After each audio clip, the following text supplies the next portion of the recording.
Okay. Okay. Okay, we're here.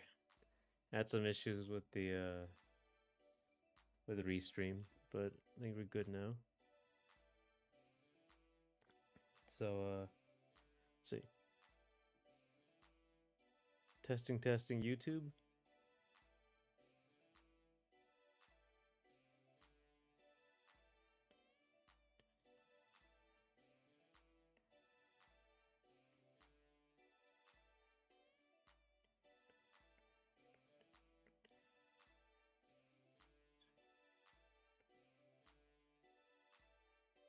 So that is not a 5 second delay.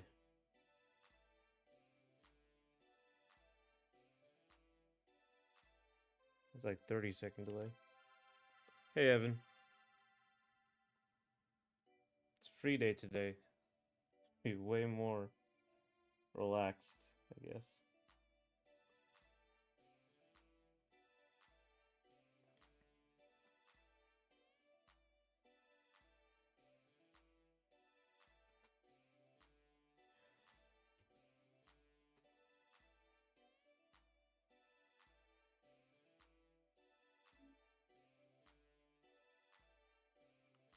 Let's go up here. And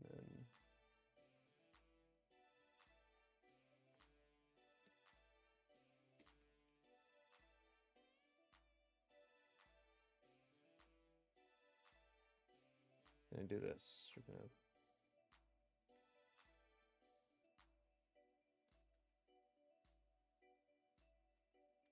okay. Yeah, I'm just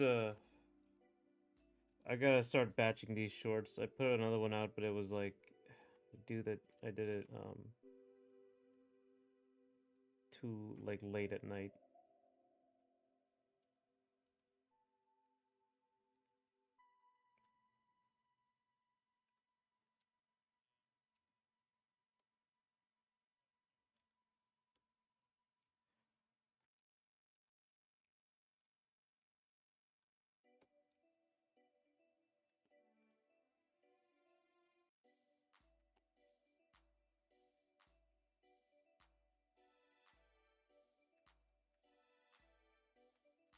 All right, so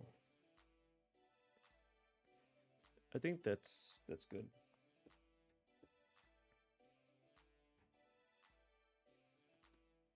Let me open this up, see what it's doing.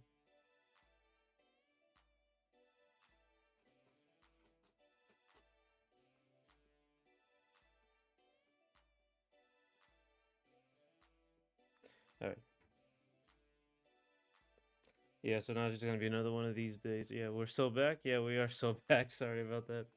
There's some technical difficulties getting the stream started, but now we are so back.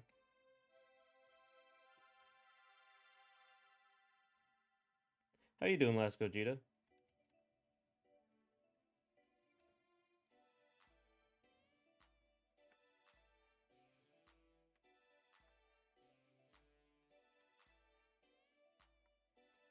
Um,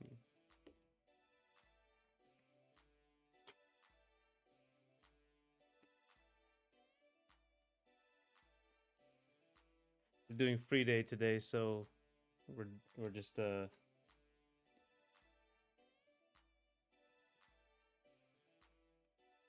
I'm just kind of doing a relaxed sort of thing here.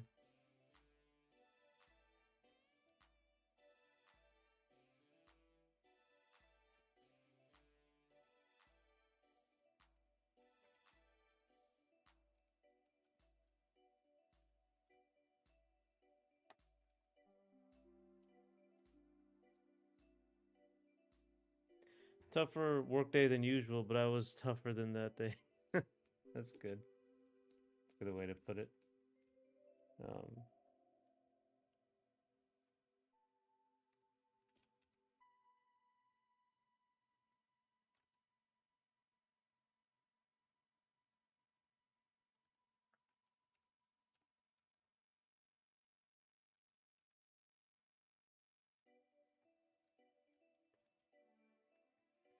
and hey, Evan, still on the other phone. Oh yeah, yeah, you're still using your other name.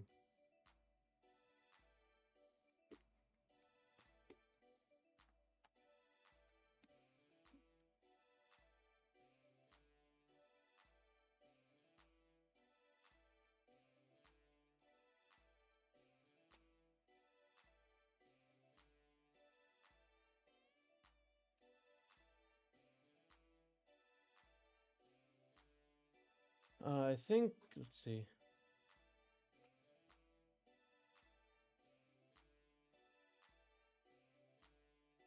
I should probably get more reference books when I draw like this. Like it's like it's not so bad for like one drawing, whatever.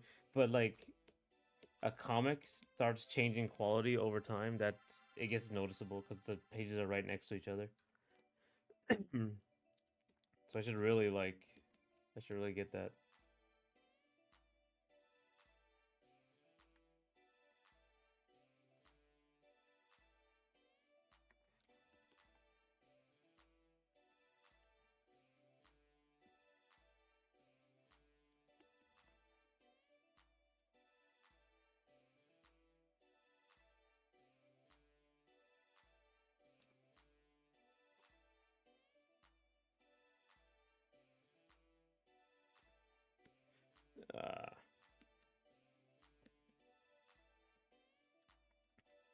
Uh, you guys ever draw anything? Or like you enjoy drawing?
Learning to draw, I guess. Oh, that's cool.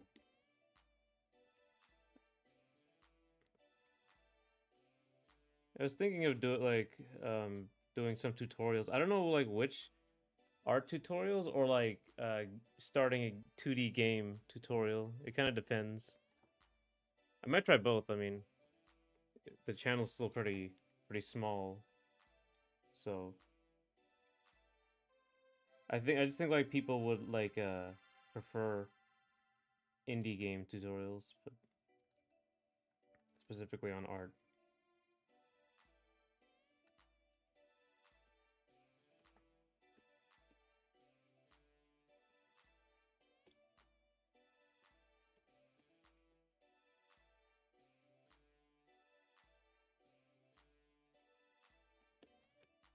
You just learn to draw just for fun, just like as a hobby. Both are cool. As they say, your best drawing is your next drawing. That's right. That's right. That is what they say, and I might have said it too.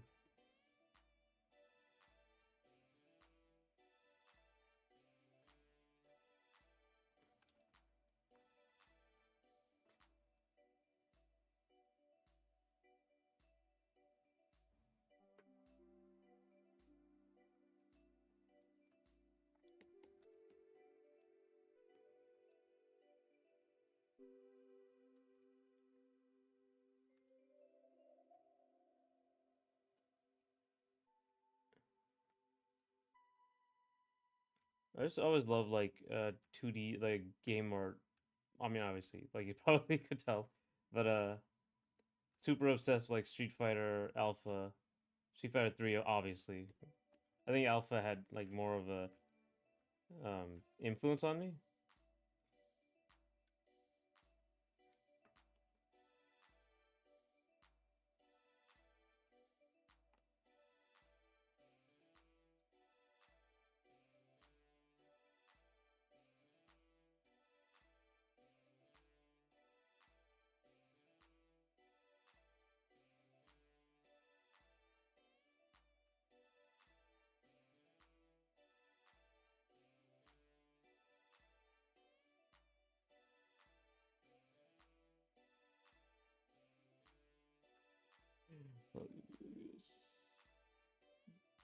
Um, yeah, I gotta make sure the detail level here fits. Cause like you see how I'm trying to avoid going right there, or just being like um too dark around there, because it's gonna take away from the front here. So you want to like control the values even in line work. Though I do have to like do stuff. I can make like a tangle of hair that makes no sense back here. Or makes less sense, not no sense. Less sense.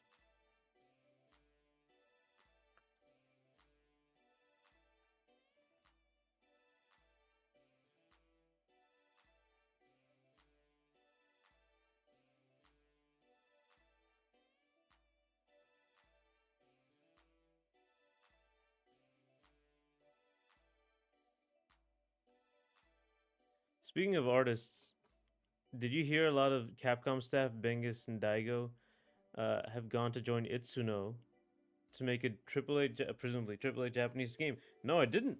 Bengus and Daigo? Uh, I didn't know that. Oh, I think there's an interview with Itsuno or Itsuno. I didn't read it, but I don't know they were there. Wow, it's good. That's like already three of the top like home run hitters right there.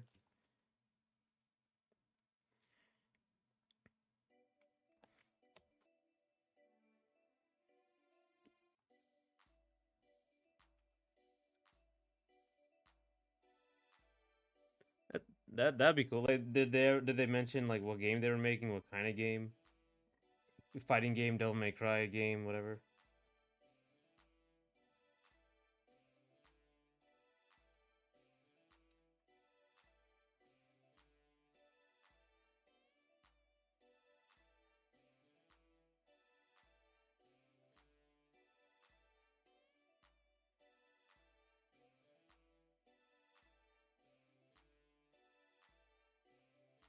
That's exciting. I didn't know that. I thought they just just started a or like just left Capcom. I don't know he started a studio.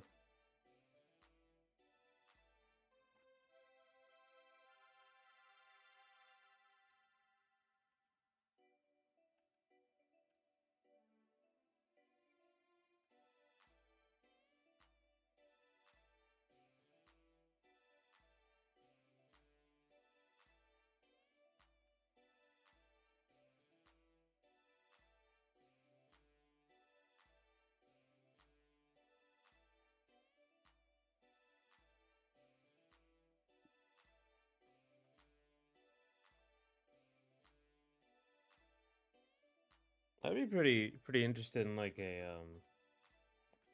Dega Keno did Street Fighter 4, I think so. I think I'd be pretty interested in how he does Street Fighter 4.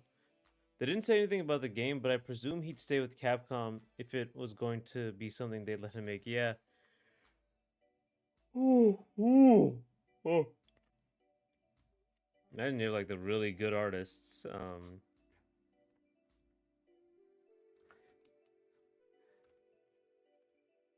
Are they gonna make their own Marvel vs. Capcom? That'd be pretty funny. With Bengus again. I guess like they're not going to when Tokon's out. Marvel won't do it.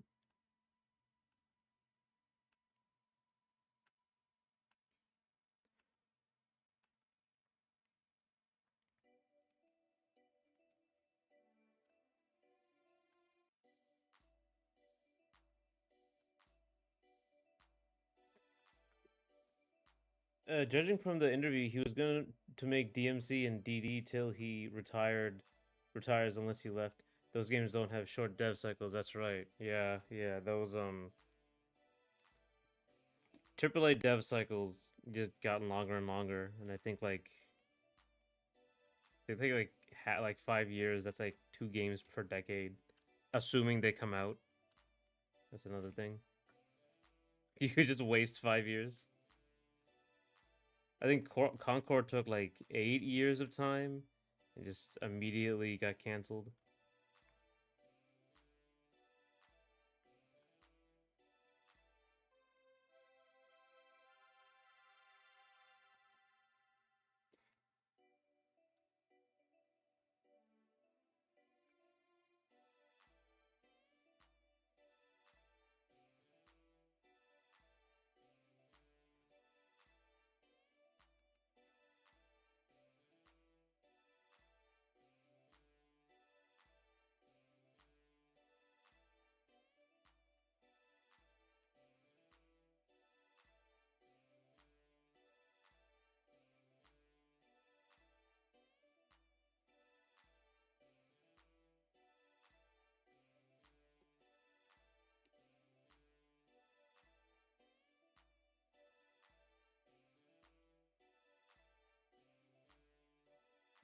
think I need more like darkness here.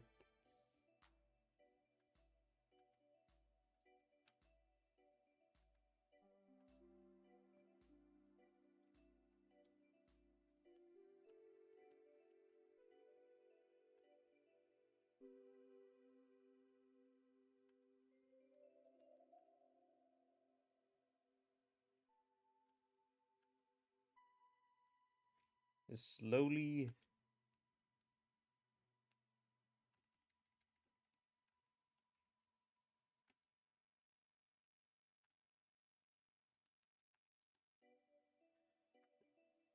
Itsuno was talking about it being his last chance, so it is great that he was able to hire colleagues. Yeah, the new studio is actually based in Osaka near Capcom, and yeah, that's a lot of pressure to put on yourself. This is your last chance. Like now, yeah, yes, I assume he has to make a new IP.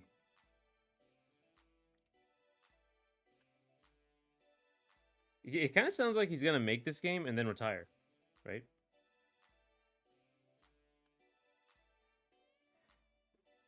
When did Okay, let's see. Sorry. But I mean, he's clearly a very good director. Like, yeah, game maker. So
yeah, either it is one of his final big games he directed, or he is directing a smaller project, more like VJ or Power Stone, that Capcom aren't going to endorse. Yeah, if he remakes or like spiritual successors to Power Stone, that would be pretty great. Cause I don't know, like I don't know if Capcom's actually gonna bring that back ever, ever, ever, ever.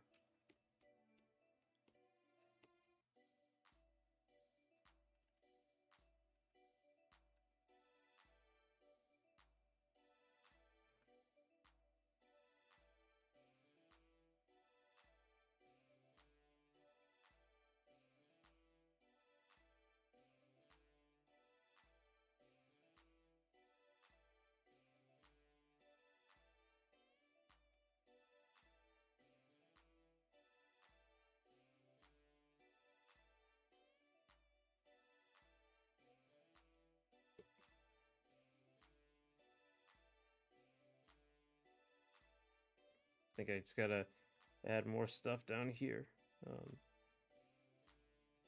Actually, you gotta like look. I guess you gotta look into like Itsuno's backlog and see like if there's something he was really interested in back in the day that Capcom isn't making anymore. I remember him saying like a while ago that he didn't want to make Devil May Cry anymore, and like he was just kind of making the same games. I think that's what he was saying. That was a while ago though. Mind that Tokuro Fujiwara is still directing games as of 2021. He directed Ghosts and Goblins Resurrection, but started in 1982 as a Capcom director. Good lord.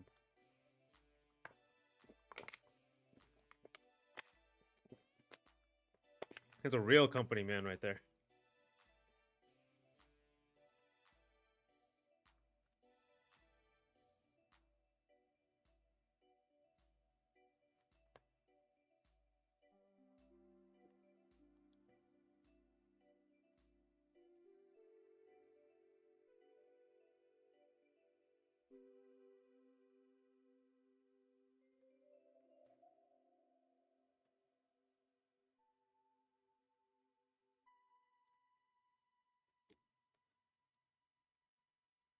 Fujiwara.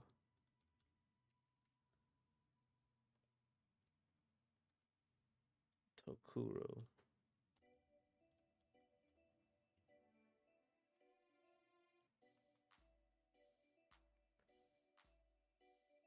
Man, yeah, he was a long time ago. Puyon. Puyon was the game he was working on.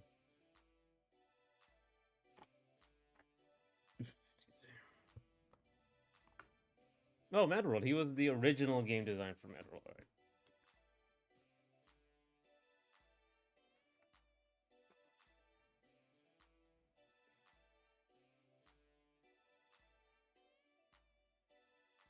A lot of the Mega Man games.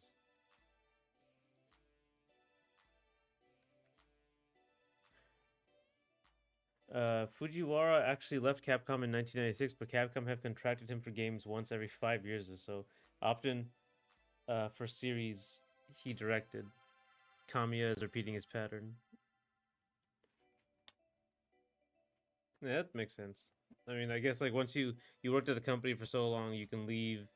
He probably has a bunch of connections, so he can be like a contractor or like a consultant, that sort of thing.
Okay. I'm sure Itsuno will be a consultant for DMC6 or involved in marketing, even if he doesn't direct the game. If not, he will be going for drinks with Capcom staff, making the likely DMC6 or remake. Yeah, just like Kameo and RE2 may come. Yeah, came out. Yeah, I mean, I don't see why he wouldn't. It's lucrative, probably. Like yeah, he can. Who was the Actually, let me see. DMC5 director. It was Atsuno, right? Yeah, still Atsuno. Yeah, he's still like just the very recently the director of these games. So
um, I think this is okay for now. This is weird. That's okay. No, no, okay, that's fine. It looked like it was connecting. The only big person I know he left The only big person I know he left Capcom who I know must have some bad blood and company, and the company is Inafune. Yeah, remember Inafune? He was the Mega Man guy. Yeah.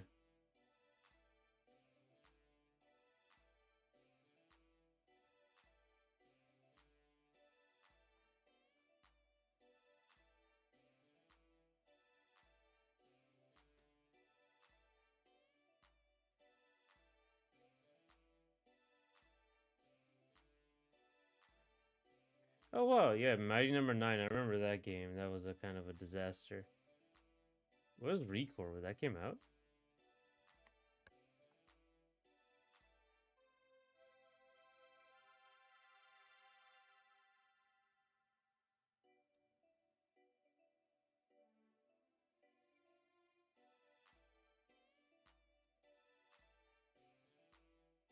Man, I remember Recore, but I don't think anyone ever like talked about it after a while. Oh, he was the executive producer. Okay, Concept. And he did other stuff.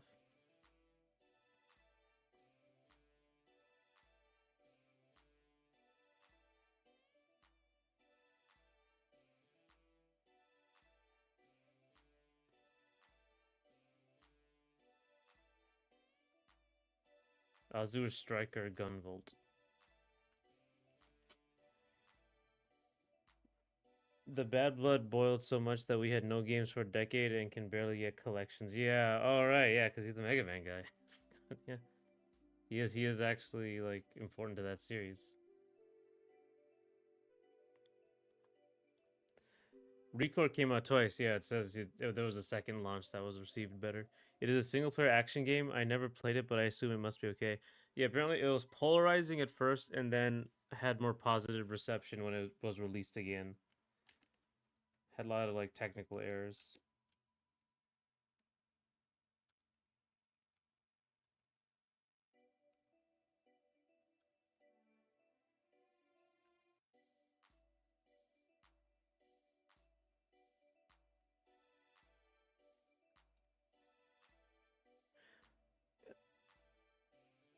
His company Concept got bought by Level 5, made barely any games and closed recently. Oh, okay. Yeah, Concept.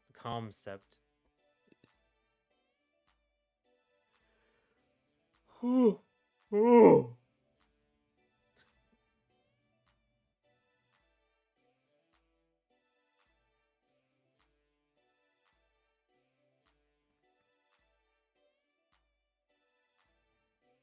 Um,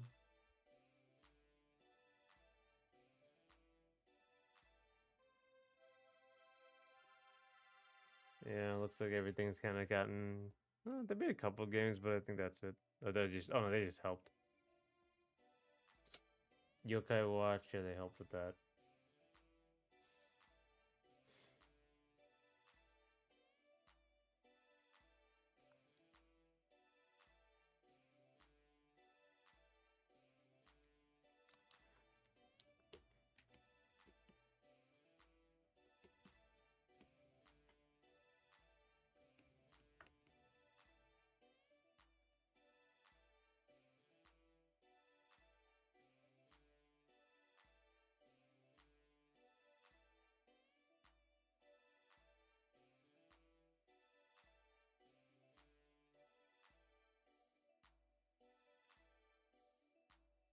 The My Number Nine project was unfortunately mismanaged, and Kayo was canceled. Oh, Kayo.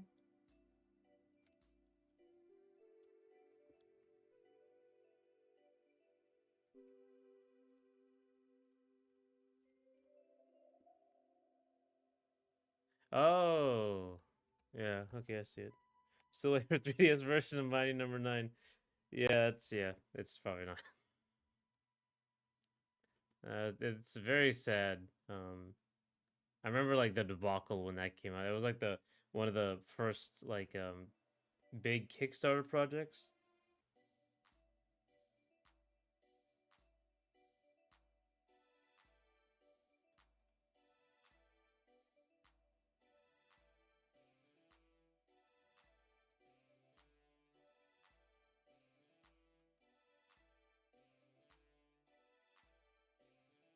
Yeah, I remember there's like a lot of speculation and rumors around it, all that.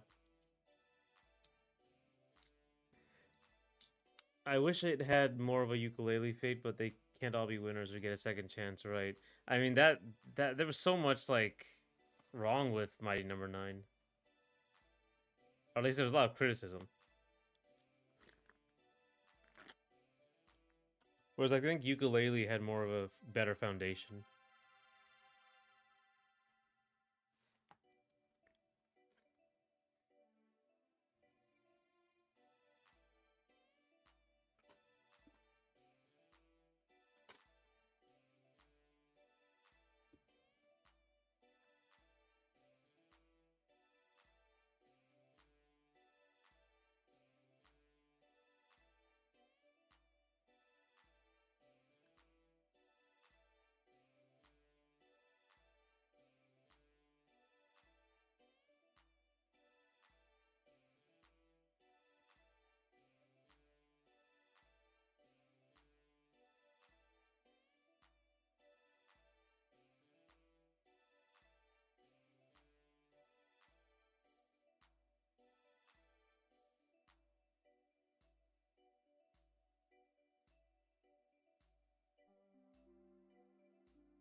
Um,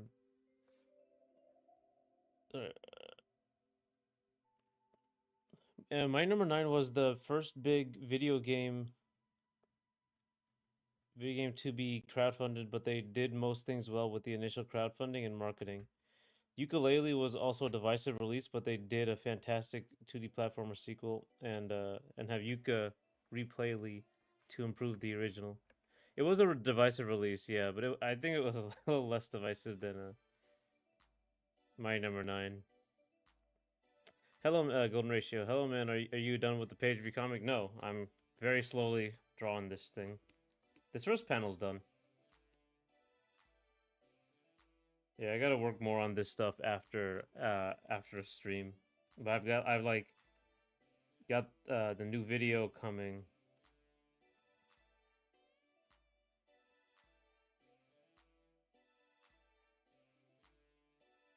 So I was working on that. Luckily it's done, so it should be out Friday.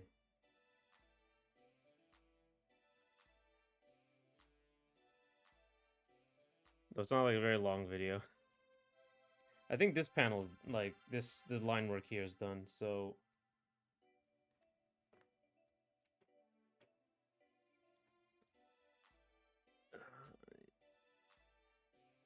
it's nice that they're still like doing stuff with ukulele at least though. I think like um what's the word? What's the word for it? Uh when those early like the dream of Kickstarter and all these like, oh, we can all make like we can make all these games we ever wanted and all these people who used to make like we can follow the people, right? Instead of following the just, like waiting for the company to do stuff.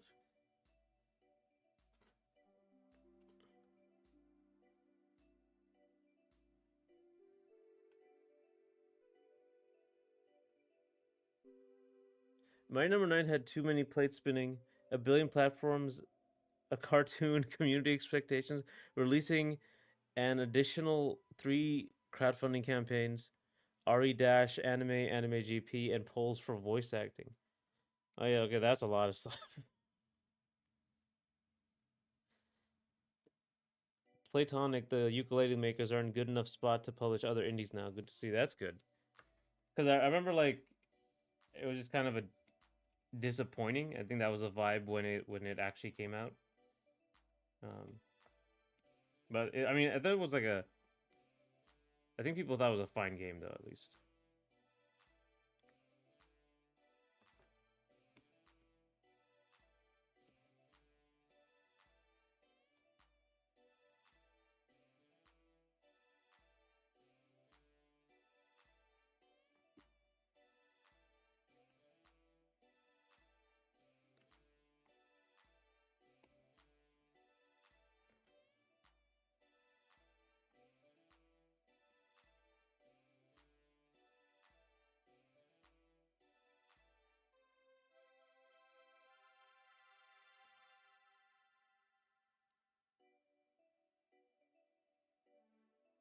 Hang on, I gotta the slow, arduous process. Anytime you have like you detail the line work, then you have to detail this stuff. Like like go over it with the slowly go over it.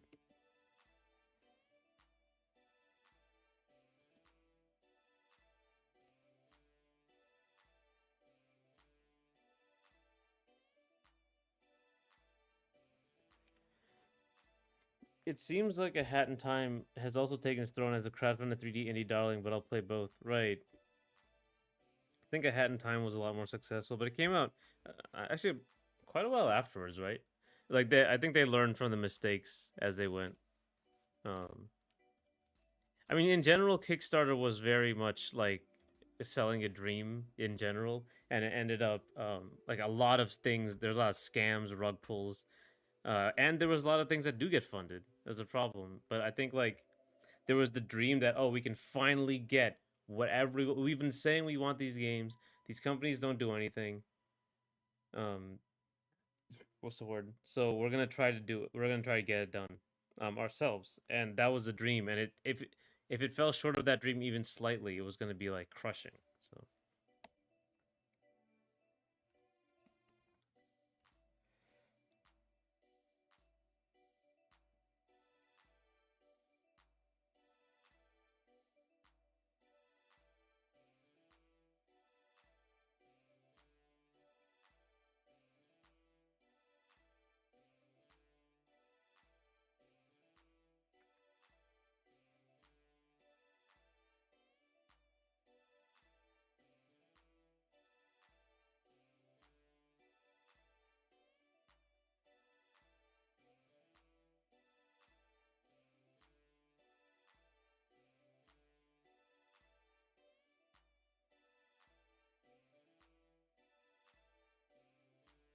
the first game to actually nail crowdfunding, and be sick is probably Bloodstained and Shovel Knight. I remember Bloodstained definitely, and Shovel Knight. It's like a whole franchise.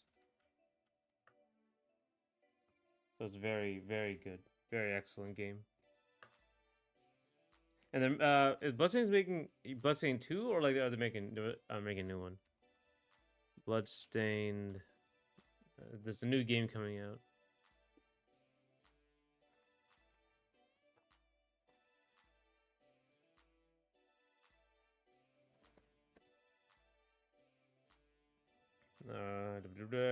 Release was a prequel. Okay. Uh, yeah, the Scarlet Engagement. Yeah.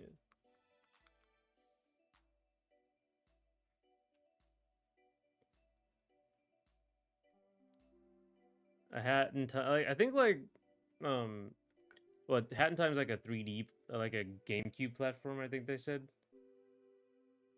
a GameCube era platformer. So I think that's like a.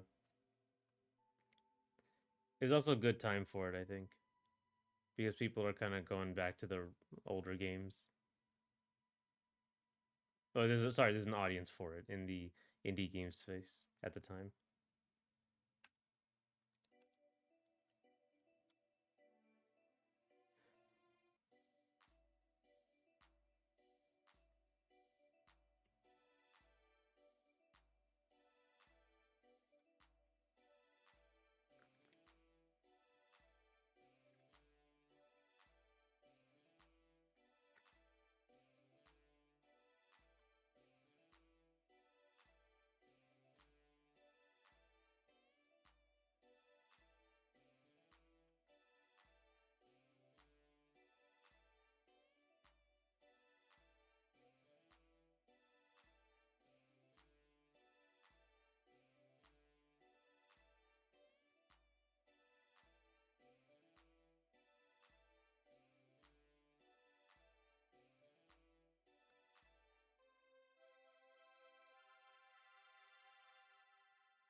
Okay.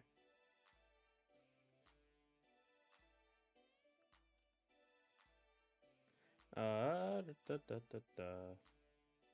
So not frame her face a little bit.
Okay. I just kind of need to get the correct, like.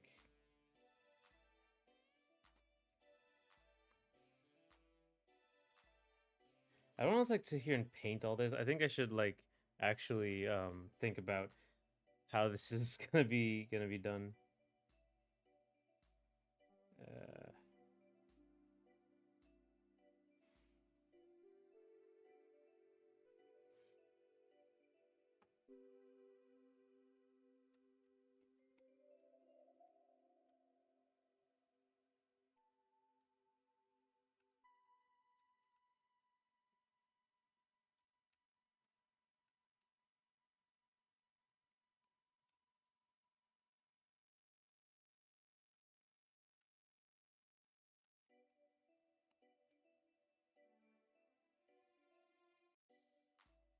Something like this. Actually, I should like do like a shadow stuff like shadow and dark graphic look. Um,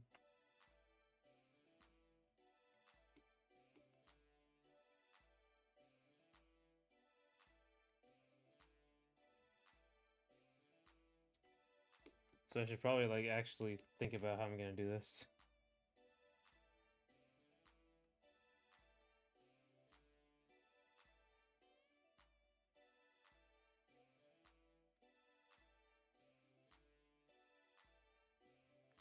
So I just gotta.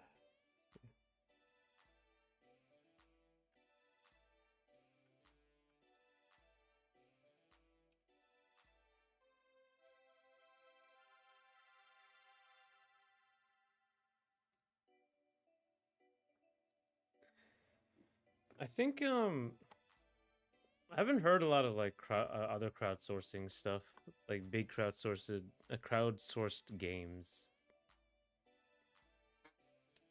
I'm trying to think of one, like because I think nowadays it's really gotten low. Oh, Indivisible. I don't know if you remember Lab Zero Games, the Skullgirls people. I think they made Indivisible. And I don't think it got successfully. Did it successfully? Indivisible. I played that. It was fun. It was very good. Yeah, kind of rushed in the end, but um. Oh yeah, I remember the Lab Zero curse. It was like if you search up the names of the games Skullgirls and Indivisible, if you search for them, you get something completely different. Oh hey Jinx, I downloaded Hollow Knight on my phone. Cool. Oh legally, well, that's less cool, but okay, you have it. I don't know Hollow Knight was on mobile.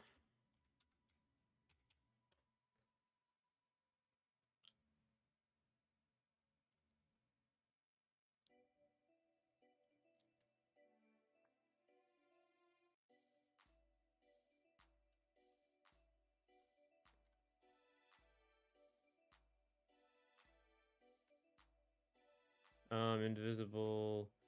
We were just talking about crowdfunded games. So I remember it was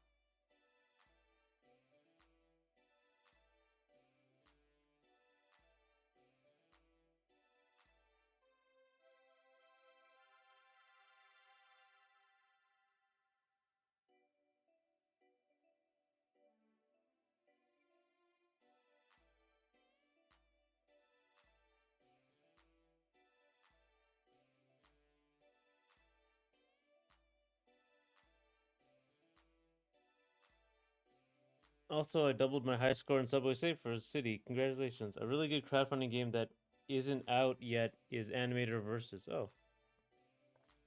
Animator Versus? What's Animator Versus? Like the game? Game. Yeah. I know I knew Animator Versus Animation, but like well, I don't know there was a new game.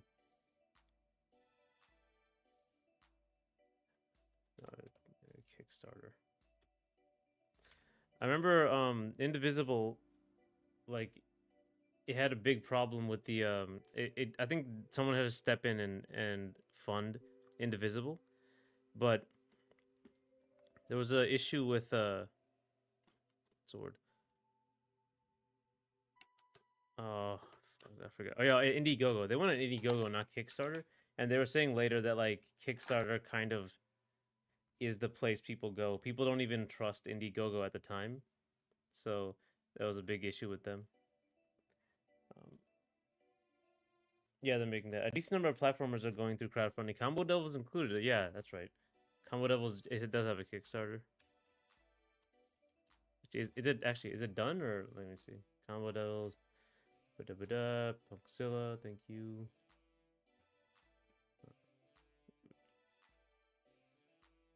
It had a Kickstarter trailer at least.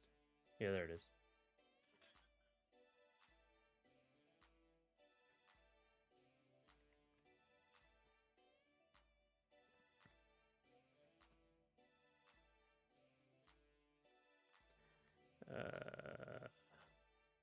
Oh, we're not ready to announce the dates. Let's see. That's old. What do you think of Combo Devils? It has a polish, right? I think we talked about it before. Certainly, it has a polish to like compete quite a bit. I just think like you're dealing with a juggernaut like Nintendo, where you're messing with them. So Crosscode had a crowdfunding campaign on Indiegogo. They used it as a Kickstarter didn't allow German companies at the time. That's kind of mean. Excuse me. Oh, launching soon. Okay, it's already been done. Um, yeah, Indiegogo takes less money also, but I think the Lab Zero guy said it's worth. It's not like you would get way more on Kickstarter anyway, so it's kind of worth it. Also, at the time, there was a lot of like issues with what's the word? Like Kickstarter, a lot of high-profile losses or rug pulls, scams at the time. Can't remember them.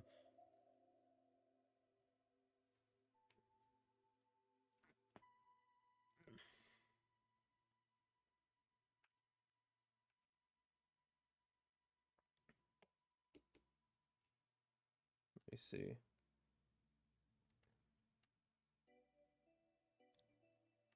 Yesterday, I got a loot box of sorts in a game and got a 11% drop for the fourth time or maybe more.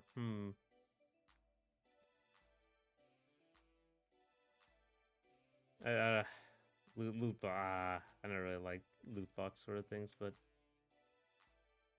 that's good. That's good that you got it. I remember when Overwatch had loot boxes. They have it back now, but like I didn't really pay much attention to it. Like I'd never bought any of this stuff. Like loot boxes or that sort of skin currency. But I like it better than what they had before, like what they had after with what's it called? Where the battle pass. I think battle passes are terrible, but it was only because the loot boxes in Overwatch were pretty generous.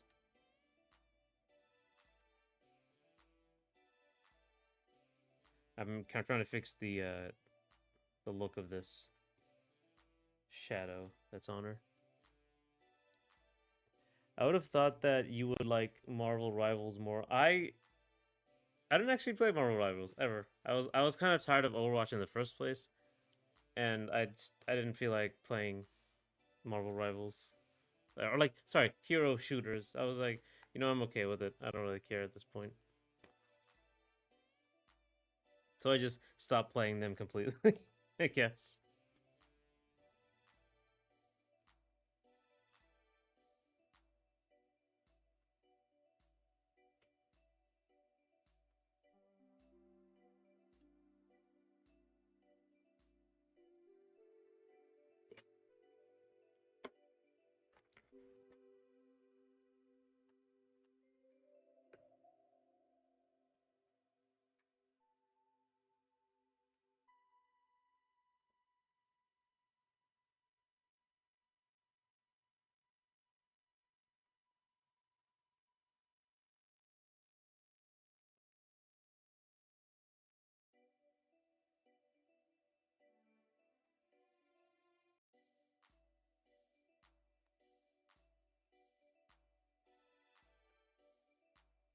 Get a cat or 26 giraffe-sized pigeons.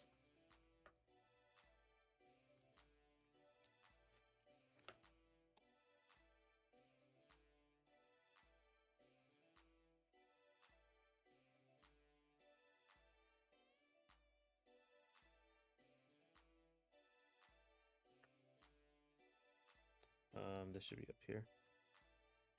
See, the thing is, like, I'm kind of noodling right now because I don't know what I want to do with this. I have to be like here, like shade it, then here and shade it.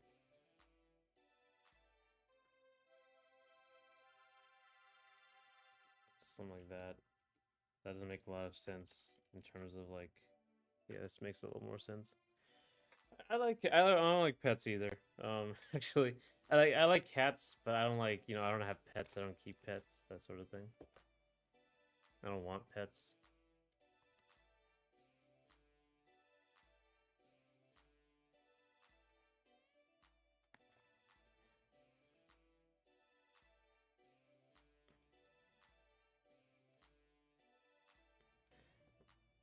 Oh, the Rivals of Aether people are also doing a stream. Oh, they're doing a blog, alright.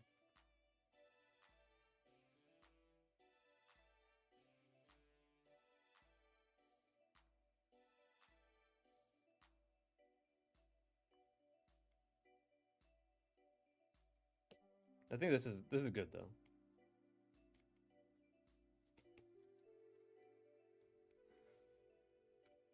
Um, but I think Combo Devils like my thing with platform fighters and what I'm trying to do is that you have to kind of acknowledge like the the level of like the level of influence Smash has. And it's not just like gameplay being good, like everything is good in Smash, right? Like the music is amazing, the characters are amazing, and like they kind of, cheated a little bit by using already popular characters, but like that's the reality, right? When will the manga be out? Man, I have no idea. I'm just kind of working on it. Um,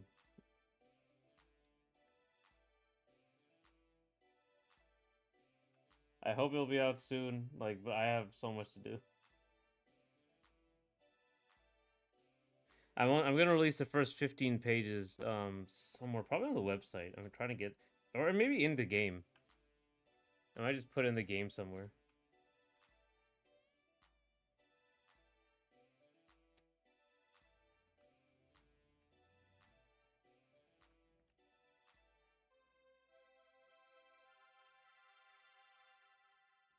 How far along are you? I have, let me see. Yeah, I only have like like 2 pages done, and out of 15, and then this is the third page.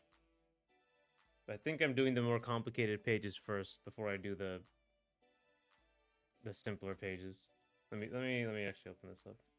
I can't open this up here, but I can, let me.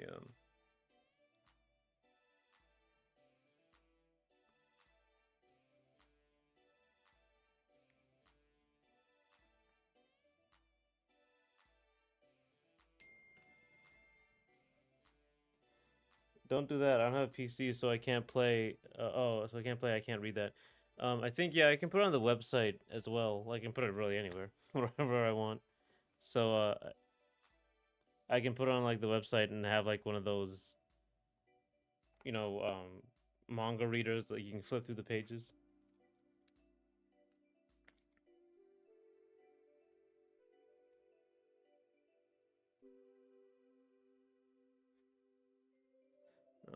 Let me see.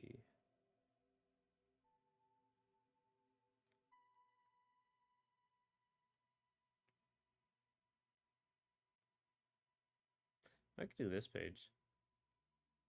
I'm looking for the page I can do on stream. I'm looking at the storyboard right now. No. Yeah.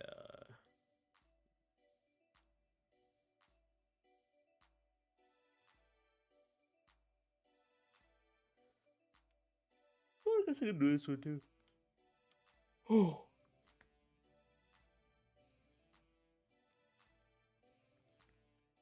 You are you a manga or a comic guy? Or what kind of graphics do you, what kind of graphic do I have? Are you a manga or a comics guy? He overclocked 5090 perhaps. I have a 3080. Um I'm a more of a manga guy. I've read more mangas. I guess I was just like at that time, I think it was getting pretty big in all these bookstores. Anime was getting pretty big and manga were coming over from Japan, so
oh no.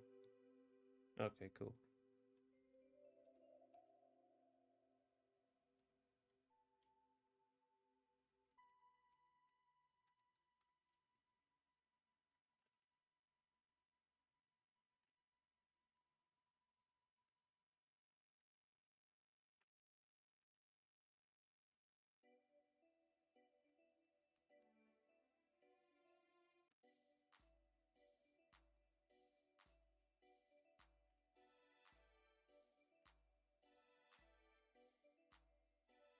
Can you show us your phone home screen and wallpaper?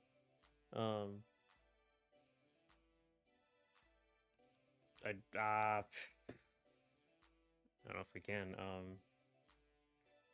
My home screen has another person on it who might not want to be on stream, and so is my wallpaper actually. I can like show. Where is it? Let me see. It's a, I'll tell you it's an iPhone though. Say yes or 26 giraffe-sized pigeons are coming to your house. I can take them. I can say like this is I have a iPhone. Uh, what kind of iPhone? I don't know. One of them. I think you said 16 was the highest. I don't have that one. I can show you like there's maybe in Steam.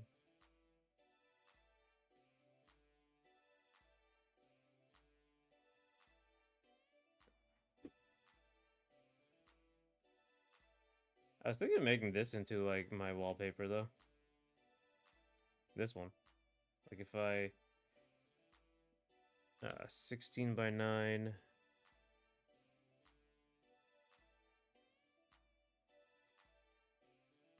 Or sorry, 9 by 16.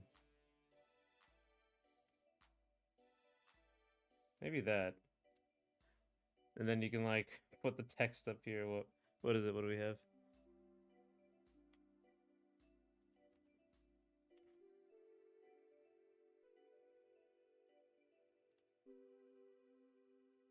Oh my god. Here. 114.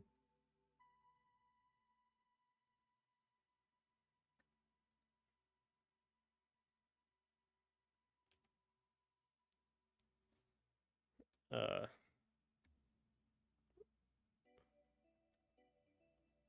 and then you have all the other stuff they put on it. Yeah, maybe.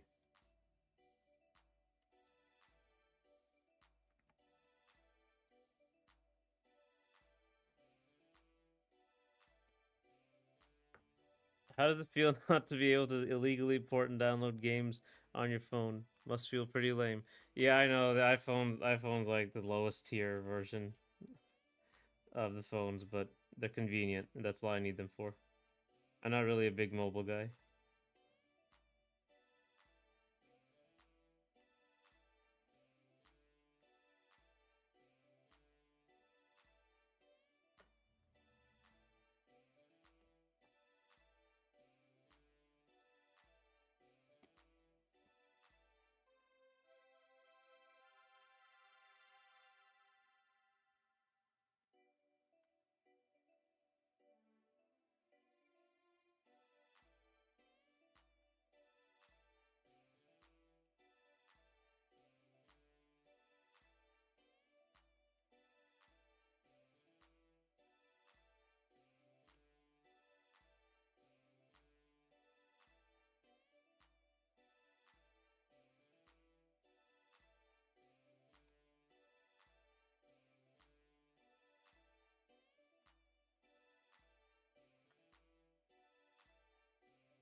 What's happening? Why isn't that working?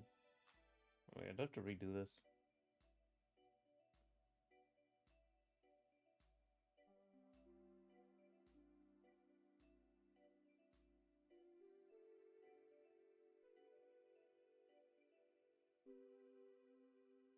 You know what? An idiot. I have to just redo this and I have to redo this properly.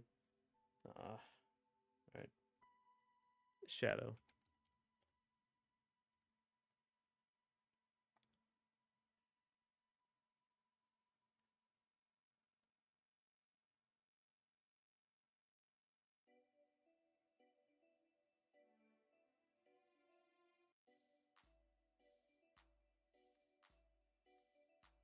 I gotta stop. This is like noodling a lot when you don't know like how it's some like also, why do you have Cassandra on your lock screen? You really could have chosen anything else. Something like 26 giraffe size pigeons. Um, I don't have. That's not my phone screen. My actual phone screen has someone who might not want to be on stream, so I don't want to like show it to the world. Or I won't say the world like that. This many people.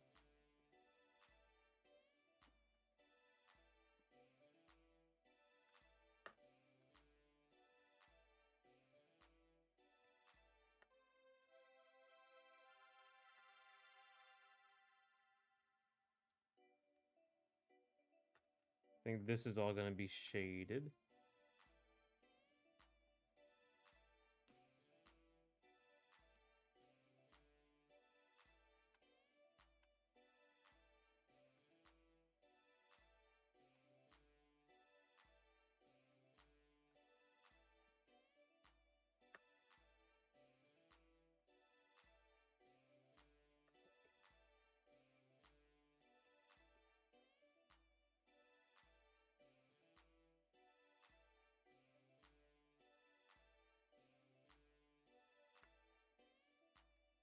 That's better.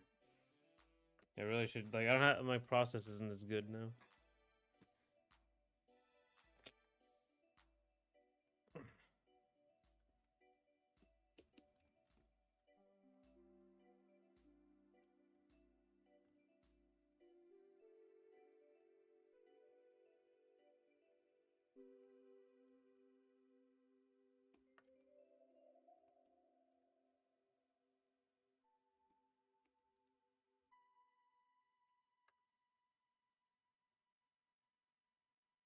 Oh god, that's right.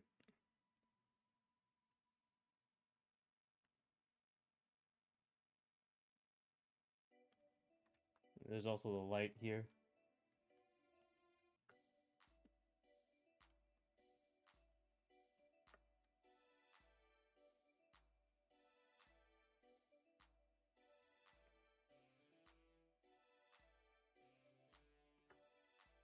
Yeah, this is the better one. I know the Golden Ratio 2007 and Fish have better pictures, but still.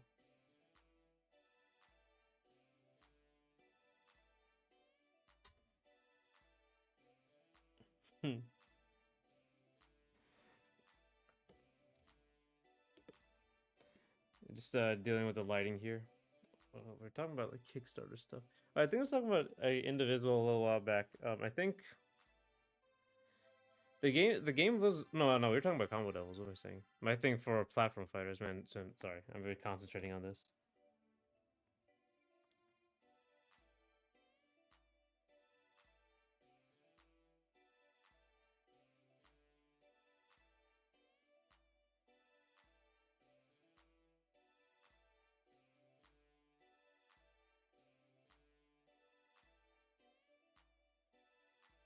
There we go. That's better.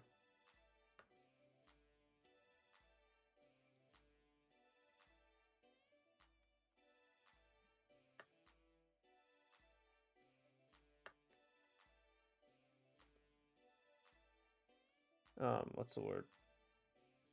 Okay, so you need like good polish in every way. The music has to be great, the character design has to be great, the rendering has to be great, the stages have to be great, like everything. But still, I'm not a cow in real life, by the way. I I hope so. It'd be kind of weird if you were actual cow.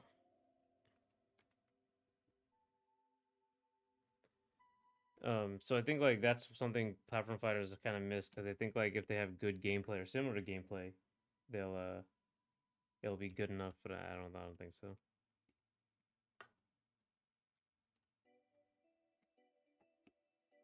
I think Dan Fornacy, the Rivals guy, has said like has said as much. Like Rivals is popular because the characters, that sort of thing.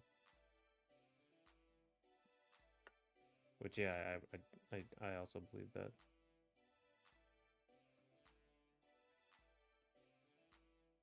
Combo Doubles does look like it's taking that seriously though.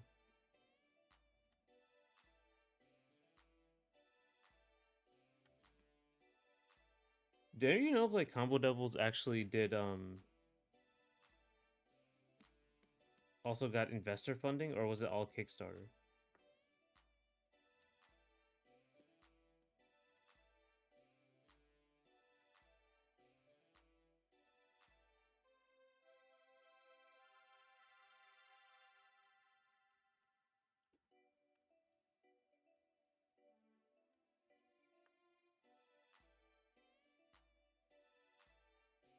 Oh, God damn it, has to be this again.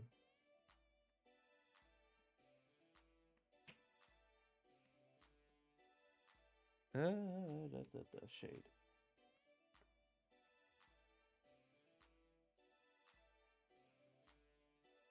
Light.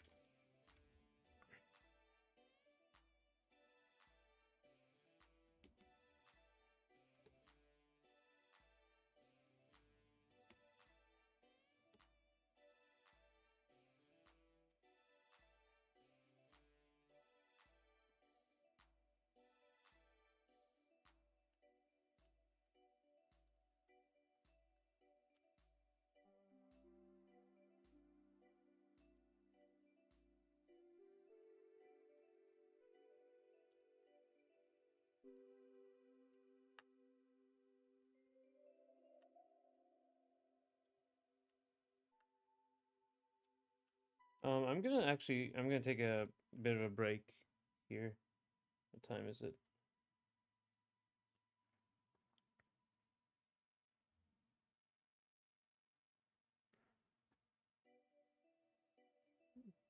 Kind of a slow stream. Sorry, like it's gonna take me a long time to do this. Um, it is studio mode.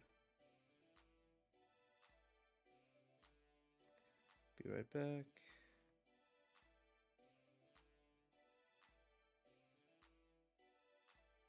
I'll be back at like 1:40.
Alright. Alright, we're back. We're back and we're doing the comic.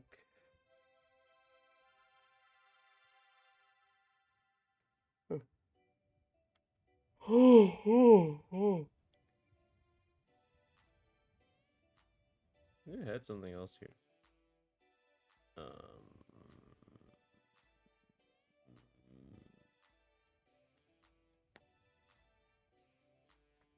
Hey, Grainfish. You're. It's fine. We're just It's a lot of time. A lot of time here.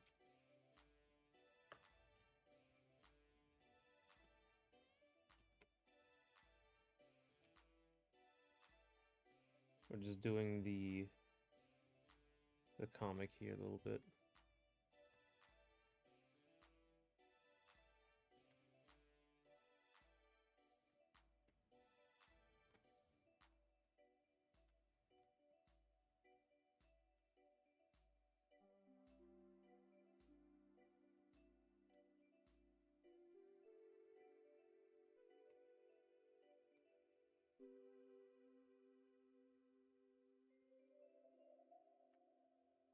Ah,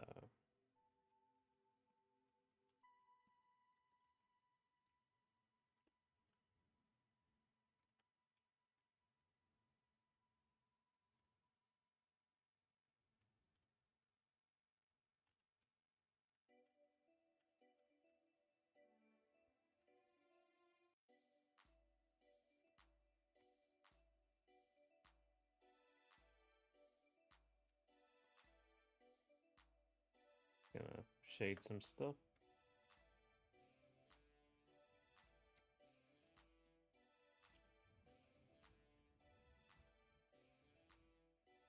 By the way, y'all know about Blender? Yeah, I use Blender occasionally. I think I have a few.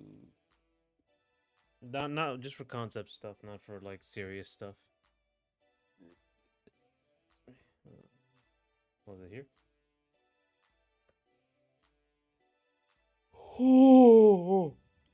So there's this Blender screenshot I was using to just draw stuff.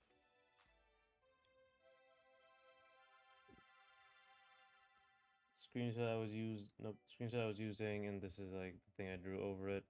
This is the stage.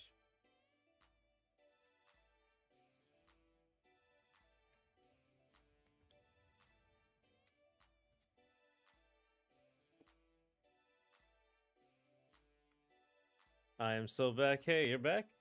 Hey, we can see you last, Gogeta. How you doing?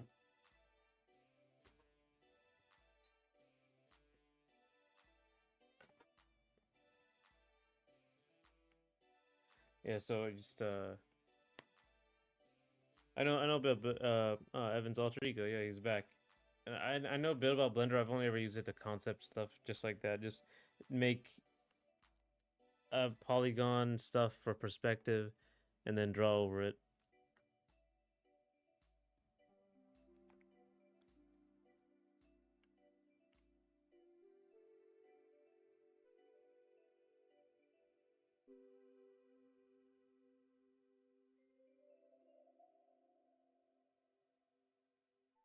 Has surprised Aaron, but will continue lurking and talking again. That thanks. Thanks for coming and talking all the time.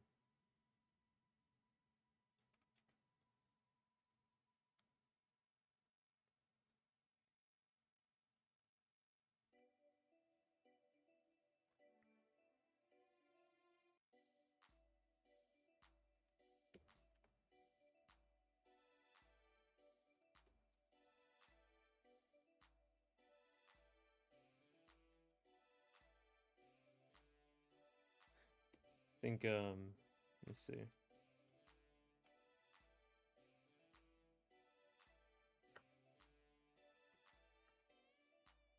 I might have to call this I might have to stop at like 5, a little early today, but because I also have to do an errand, but that's still quite a ways away, so it's good. Might have to. We'll see.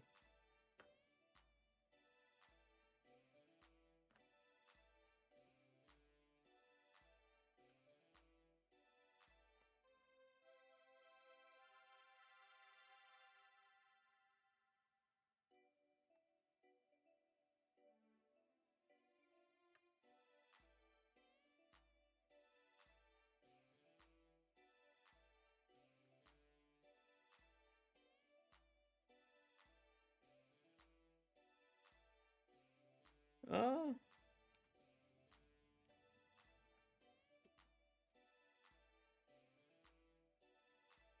well, have you guys ever given to a Kickstarter? I don't think I ever have, actually.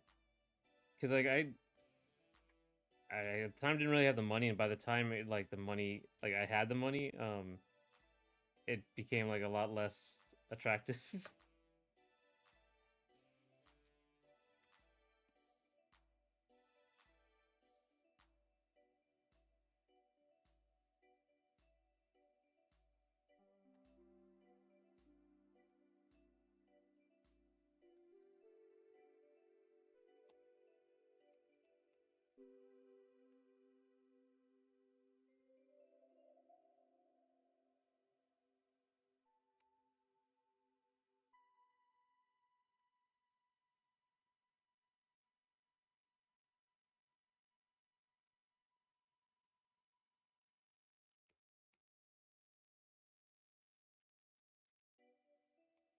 Oh, you know what? I should be looking at reference for this. I'm just gonna go to the next one.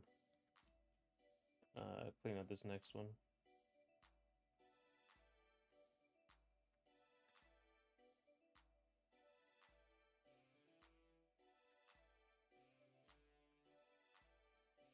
Um,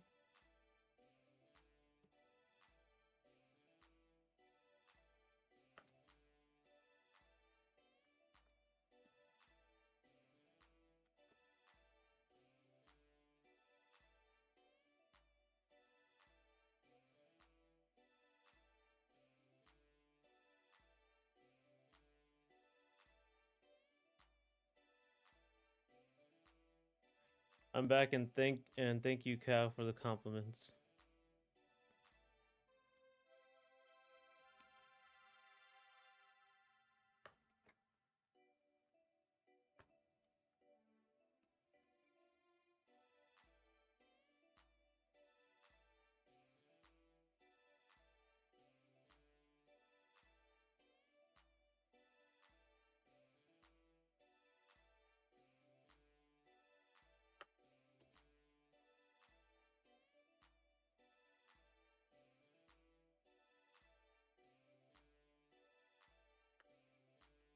Uh,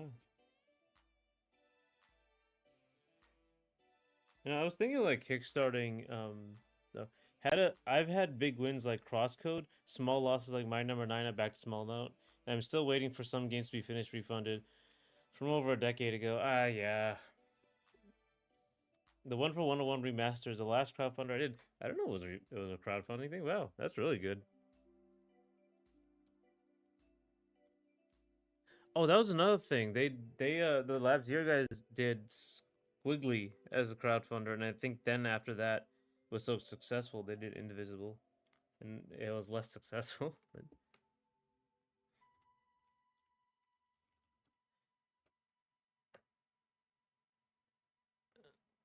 I'm no super backer. We're probably backed 20 projects in total. That's cool. I guess it might not be cool, um, given given how many of them kind of fail. But I mean, I guess that is the risk you take.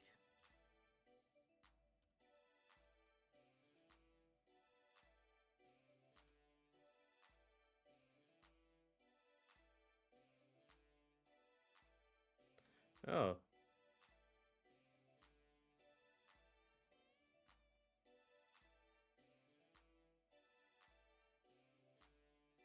oh wow, Crosscode is like a full-on RPG. Okay, I didn't know that.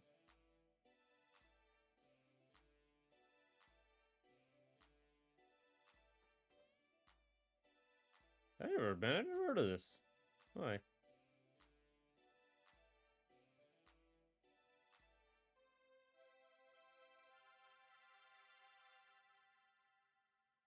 That's cool. It looks like you really believed in that whole in the whole Kickstarter thing, at least, and got something out of it. I kind of sometimes when a game is going to fail, you can still back it, which makes it easier to stay in touch with their socials in the long run. Yeah, like if they go and do it anyway. I was thinking of doing like a Kickstarter for this game, but first of all, I don't think anyone knows about it enough. And I would need like a lot of money. The problem. I think Skullgirls was like $2 million. For 8 characters.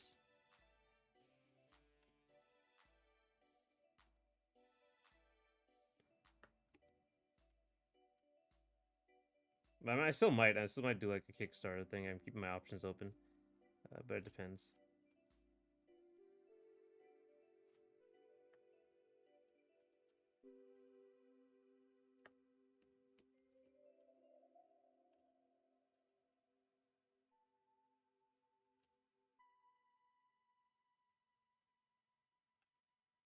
Crosscode is very similar to Legacy of Goku 2, Boo's Fury, and by extension, the Mana games. Yeah, okay. I think you need to strategize a lot to nail a crowdfunder, right? A lot of them fail. Yeah. Just because like they don't have like the correct marketing.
People expect demos much more than before. Crosscode had this.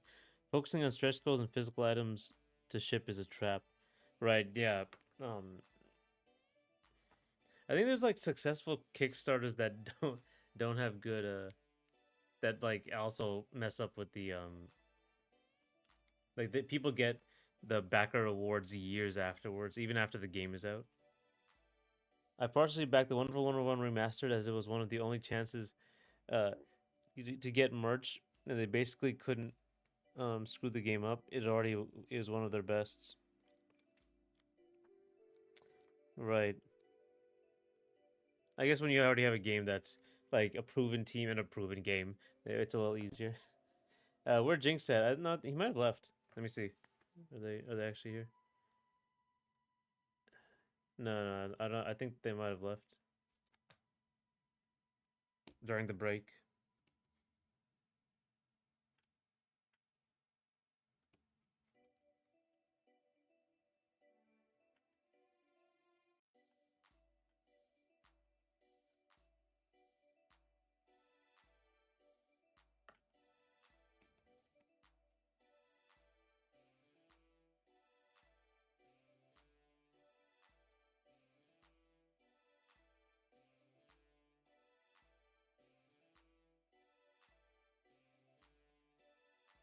Have you guys tried to make your own games?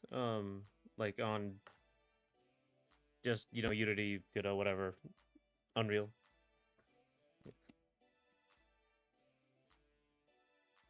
I think I might have asked this before, actually.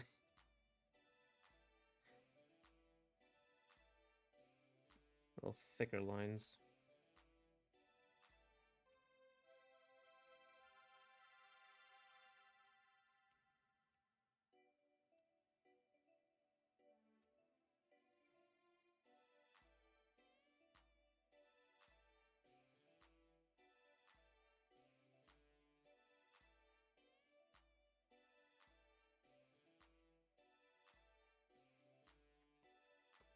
Would you rather fight 456 Virgil or 700? 720 Cassandras would be easier. One Virgil would like is bad enough. I mean, look at Marvel vs. Capcom. You fight one Virgil in that game, it's nightmarish.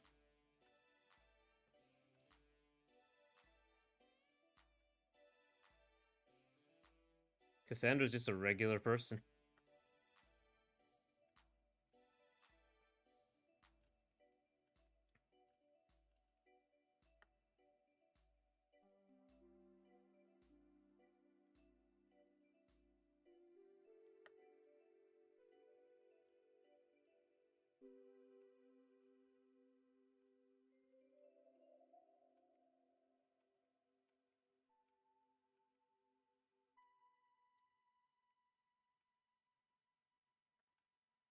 I've tinkered with Unity visual novel tools and stuff, but still got a ways to go. Yeah, Unity, it's really hard to do.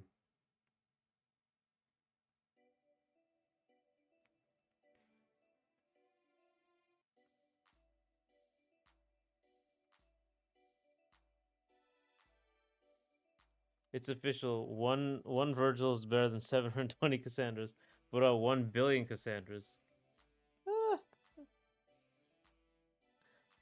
I think I would lose to 720 Cassandras or 1 billion Cassandras, but I think one Virgil could handle 720 or like 1 billion people.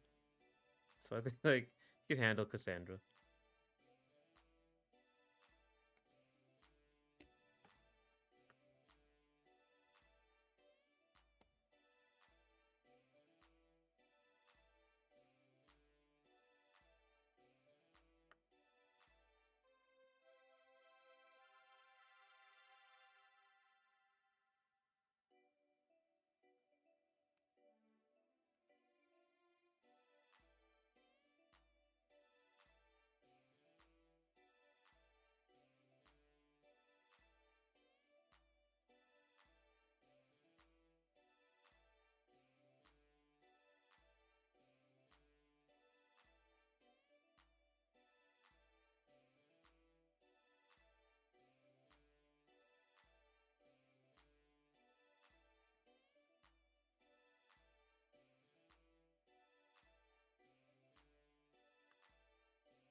In SDT, he would absolutely annihilate them.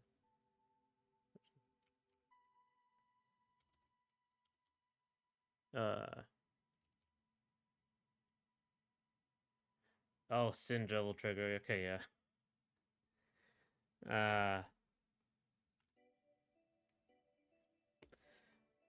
Yeah, she's not much of a fighter, honestly. She kind of fakes it.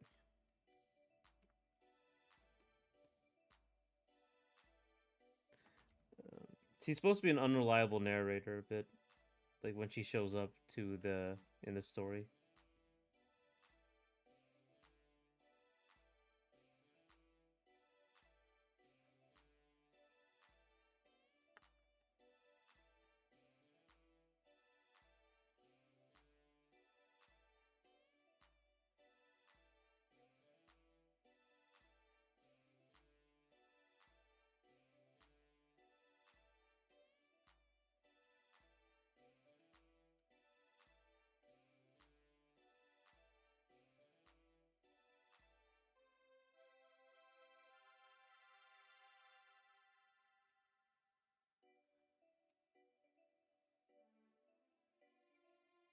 Hang on, someone wants to zoom out to show the whole. That's the full artboard. Damn, I want to discuss more power scaling, but it would be a DMC5 spoiler. You haven't played it? Yeah. I just go and get it. It's just like I can't. I don't have the time to play. I'll try to play it over this weekend. I'm gonna write that down. Oh, M Quasi on Twitch. Thanks. Glad you like it. I just actually, is there like a way I can? Can you see this? There's a window. Oh no, you can't see it. What if I do this?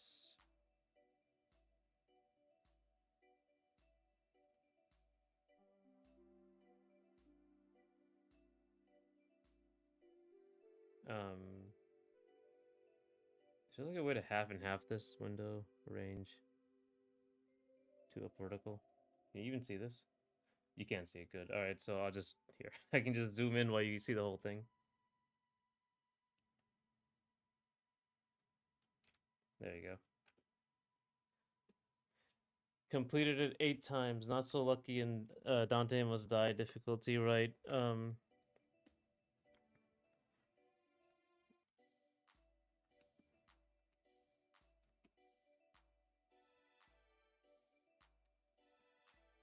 I remember, like, I don't remember if I actually got through Dante Must Die in Devil May Cry. 3. Yeah, I should, like, alright, I was gonna write down, get Devil May Cry. All the games I haven't gotten, want to get.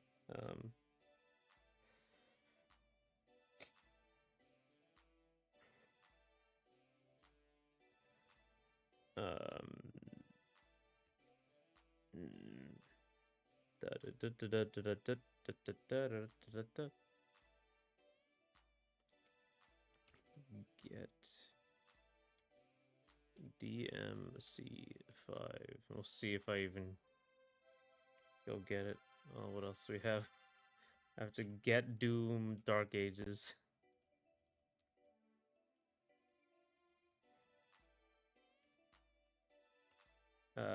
And I have to get, let's see, one other game I wanted to play.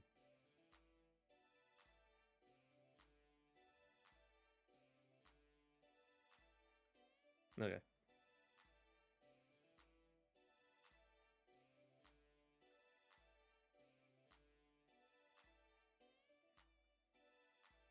Okay, anyway. And I remember, like,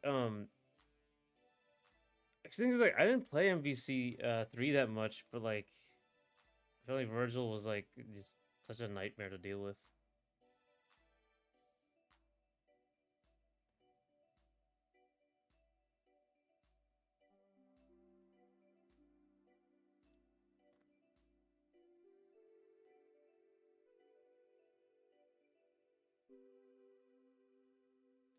Get Slap City. Oh, God, that's right. I haven't gotten Slap City.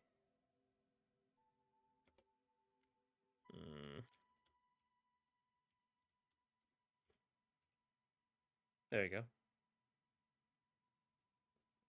And also Rivals.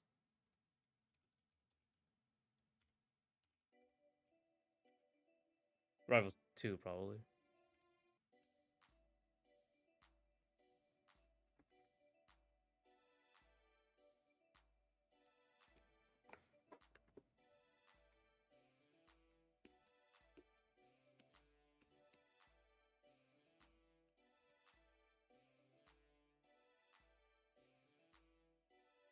Right, so how much is it on Steam? Slap City or DMC 5? I don't think DMC 5 is on PC, is it? Slap City was, let's see, $20.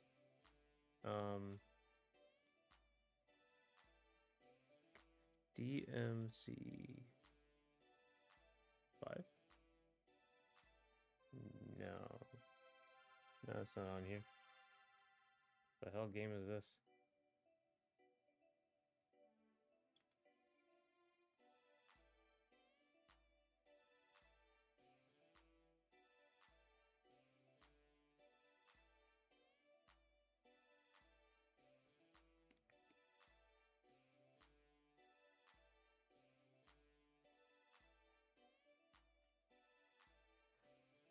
Just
And then we're just gonna keep doing this. This is what the thing is with line work. We just gotta sit here and do it. I remember DMC3 was the first Devil May Cry game I played, and it was like really. It was like I guess I don't really play those action like I don't know what you call them, action games. I guess there's like a term for Devil May Cry games, action games, but like they it was such like a revelation, I guess, for me. Like it was so good. It was like the first game you played. I played in that style, and it was so amazing. Right, every like when you play something like everything is hitting on all cylinders. Have you guys played a game like that that was like so eye opening for you, for a genre or something?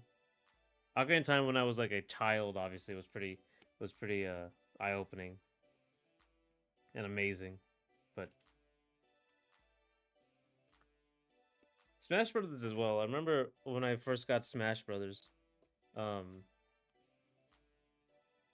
that was a big experience. I think it was like we had pod racing, and that was the game we all played like competitive, not competitively, just as kids we played together. And then Smash Brothers, and it's all we did.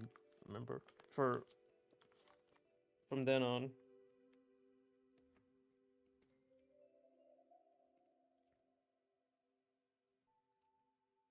Single player, multiplayer, whatever.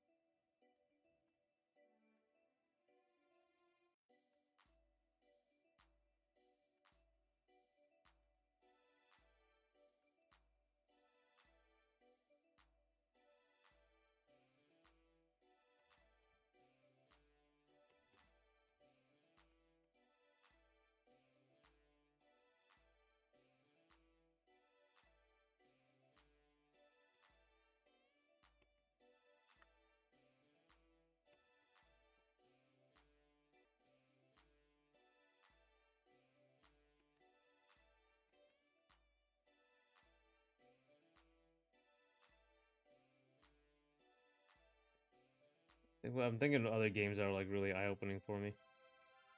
Hmm.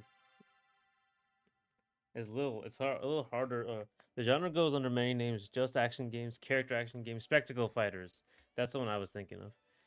In essence, it's more of a design philosophy than a separate genre, right? Genres are also a little interesting, aren't they? Right, like JRPG versus RPG or Western RPG. I think I would just call them RPG.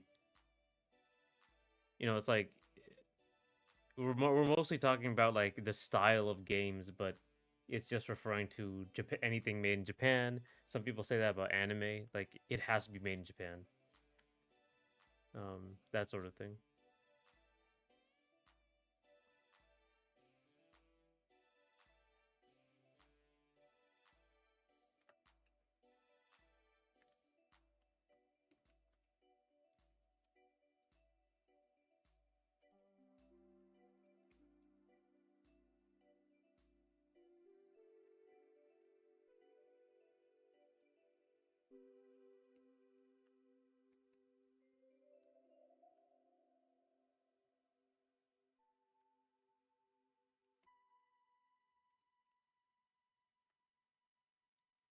I don't know what other like genre in discrepancies people have.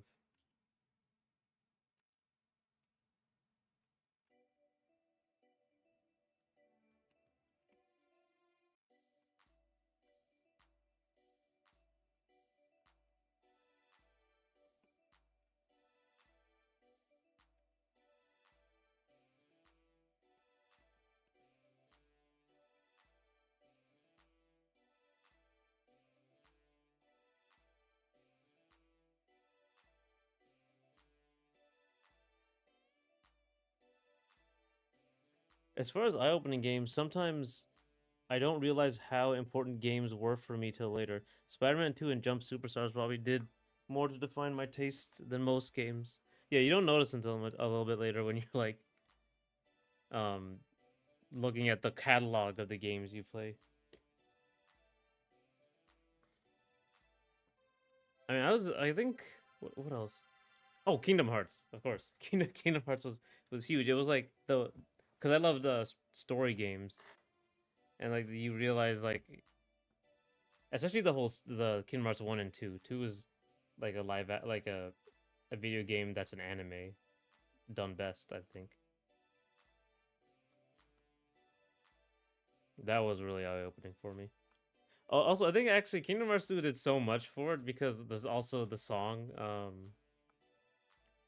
or the songs, Simple and Clean and Passion.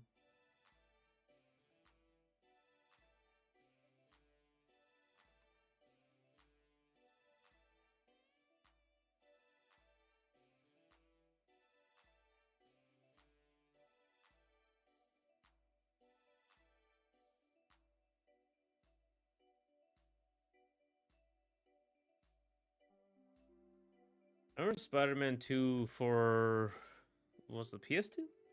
I can't remember. That was I didn't play it much. I think my brother played it more.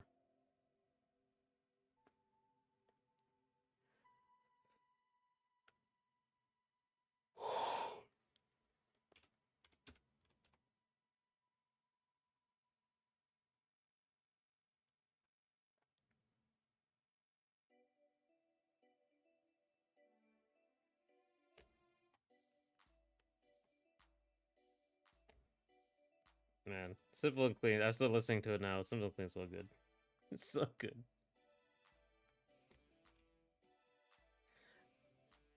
I think one weird genre discrepancy is shmups, as Steam is obsessed with tagging and paying survivors games with actual shmups and rail shooters. Steam is kind of making it hard to find shmups games and with actual. Okay.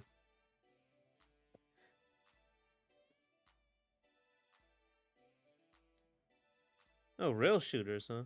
I'd like a shmup for me. At least I don't know how it is for others, but shmup for me is like the Ikaruga sort of games, right? Is that we're talking about, right? Because I think like beat 'em ups or like the side-scrolling Final Fight stuff, or that's an old one on Double Dragons. Where shmups for me are the Ikaruga type games.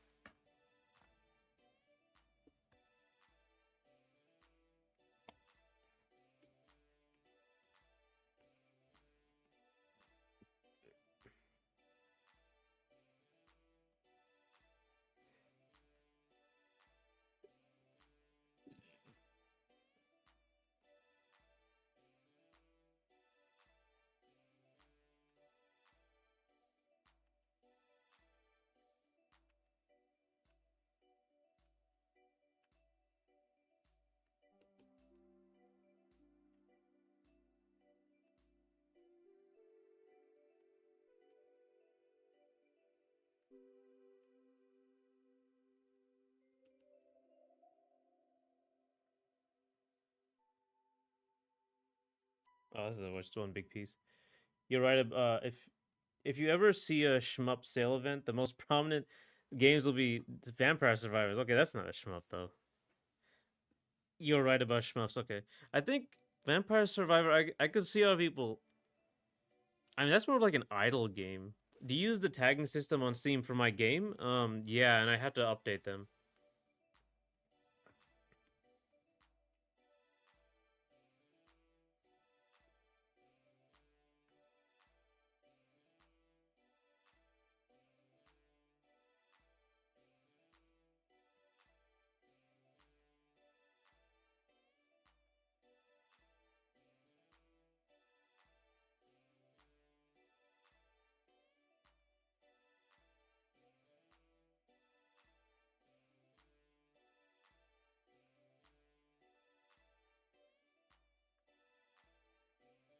Yeah, the They'd say to like update your tags every month. I think I have been doing that, but that is what they tell you to do.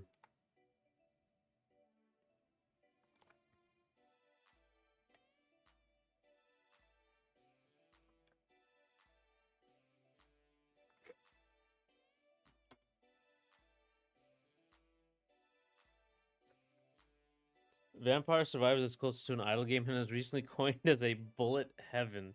That's that's interesting. Bullet hell is how I refer to shmups usually. But I guess bullet hell is more like a specifically hardcore version. Um, and has recently been coined as bullet heaven. That's a pretty interesting name for a genre.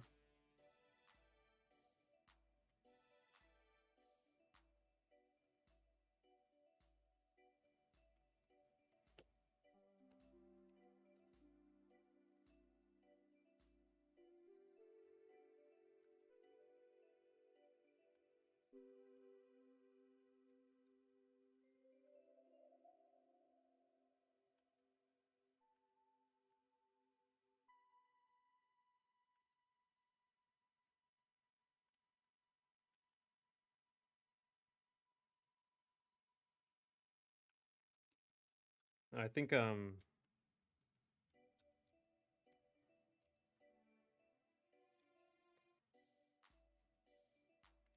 what does updating your tags mean? Just pressing update on your game monthly, or actually changing things? You have to actually you choose your tags. Like the tags on the Steam page are like user generated, some kind.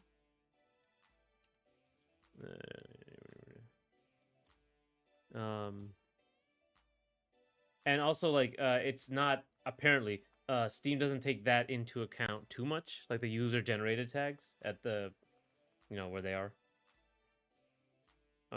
But uh you go into Steamworks in the back end and you pick the best, like the top 20 tags, and you would have to like change the tag, see what's trending essentially, see what isn't trending, and see how it fits your game, and you could do that sort of thing.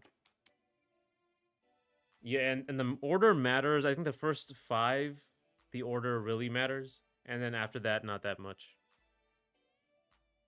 But I think like right here, my user-defined tags are in order: anime, sports, multiplayer, action, fast-paced.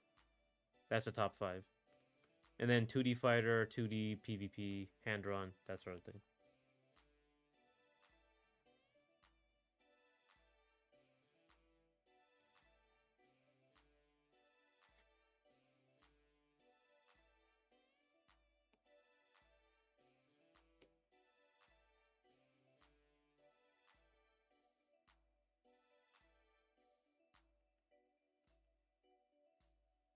I think that's good. There's like a little bit right here. I can just change a bit.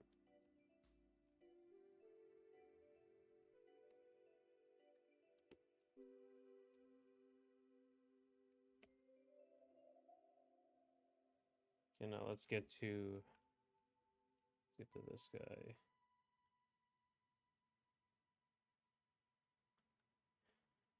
Sounds pretty involved. Good that user tags aren't too strong as well. Yeah. Um, I guess it made sense when I heard it. Like it's like, oh yeah, that's probably the best way to deal with that.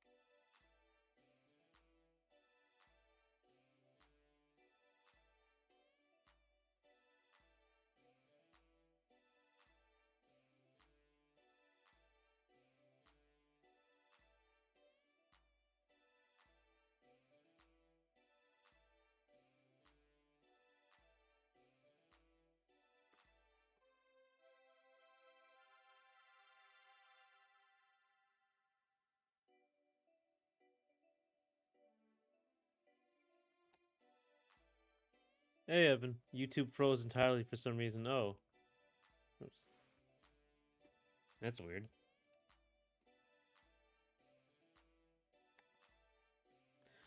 Oh, we're just talking about some Steam page stuff. I think I should update my Steam page. The what you can also do is there's like visibility.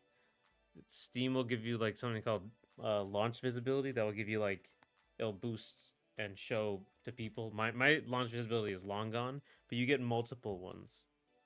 So you can choose when they come out, at least. So I think once I finally get this new character,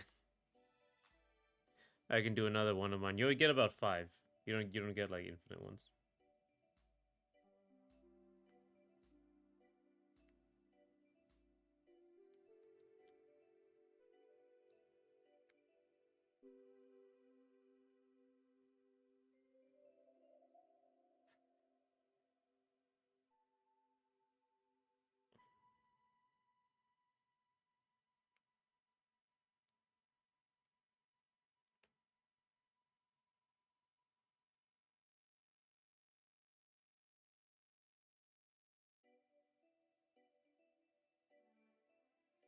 Are we still talking about 36 drafts I pitched on? Sorry, I mean 26.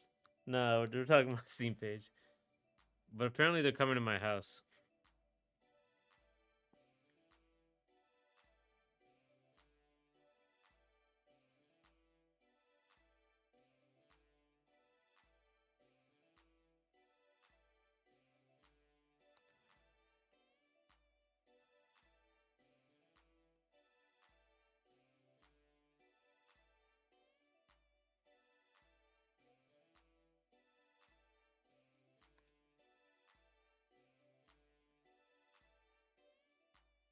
Oh right, this actually does go off the screen, so I should. Um,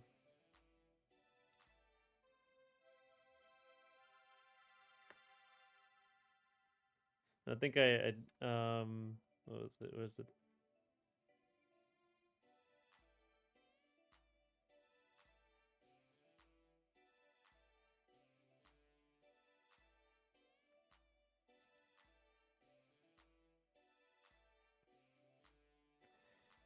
You must get strapped up, get a Glock 17X. I mean, the pigeons, you know, pigeons scare easily. You know what I'm saying?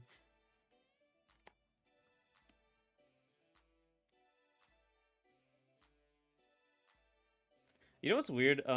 What's going on with Clippy? Like people doing Clippy profile pictures? I saw a couple like people with Clippy profile like some comments, and I thought they were bots because they all had Clippy in their profile picture. I don't like Microsoft Clippy.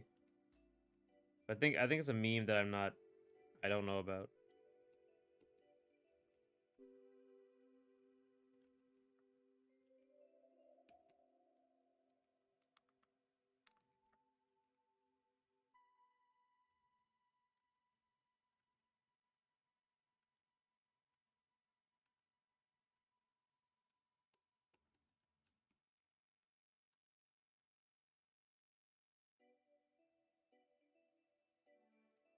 You don't know about the cult of Clippy? I don't know.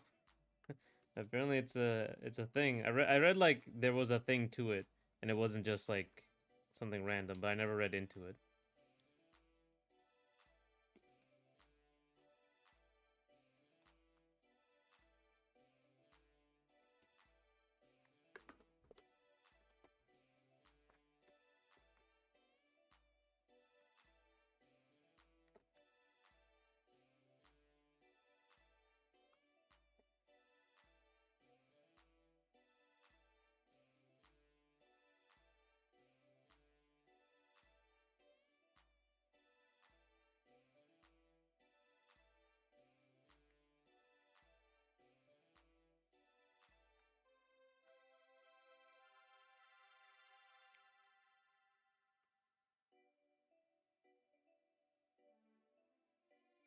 No, wait, Clippy is in the Windows XP. Yeah, Windows Clippy.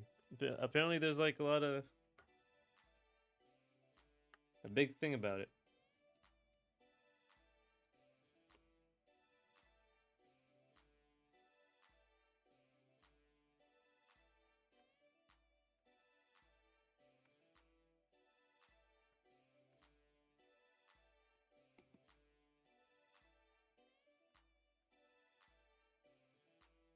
Okay, YouTube unfroze. We're still back. Oh man, you're on both.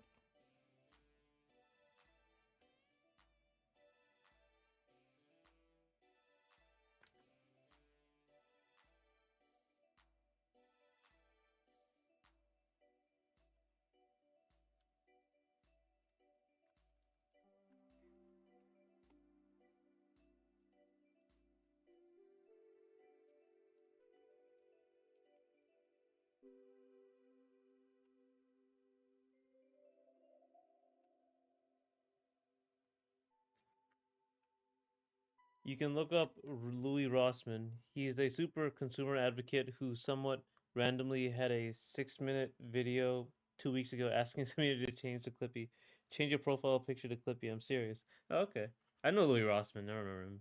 I like him too.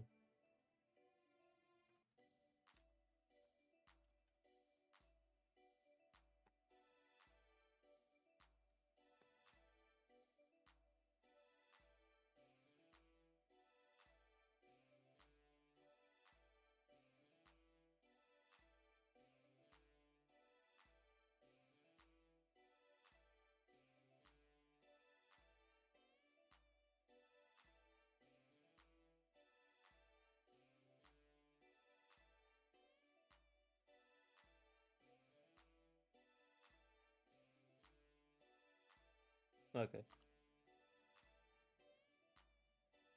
The idea is multifold. First, Clippy was annoying back in the day, but never sold your data. Second, it makes it very easy to tell that someone has similar interests rather than everyone being a part of. Okay, I see. I have been seeing that like Google versus Clippy sort of thing. Like we need all your information in order to give you basic services. And Clippy was like, I just want to help. I'm trying to make my avatar clipified, but it would take a bit of work. Oh yeah, you would have to like get a golden knight suit in and Clippy. No. Oh, okay. Oh, there it is. Okay. I'll watch this later here.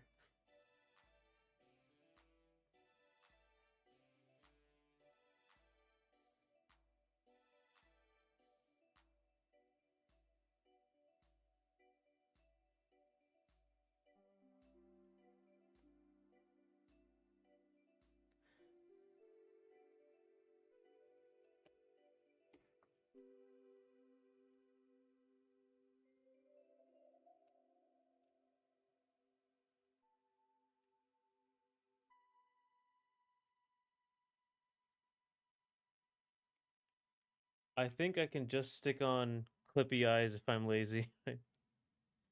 Basically googly eyes, yeah. Okay, I think that's it.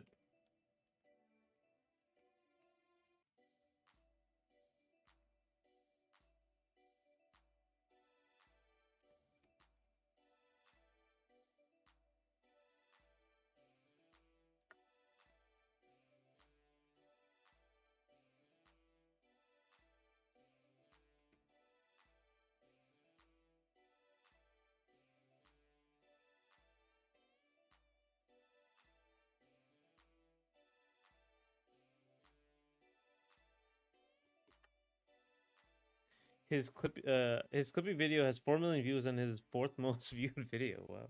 Yeah, it's 4 million views. That is insane. Yeah, this guy. The pinned comment is, "You're the reason I've been seeing these profile pictures so much. I thought I was going nuts." That's right. I had no idea. I thought they were all bots, like randomly coming. Oh, guys, sculpted Clippy.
It's a big turnaround. Clippy was considered like very annoying, and now he's like the symbol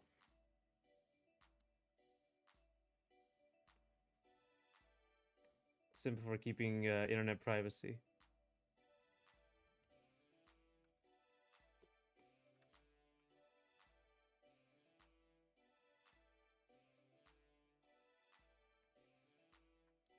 Yeah, it's a lot easier when the eyes are closed, but now we have to go to the next one.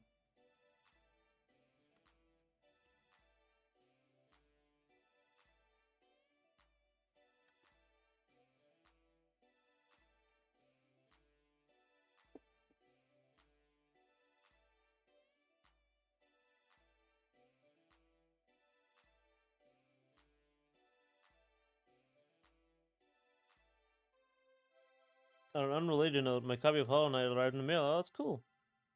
Now you can play The Phenomenon.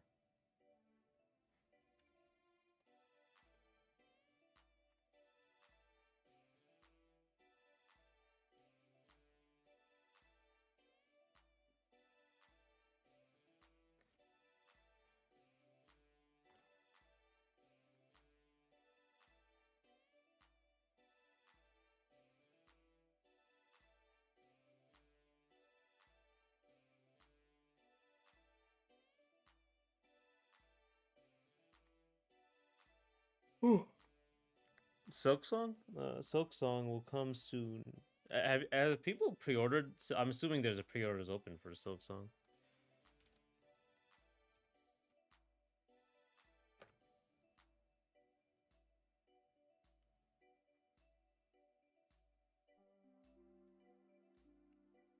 I wish. I'm starting from the original game.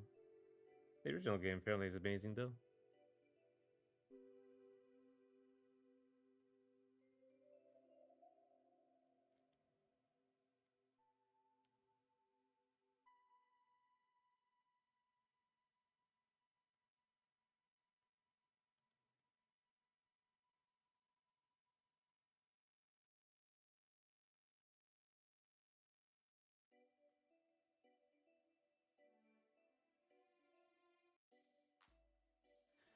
I'm not sure that Silksong has physical copies on day one. Oh, okay.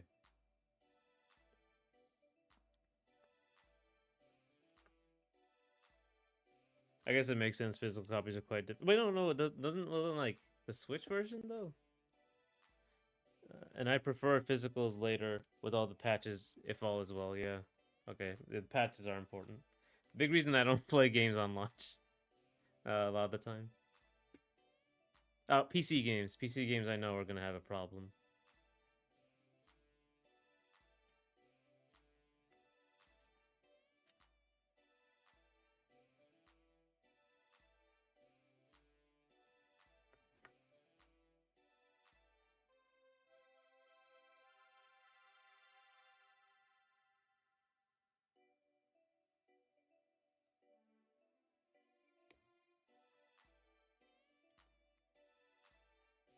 There we go.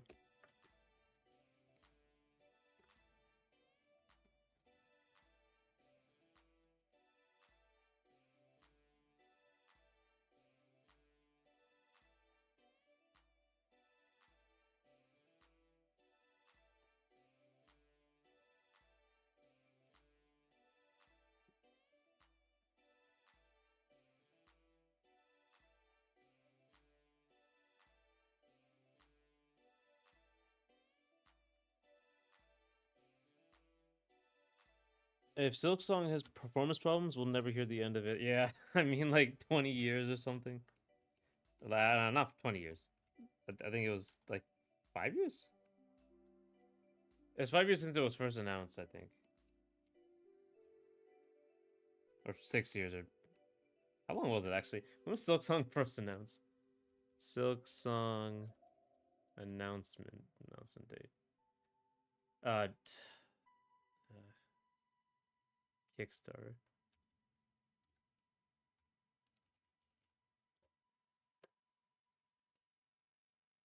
6 years. All right.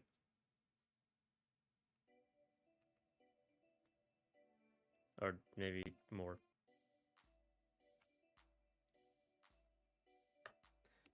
It's gonna be like a cyberpunk situation. It takes 8 years and it still doesn't function.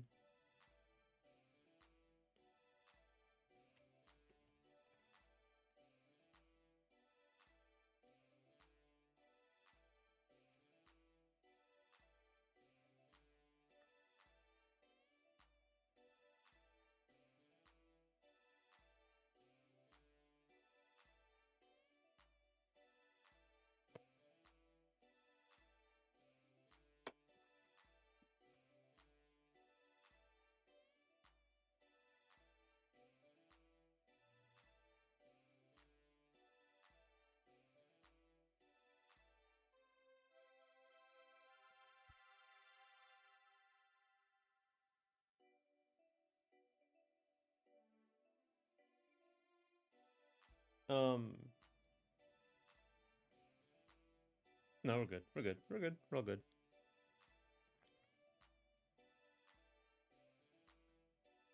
That's how it is. Let me see.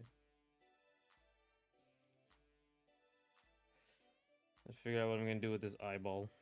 I'm gonna give him like lots of reflections and stuff, I guess.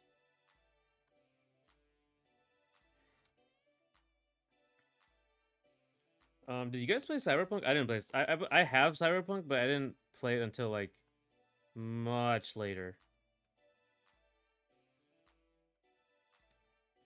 And even like this computer really can't handle it that well. At least it handles it fine, but it's like the fans going, no, like 90%. I think I was looking at it.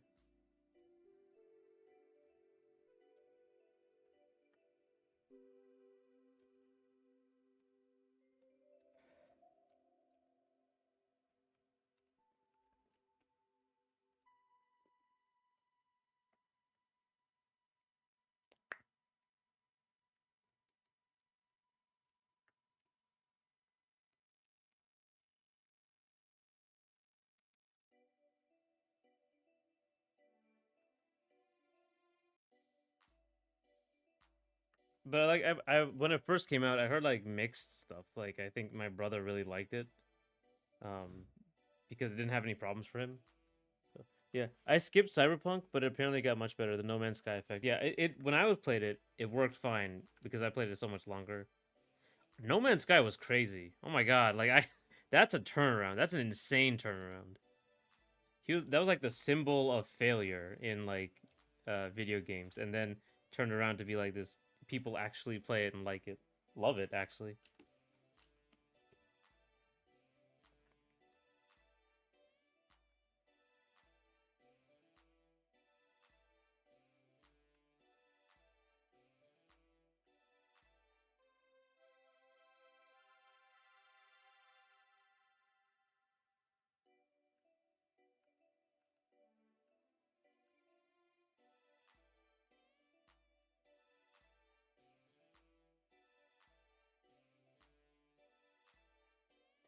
Hello again. Hey, same thing can't be said for Mind's Eye. Yeah, Mind's Eye just crashed and burned, but that was also a game that came out of nowhere for me, and then everyone was talking about how terrible it was. Hello again. Hey, Ahmed, how you doing? We're talking about uh cyberpunk games and like how like Cyberpunk 2027 was like anticipated and kind of terrible on launch. No Man's Sky also was like that, but it turned itself around. Final Fantasy 14, that one too. No Man's Sky, CP 2077. The whole trinity of coming back from the dead, yeah.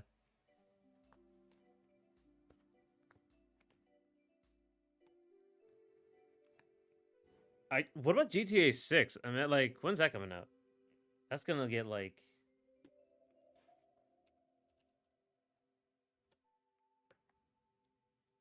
release date. Like imagine if that game comes out. Well actually GTA no. Excuse me. GTA isn't buggy as far as I remember. It's just kind of goofy. May 26th. Okay. I don't think anyone was unironically excited for Mind's Eye.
Hank, do not abbreviate Cyberpunk, Hank. Okay. Yeah, I don't know what like halfway through talking about it, I was like I should get to this 2077 really fast. Um yeah, I don't know what Leslie Besley thought when he announced Mind's Eye. GTA 6 will sell as long as the box says GTA 6 on it. Yeah. Think of the trilogy. Yeah. When GTA 6 comes out May 26, 2026. People are going to start with before GTA 7, yeah. By comparison, some people were excited for Callisto Protocol due to the number 9 effect, the original company dropping the ball. Yeah, but I think Callisto Protocol, I think that it actually did pretty good, right? I heard of people talking about like this is it's kind of like a fighting game the way the combat works.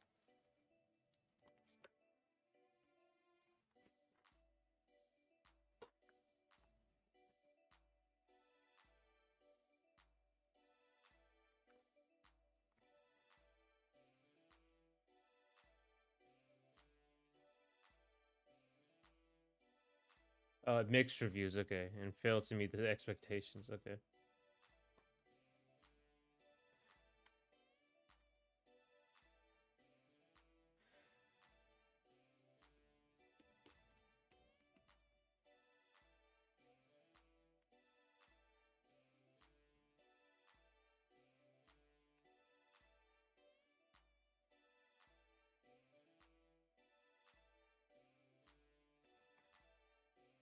I don't think it did well. Yeah, it didn't sell well and it didn't get the critical the the critical acclaim. Yes, I thought from I guess from what I heard I thought people liked it, but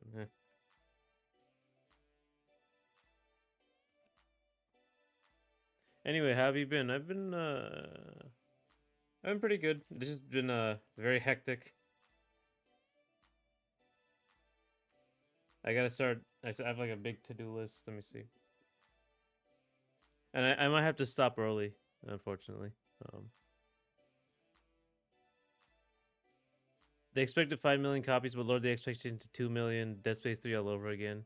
All right, Dead Space 3 was kind of lightning in a bottle, wasn't it?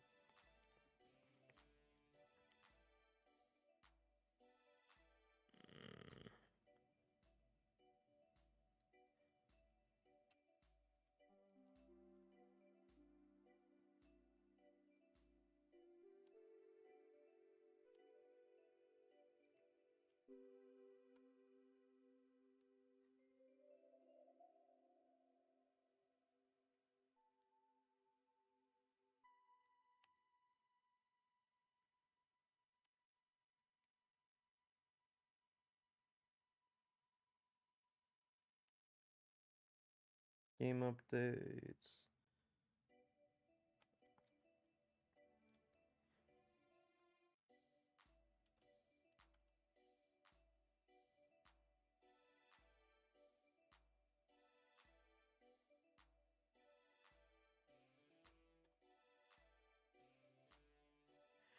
It is possible people expected it to be more like Dead Space than it was. And Dead Space 1 had great remake, close to the same release date. Right, I remember the remake.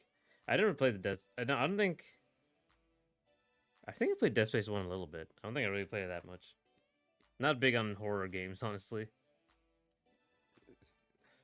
But I don't know if is Dead Space considered to be a horror game, or is like the first one a horror game?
Lost Planet 3 lost the plot. Oh, first two are horror. Third game lost the plot, from what I understand. It was a low key Lost Planet game. Lost Planet 3 lost the plot, and it was a low key Dead Space game. That's interesting.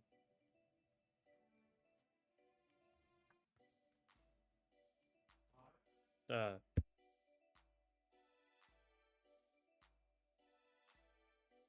I'll be right back. Like in a second.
Okay, let me think of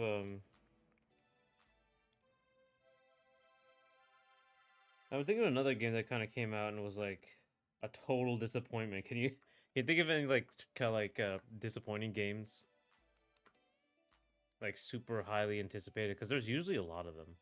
I guess a lot of Ubisoft games. I'm guessing. Battlefield. No, did they make Battlefield 2042? I heard that was really disappointing. I don't know. I don't know if that was Ubisoft, but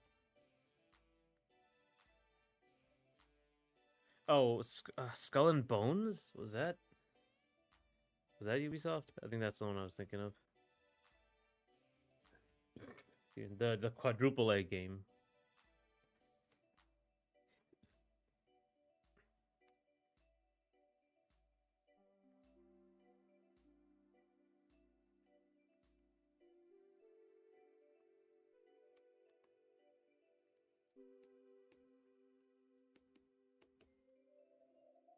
Like a gooey sort of look to it.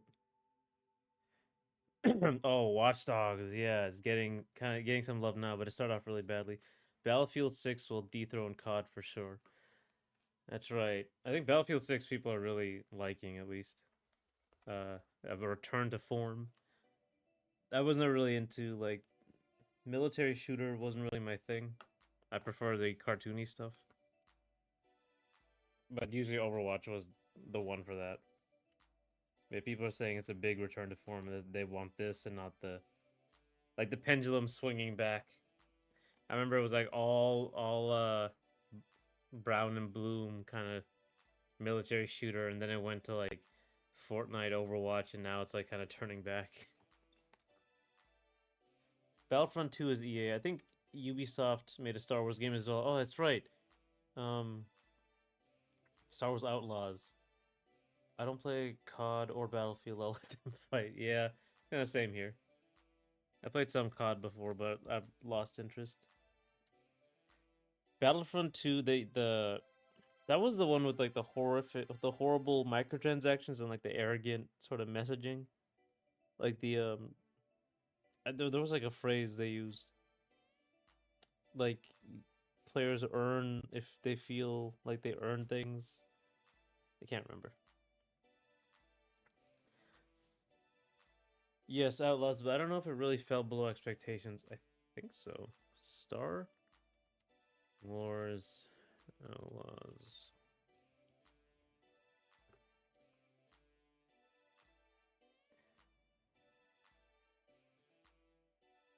Oh, the game received generally positive reviews, but it underperformed expectations.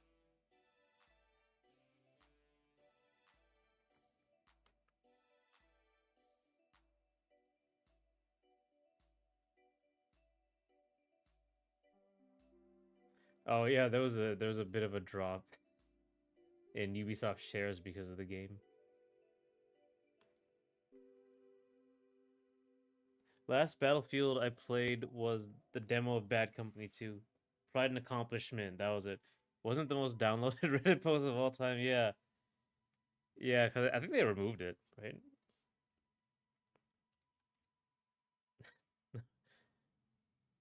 Let's see, most downloaded Reddit post.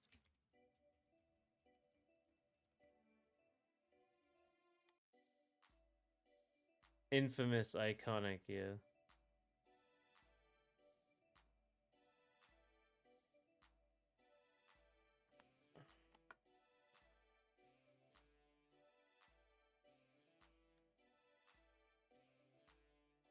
I think the most downloaded post is a video titled Times Square right now with the text GME go burr.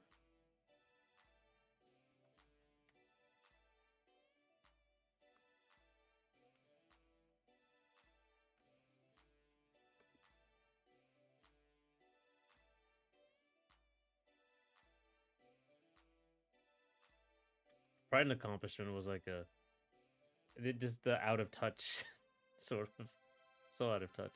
But I think that did get like an award of some kind, like a record of some kind.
Somehow Oh, downvoted Reddit post. Yeah, maybe.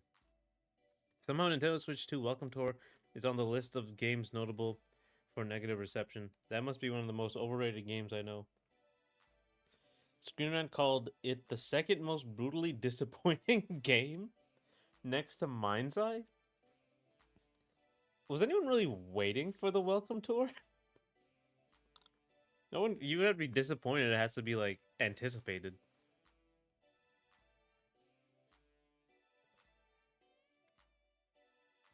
Now, so we already talked about how Mind's Eye is like kind of, sort of anticipated. It's like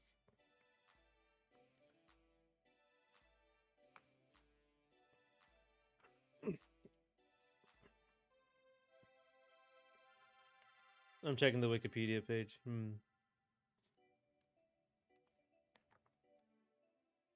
remember having being like the Welcome Tour being very controversial.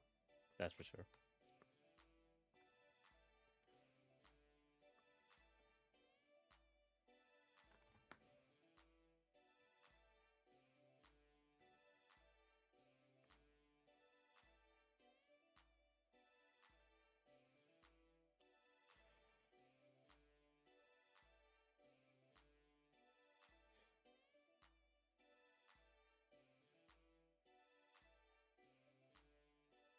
Mind's Eye has a little bit of prestige because it was at big events and had GTA producers. Well, yeah, that was one of the things.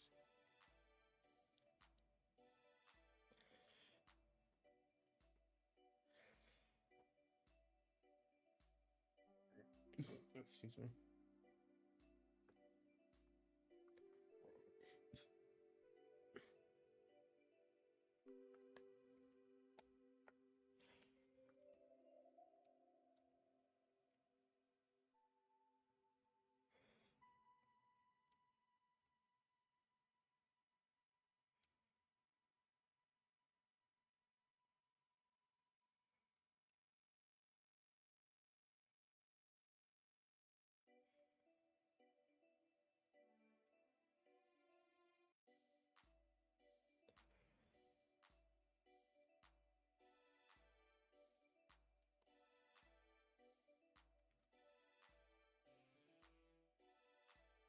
One Two Switch is going free while Welcome Tour is documented for all time.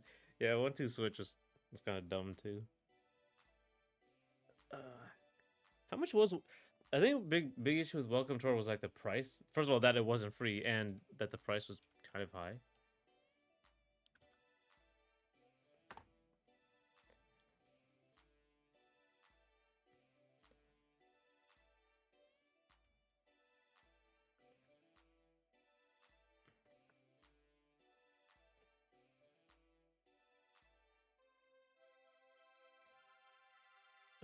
6-ish dollars. Okay.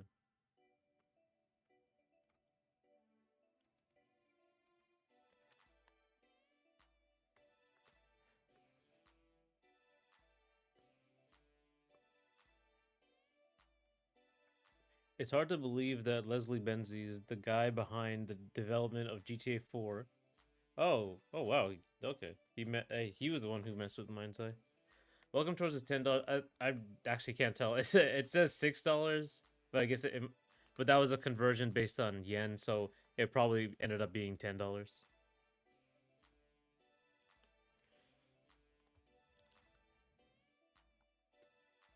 Yeah, I mean, like when you have those developers, we were talking about Kickstarter. It kind of goes back to that. It's like when you have all these people coming in, it's like how much was like the director supported by the studio or by the people, like all the resources. You know, are you a good director? Like you're a good director, but a director is like part of the as a cog in the machine. Do you have like the resources? Are you a good director with no resources? Also, can you run a studio? That sort of thing. Like, there's I guess there's more to it than there's more like logistics to it than just like making the game. If it's no more offensive than it is no more offensive than we play. If anything, it is more ambitious because it became a scapegoat for all the people who don't like Nintendo now. Yeah,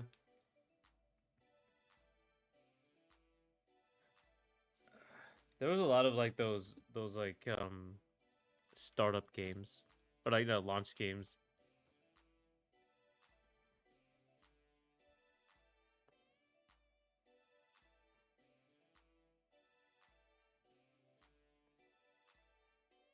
Oh my god, why? Usually people ignore them, right?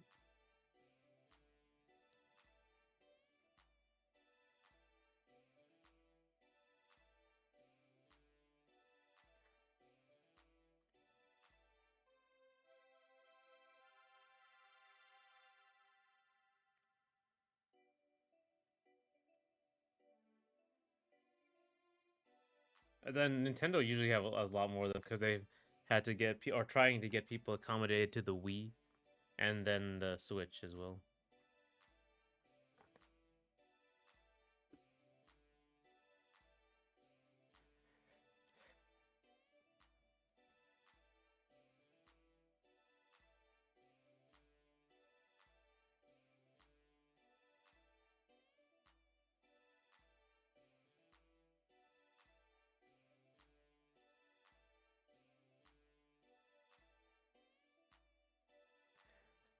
Capcom have had a lot of studios talent that broke off from them. What makes SNK, Dimps, Inti Creates, Whoopee Camp, Platinum Games work is that they still keep a strong team of focused talent. Yeah, SNK was like is like a big underrated company. I guess they're not underrated. They are pretty successful. I think they left to do some gambling stuff and then came back.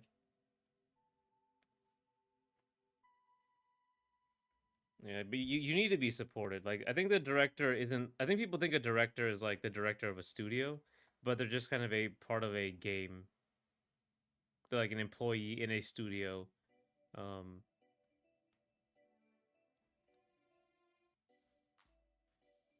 Concept, Mighty Number Nine, and Leslie Benzie, Mind's Eye are examples of putting the cart before the horse. Exactly. Yeah.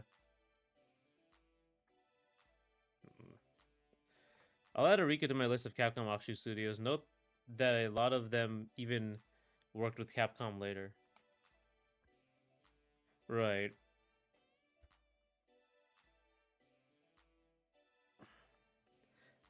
Do you know any like offshoots of Nintendo? I'm kind of thinking like some guy left Nintendo, started their own studio. Maybe the Star Fox guys, Argonauts. I don't know the stories behind that though. It makes like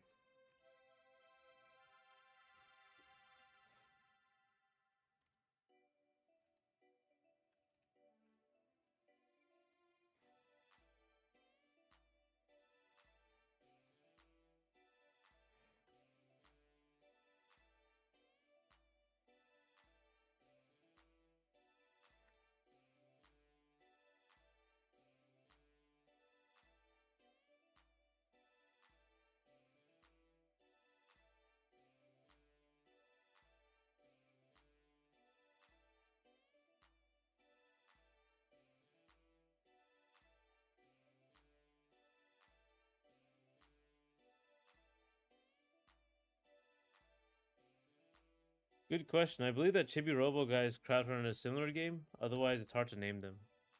Hmm.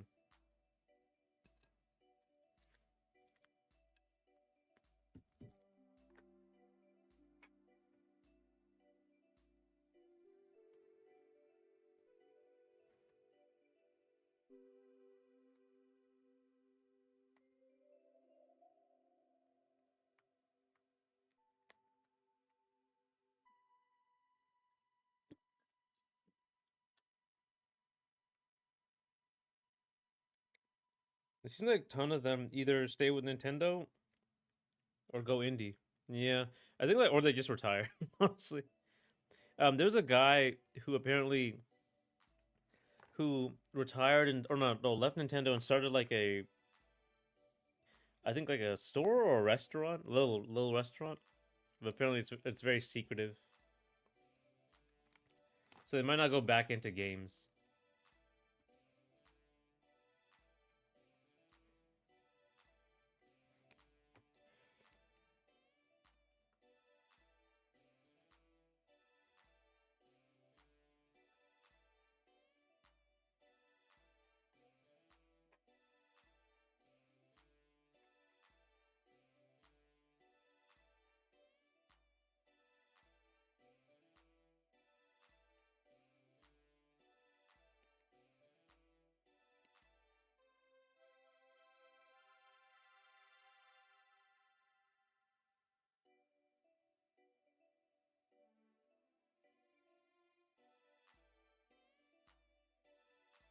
Konami, I think, had the most high-profile losses, right? I think the Bloodstained guy, right? That was that, and then Kojima had like it was like really bad break. I think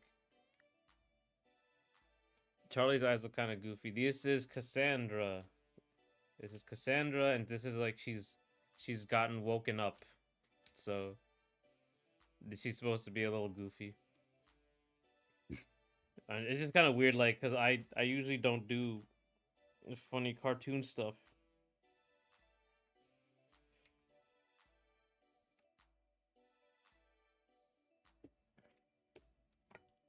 Um, Castlevania is owned by Konami, right?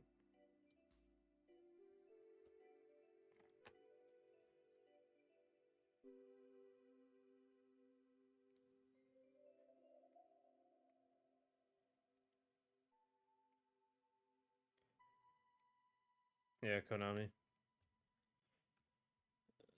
Takaya Imamura was with Nintendo from 89 to 2021, but went indie with the game based on his manga. He's the artist for F-Zero and Star Fox as well. Oh.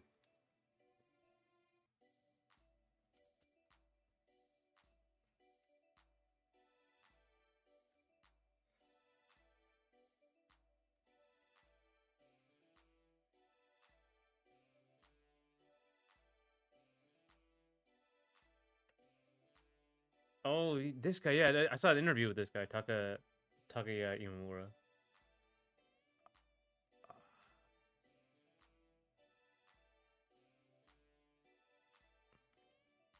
Yeah. The Star. I saw the Star Fox art with him, and also on Twitter. I think he was sharing some stuff he did. Konami's biggest mistake was probably firing Hideo Kojima, no doubt. Yeah, acrimonious split. Oh, and he directed Steel Driver Sub Wars. That's cool. I never played Steel Diver series. I only know about it from Smash because it has a gun.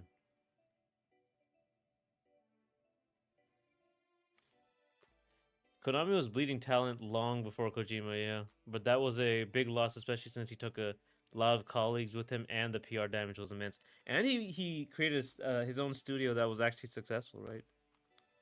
I think the guy who made Castlevania, that was one who made Bloodstained. I think that was another issue. They didn't like him, or he didn't like him.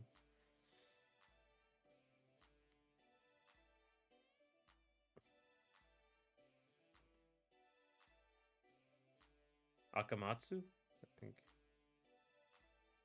Hitoshi Hakamatsu.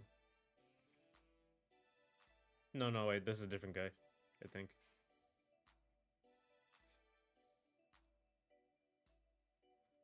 The Symphony of the Night creator is what I'm thinking of.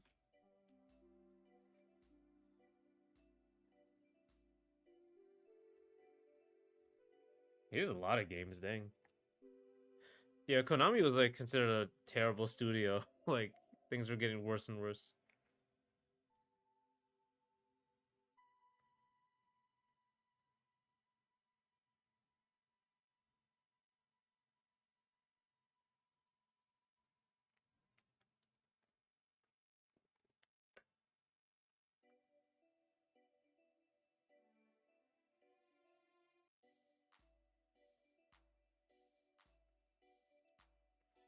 Igarashi, yeah, Koji Igarashi, right.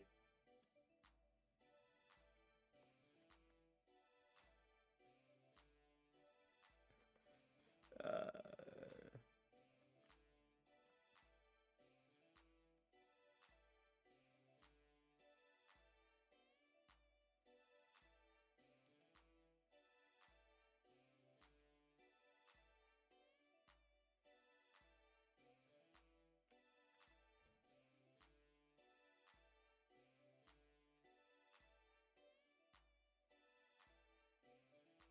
Silent Hill fans were the canaries in the coal mine, but Metal Gear fans were still eating till MGS5, right? Oh, right. They also made. Oh god, they also have Silent Hill. They removed PT. I remember.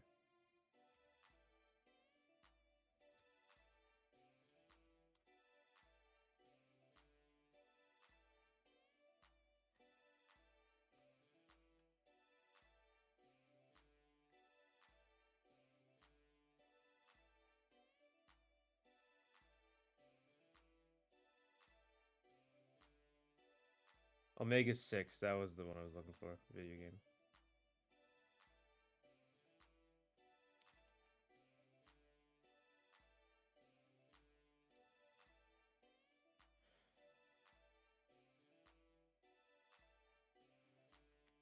MGS didn't feel good in my opinion.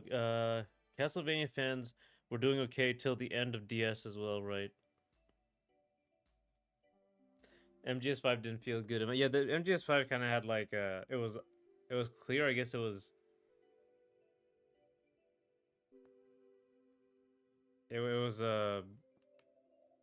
different. I think, but I think it was still like people liked it.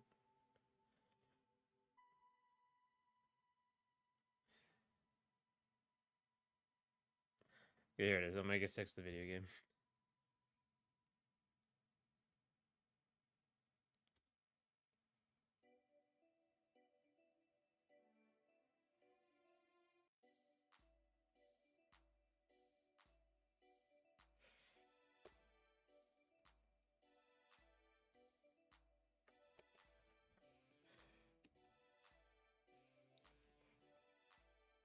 All right, back to working on this.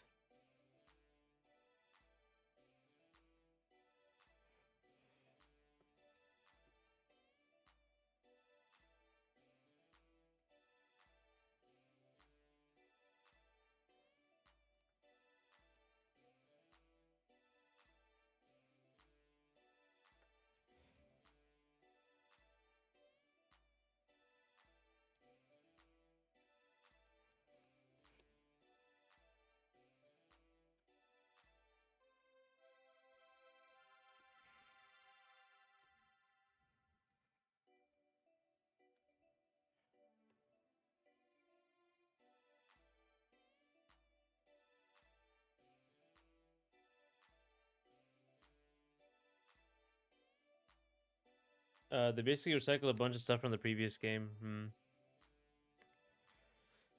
Konami offshoots include Kojima Productions, of course, but Treasure and Goodfield are also offshoots. Treasure and Goodfield. I think I heard of Goodfield.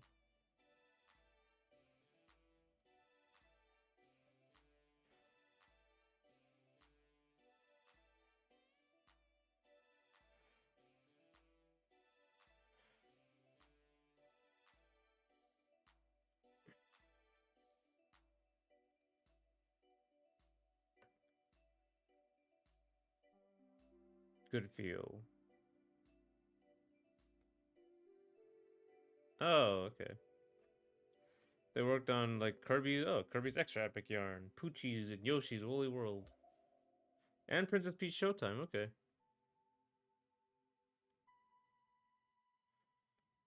Bakeru.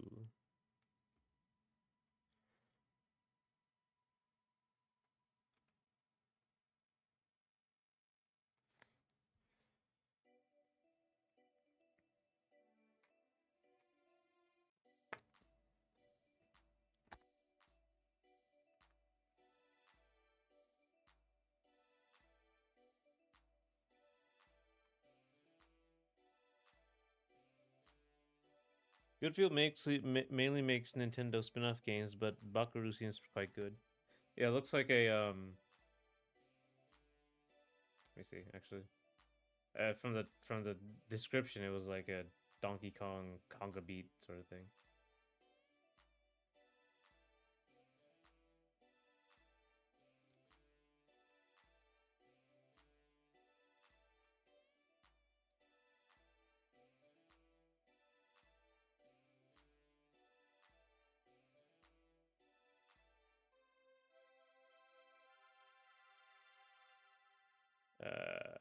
Here, announcement trailer. Okay.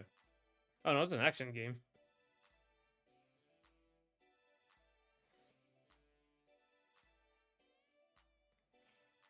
Like an action rhythm game.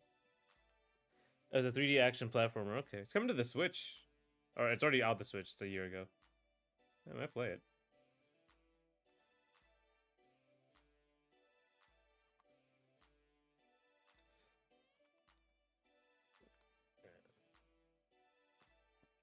Oh, there's a lot to this game. Wow.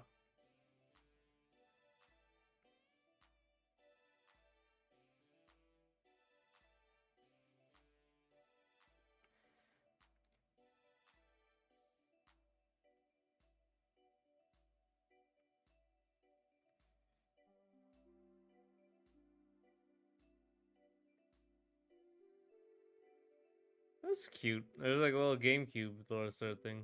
Those Hat in Time platformers as well.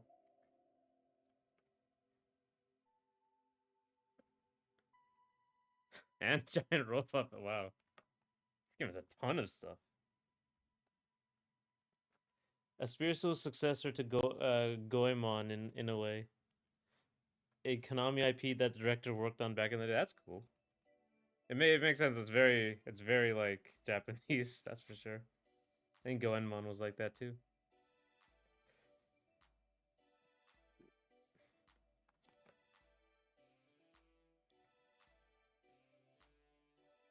Spiritual successor.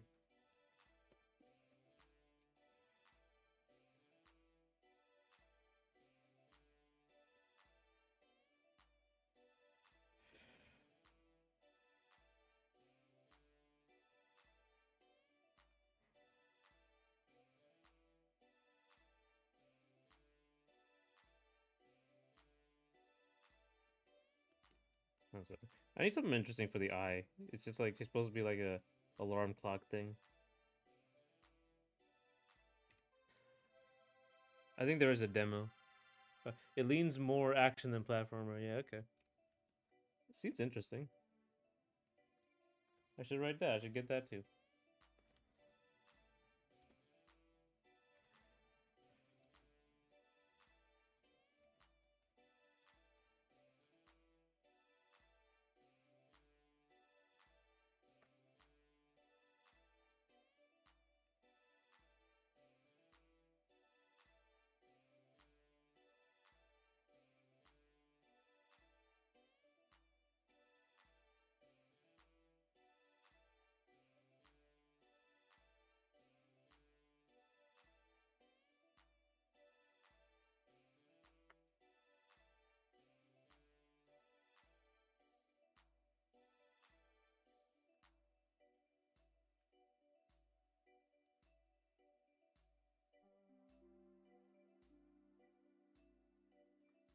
I got confused. I thought it was Charlie. No, this is Cassandra. She's waking up from a bad dream. Or no, she's going back to sleep from a bad dream and then waking up, being woken up very loudly. I'm a demo junkie, so I'm great at recommendations. That's cool.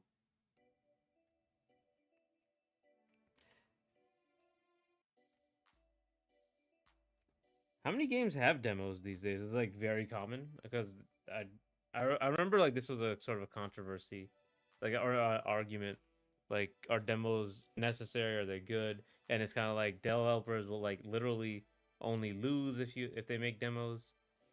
It's very rare that it's good. It was a conversation. It was a long time ago too, but I like demos.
There's like 1,000 demos on Switch, and there's the difference between me recommending your game or not in many cases. Oh, okay.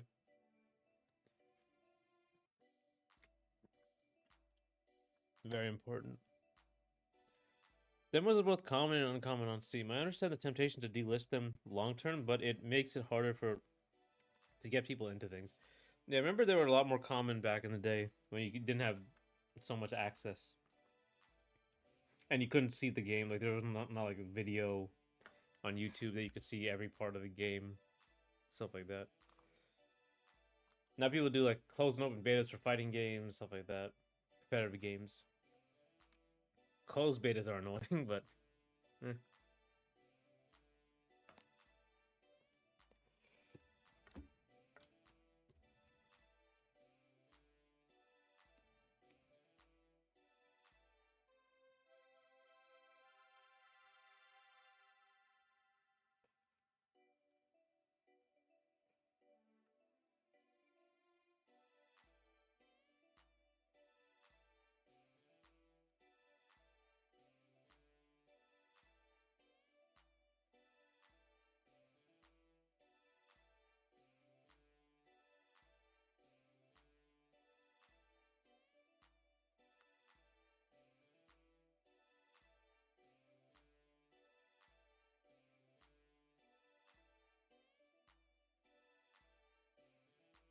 The 2 hour limit for a purchase on Steam is good, but you need to full install the game and have the money, right?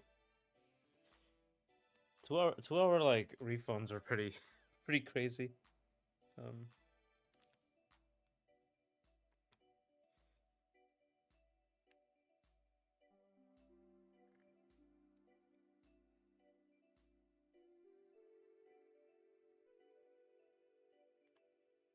so I would think like you think that'd be rife with exploitation, but yeah, it ends up working, you know.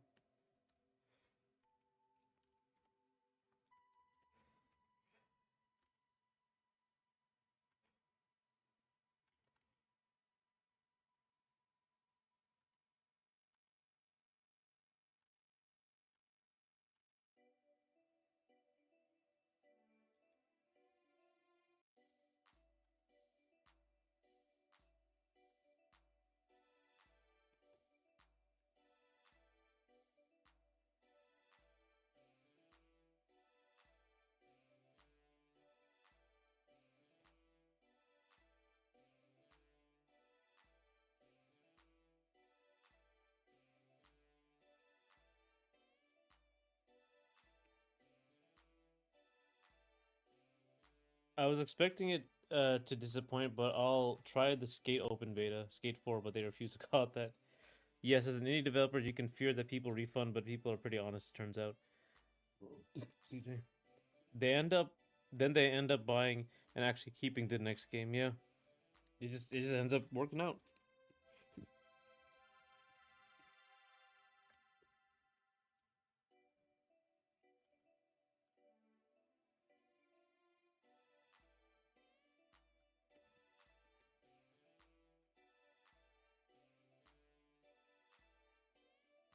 One of those things can be dubious on paper, but end up being pretty good.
Um,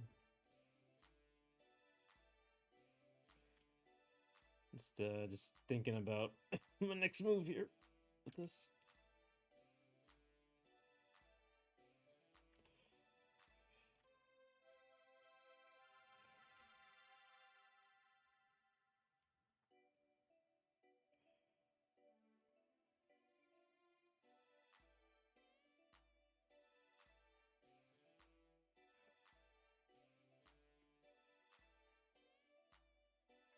Yeah, it looks pretty good here.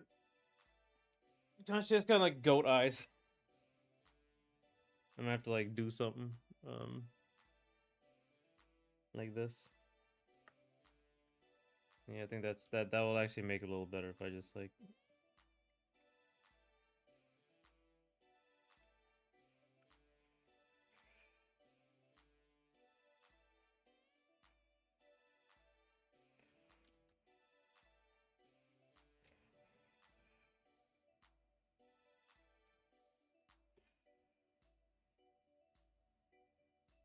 Yeah, like a little this piece of like the waveform.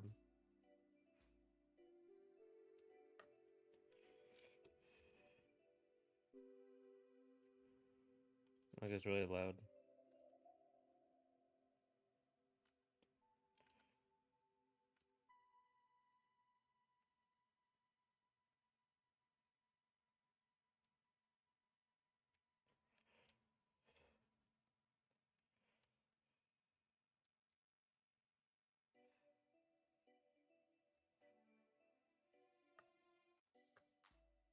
They end up. I think she's the goat, and that's all right. Thanks.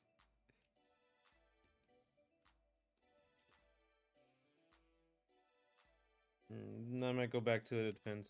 I might go back to the regular goat eyes instead of the waveform thing, but.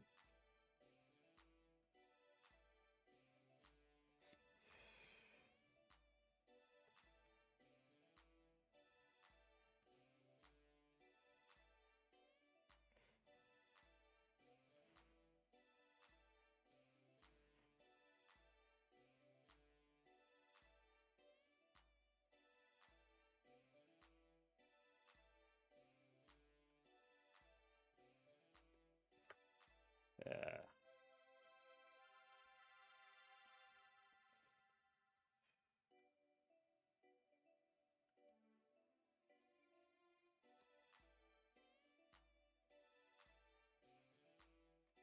Okay. All right.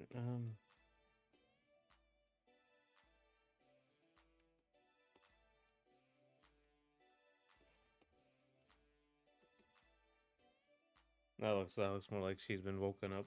Like she's like in distress.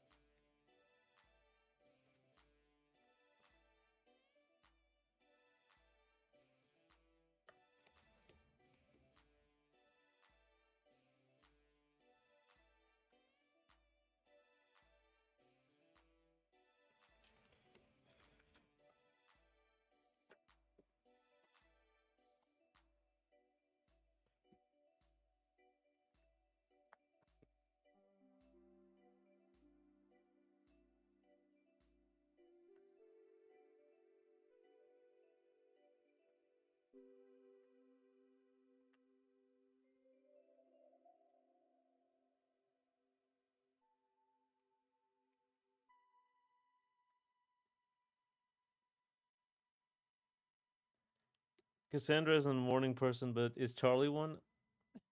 Yeah. Yeah. I mean, they're kind of like uh play off each other, right? But I think like in this case like she's woken up and like Charlie's there because like her her house is like the one, or like her little room is the one with a shower in it because they just had it was their storage area.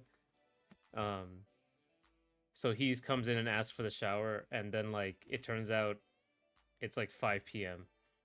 and she's been sleeping all day.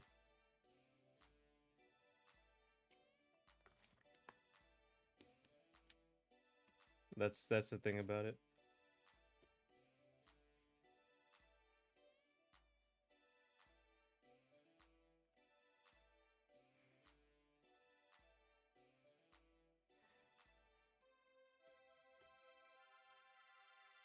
Cassandra is more of a night owl.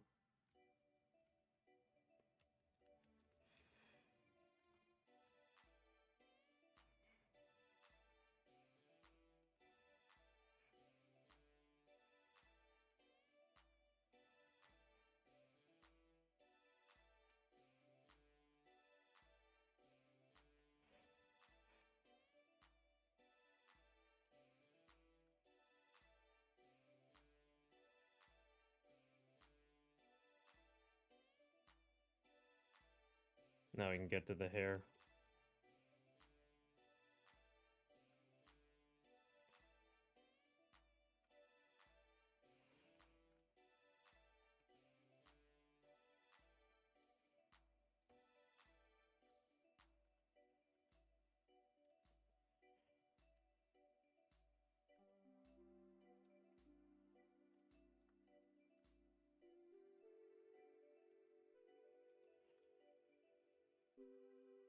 Okay.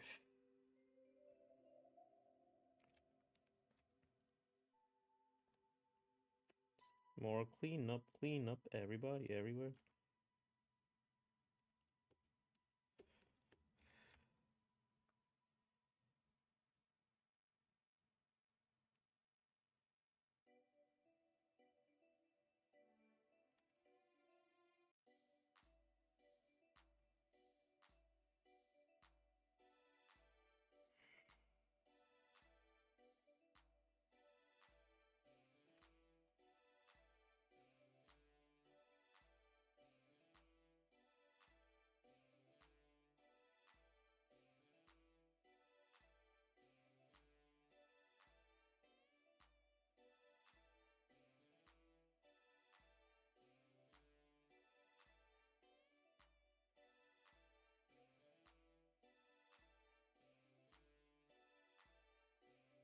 What do you think of character profiles with trivia like height, blood type, weight?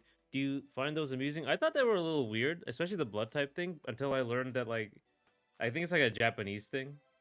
Like it's part of their personality, but I think it's fine. I like the little like details that they give on the characters. It's more interesting for like video games because they don't go into the characters a lot in like fighting games and stuff.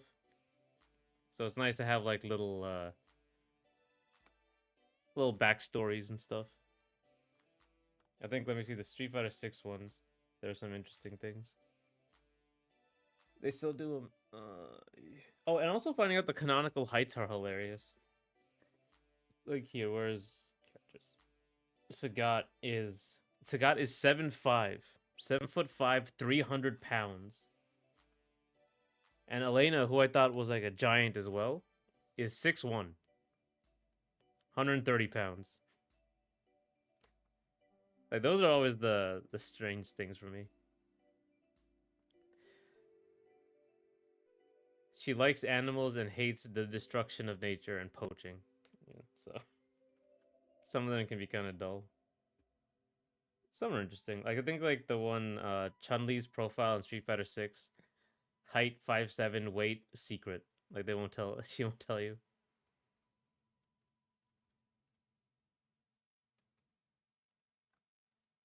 Yeah, Chun-Li's weight is still a secret. Yeah, that was cute. That was a cute little thing they added. My is like 5'5". I think it was just my height and 110 pounds.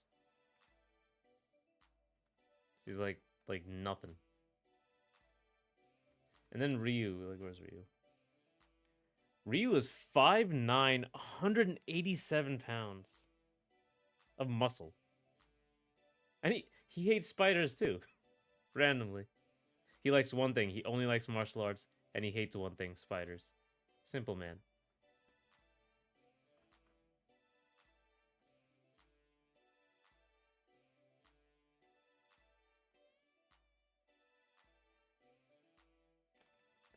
A lot of fighting game weights are totally off for their actual body type and muscle mass. Yeah, the fact that like Sagat being 7'5", how big is Hugo? Actually, let me see. Hugo. Yeah, Street Fighter 3. He's like 7'11", something 7'10". I think one nice thing is that it can give hobbies and favorite food for fan artists to run with. Yeah, it can give you like more into the character when the game doesn't go into it. No, here, fandom. Hugo, yeah, 7'10". Hugo is 7'10". How big is Abigail? I want to see the. Luke is literally me. Check his interest. Oh, okay, Luke. There he is. Likes traveling, PC games, wacky T-shirts, horror, and dislikes horror games. Yeah. Wacky T-shirts. That's. I guess this T-shirt is pretty normal.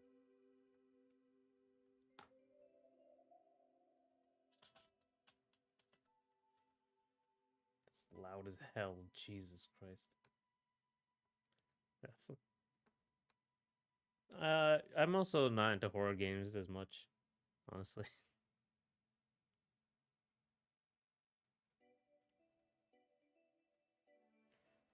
His days off are spent eating junk food, playing video games, and fighting. Yeah. You know, aside from fighting, I don't really fight, but junk food, playing video games. He's just like me, for real, for real.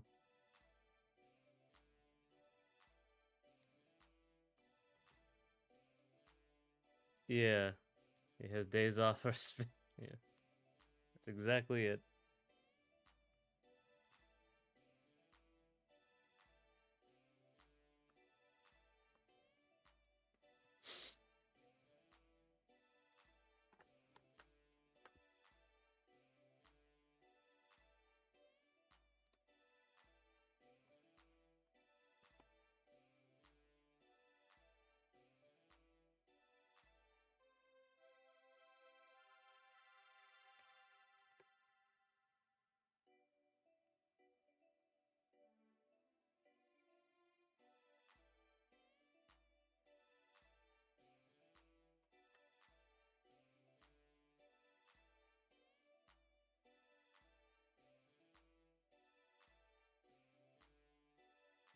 Check Rashid as well. Okay.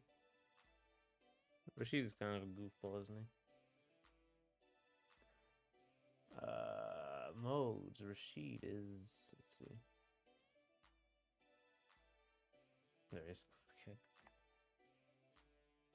Sworn to the. New stuff, movies, his friends. Load time. Hates fighting women and children. Load times. Trolls. It's pretty funny. Video streaming, yep. Born into nobility, he's a carefree but earnest man.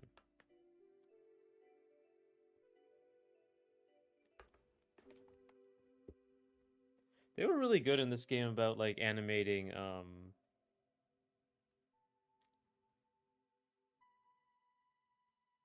the weight of things, like when they jump and move and stuff. In retrospect, a lot of these new protagonists are designed to be relatable. Rashid and Luke are both gamer types, yeah. What's Kimberly do?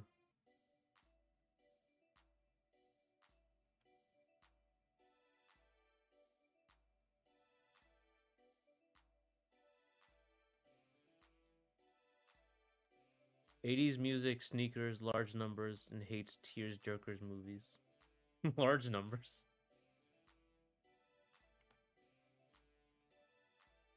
Where is also Jamie? Jamie's the other one.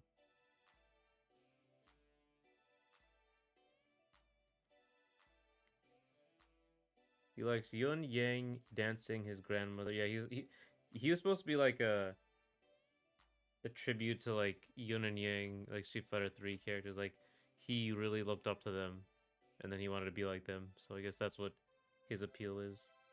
He's a dancer as well.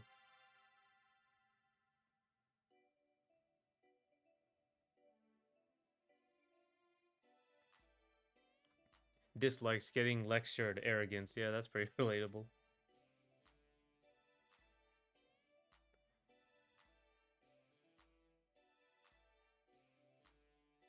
What are the lilies about? She likes cameras and birds of prey and hates lies.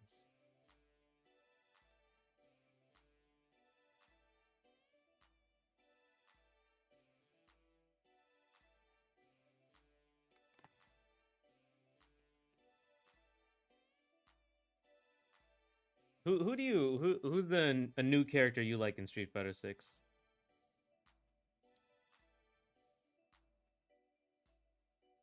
I'm not into to Luke as much. He's kind of a boring character. A little bit. He's not mean, but kind of boring.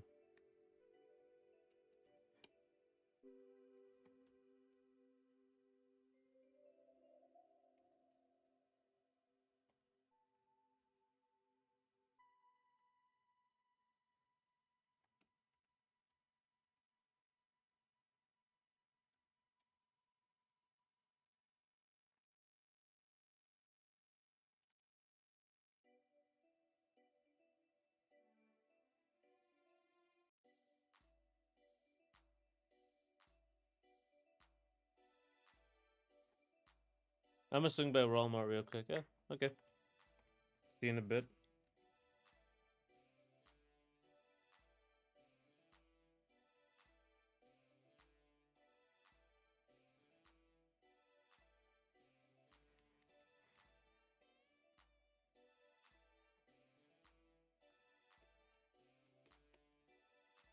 Can exaggerate this a bit. All right.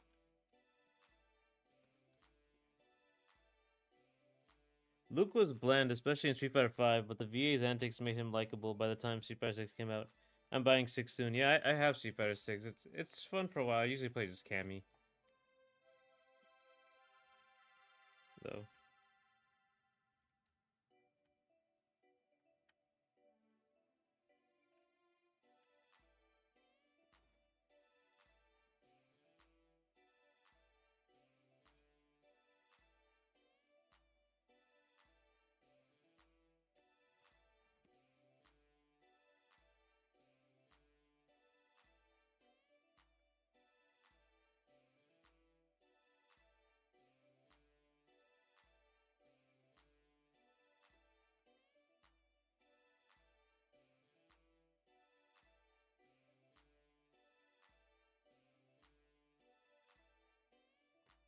Hmm.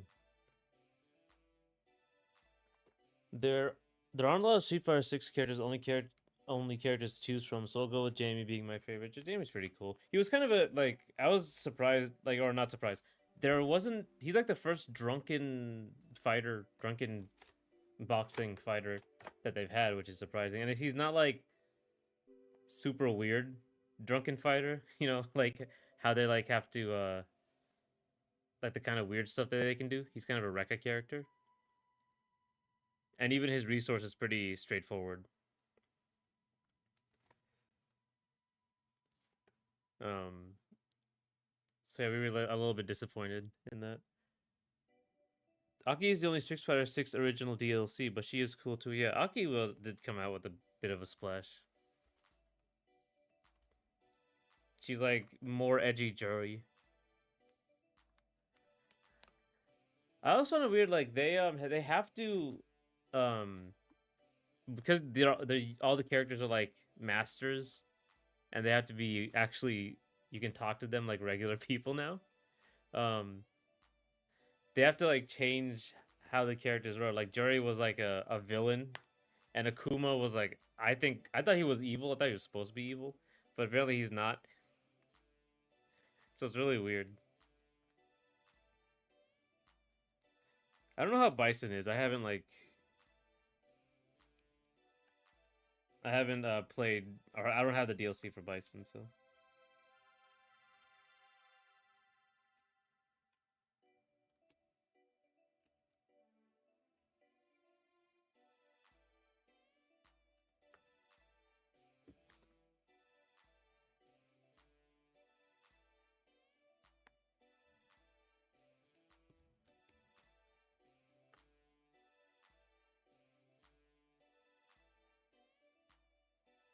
Aki successfully made is Master from Street Fighter 5 like go to even only slightly, yeah. Fang was so shit. Like, such an annoying character. Like as a personality.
Uh as far as characterization and story mode, I think some of them it makes sense for them to be interested in teaching or but others would never, yeah. They're just being nice because this is the creative character game for the sake of gameplay. Yeah, because you want to. Everyone wants to talk to like the Kuma and see what Ryu's about. That's kind of the idea. It's like Sonic, right? Come Street Fighter 7, Akuma will only teach people on the path of the Dark Hado or something. Akuma's a very. He's kind of an odd character because he's always been a side character, so they don't have like a lot of time to characterize him.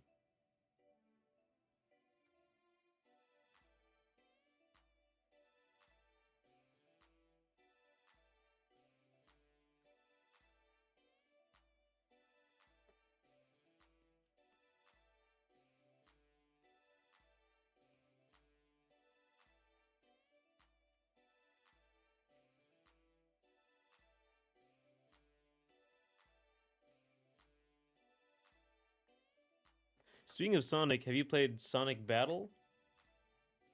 Not just Sonic Battle. Oh wait, oh that is that the fighting game? That's the fighting game from like back in the day, right? Oh no, it's not. Never mind. Something else. Oh, but I remember there's a robot.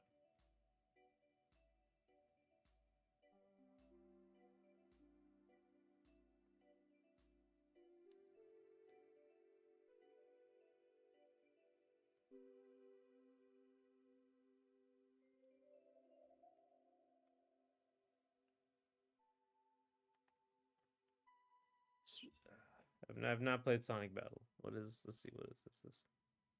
It's like an online game. If Jump Superstar did World of Light over a decade early, Sonic Battle did Street Fighter 6 World Tour over a decade early. That's interesting.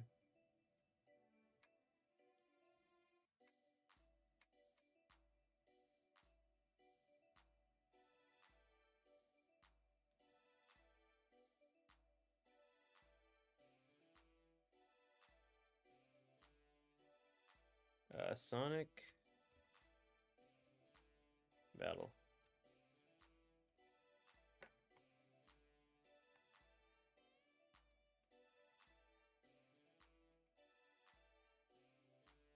Oh wow, it's like a 3D game.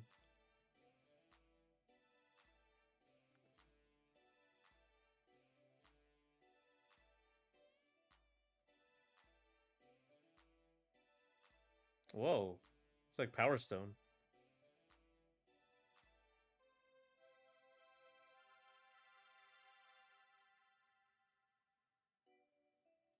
I'm watching it here.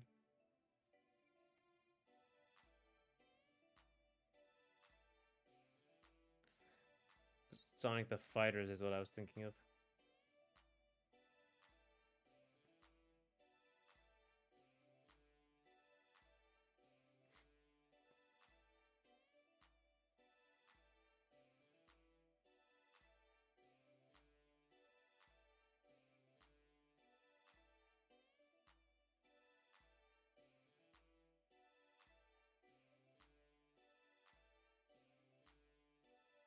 the the robot Emerald could be fully customized in appearance and learned attacks from all the Sonic casts across each chapter for a final boss fight where you, Sonic, fight a super version of him. Wow.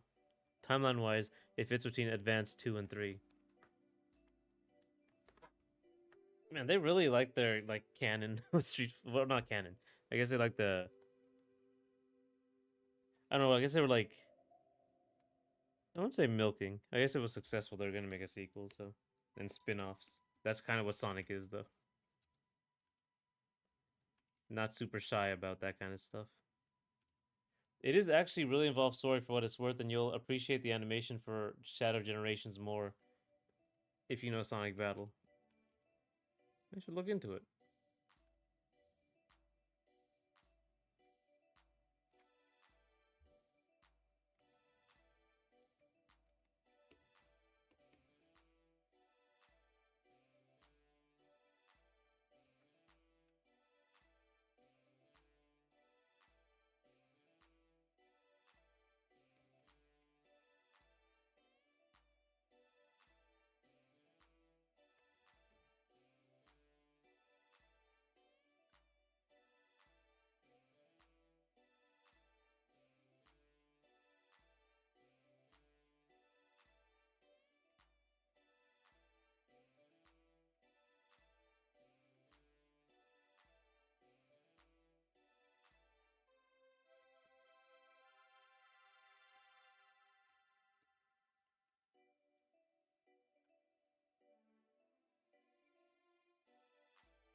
Let me.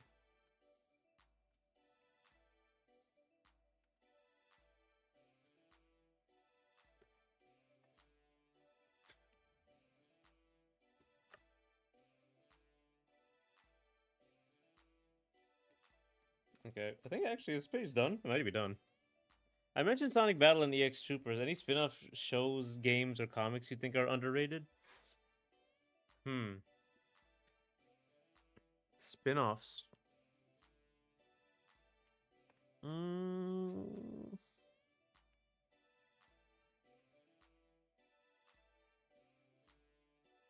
that's a hard one. Wow.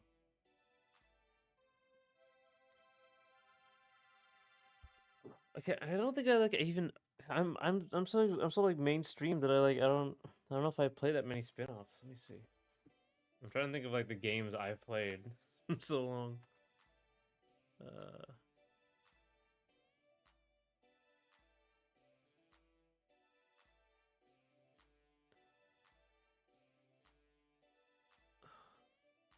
I can't really think of one. Spin-off shows or comics. I mean, I can think of movies. Furiosa is like critically acclaimed, I think, but it was like underperformed at the box office, even though it was amazing. Um, oh my god, there's another one. Oh my god, it was tip of my tongue. Spin-off. Oh my god. Oh yeah, the ballerina was pretty good. I don't see. Is the ballerina John Wick spin-off the ballerina ballerina movie? It did do well. But yeah, Furiosa is a big one. I think that's a Mad Max spin-off.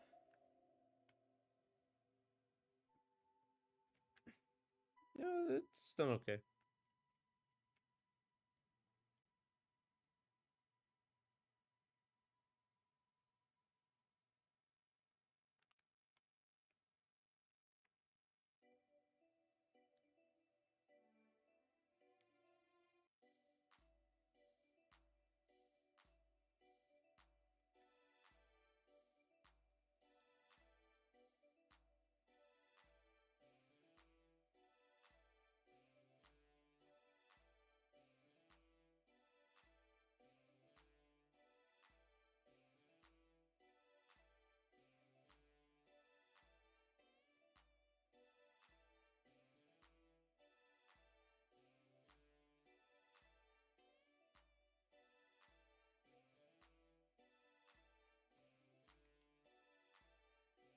Hmm. Yeah, but that's all I can think of like for spin-offs. Like, jeez, what's um I don't know, maybe one of the Zelda games, but I don't think the Zelda like handheld games. I don't think that would be counting like spin-offs.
I think a lot of portable games by default are treated as spin-offs. When's the last time you saw someone mention Minish Cap or Triforce Heroes? Yeah, I love Minish Cap, but I never played Triforce Heroes. I think that was like Four Swords spin-offs and stuff. I guess Cadence of Hyrule, was that counted as a spin-off? Because that's a really good one, but I don't hear about it as much, so I would say that's underrated. It was very good. Oh, I guess the Mario games, Mario sports game spin-offs. But I guess like I only like the charged Mario Strikers charged, which is not underrated. I think it's well liked.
For a Mario sports game, I thought I was underrated. Mario 3-on-3 hoops. Oh my god! Remember the basketball game?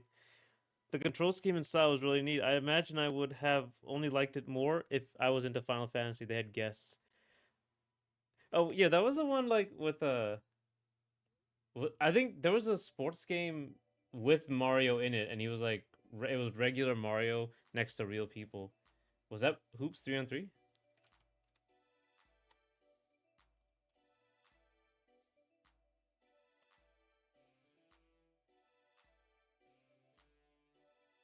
Oh no, this was something else. Never mind.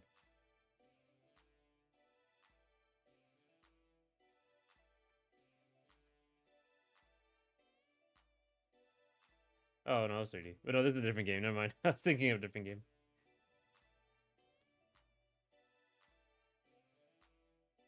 Huh. No, it's a different game. Yeah, yeah. Okay, so this is like okay.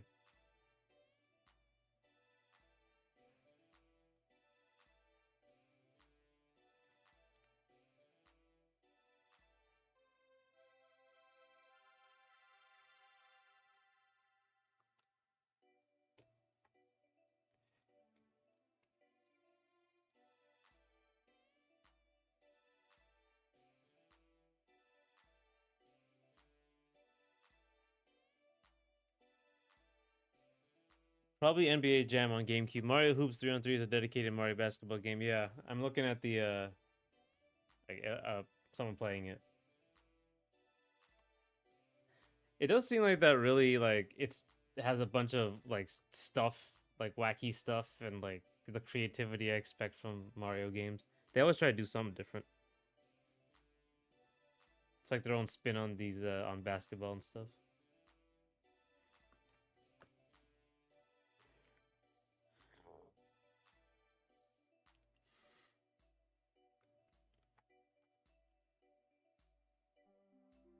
Moogle.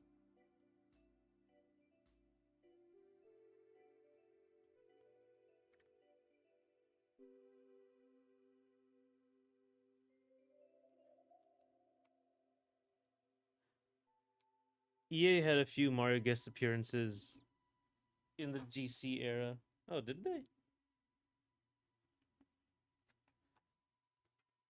I mean, probably. I remember playing NBA Street, right? That was a good one. I don't think that was anywhere, but I really like that game.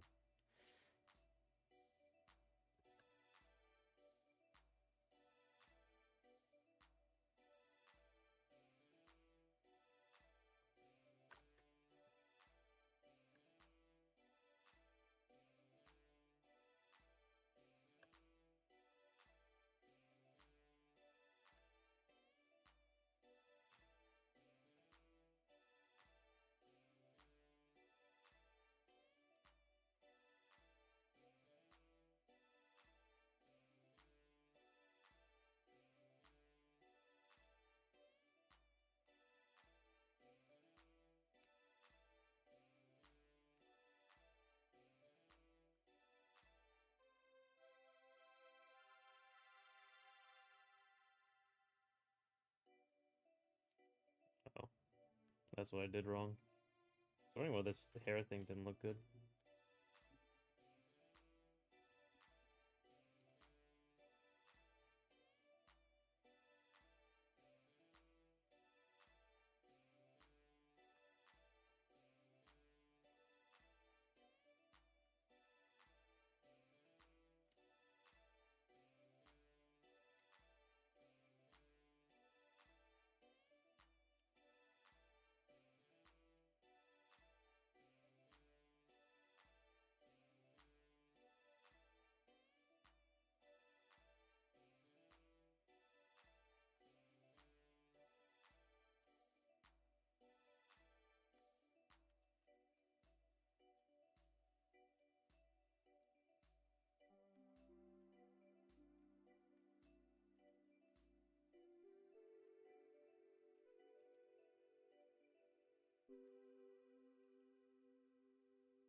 Okay, I see.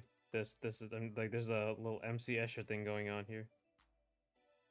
This one.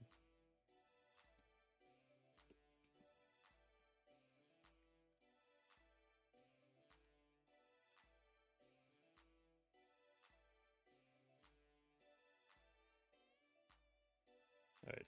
So we're gonna do this, and we're gonna go here. It's way too straight. There we go. Okay. Sorry, I had to concentrate for a second. What about overrated? What games do you think are like super overrated? How about older games, older retro games that are like these aren't legends, you know? I think the only game that has like super legend status that deserves it personally, I think it's Ocarina of Time because that does hold up. Um, I would actually that's not the only one. I think Final Fantasy VII as well. You understand like why those games are, like huge, influential, and still amazing today. Overrated video games. Let me think though. I think I should.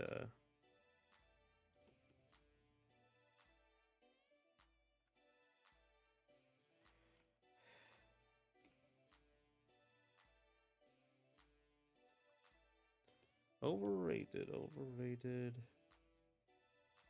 I mean, I guess Call of Duty, but I don't really think they were that great. But yeah, I could say that today. It's still overrated.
Older games that I don't think earned it. I need to play more of them, but I can think of a few games from the 2010s. Cool. I'm just kind of struggling here. Like, what's overrated?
Hmm. Well, what games? What games do you think are a little too overrated?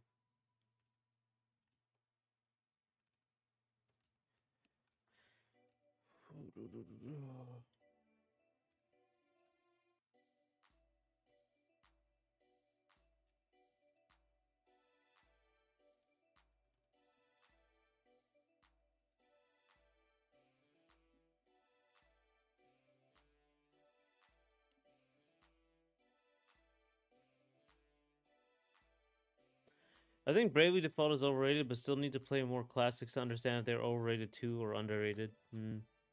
Yeah, I don't really do that JRPG. That many JRPGs, especially from back in the day. I recently played Final Fantasy VII.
Oh, you're another recent Final Fantasy VII OG enjoyer? Yeah, I am. I played that and I could see like, oh, that's because I think the remake was either announced or maybe I played it after. No, I played it before. I think it was announced and I played it and it was like I can see why people love this so much. It's very good. Excellent story.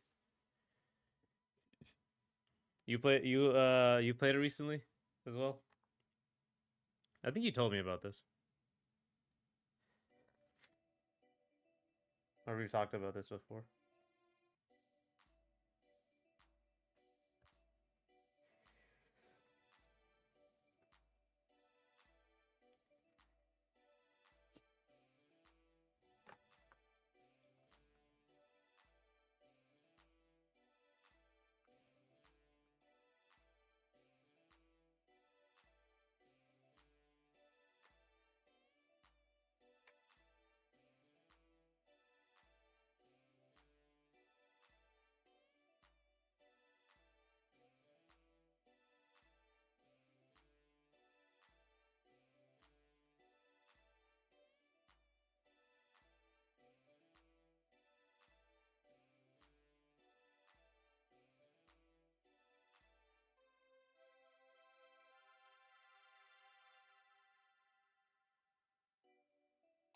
Look, I think the page is done.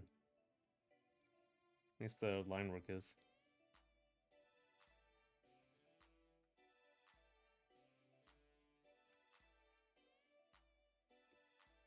Okay.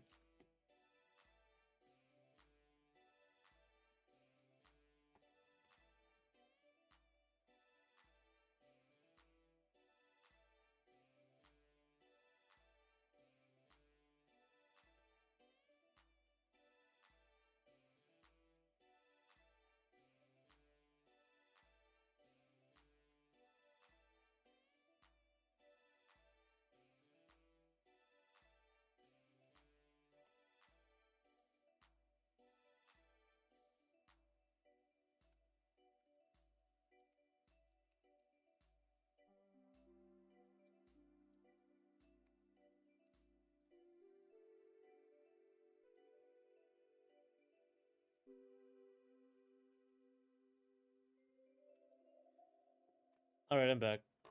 Not finished Final Fantasy VII actually, but I'm seeing the hype and why people value FF6 through 10 so much.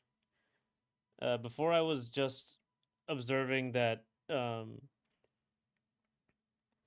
FF13 was linear, FF14 was a bad MMO at the time, and that SE were taking forever to remake their most popular game. Still are, yeah, yeah. But I can see like when I played Final Fantasy VII, I was like, I get it now. It's really excellent. I think the line work for this page is done, so I'm going to save a version of it. And we can go to the next part.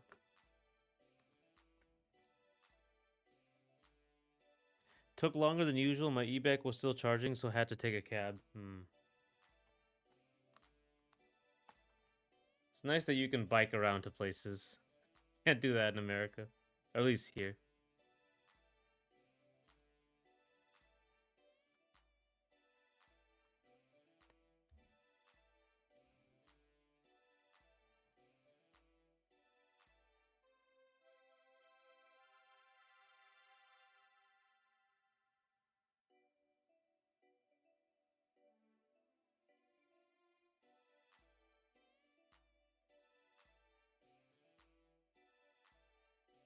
We're talking about Final Fantasy. Yes, yeah, we were talking about Final Fantasy 7. I played it recently, and Last Gogeta is currently playing it.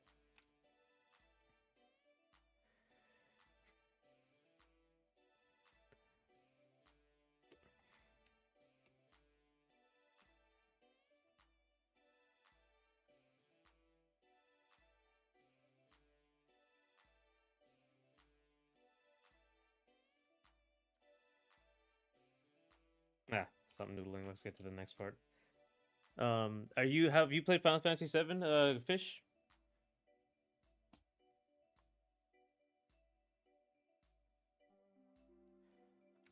So now we're back up on here.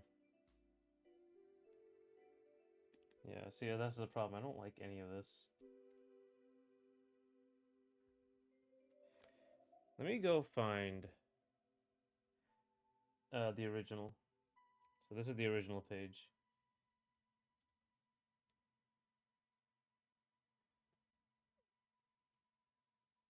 So there really wasn't anything. It was just gray.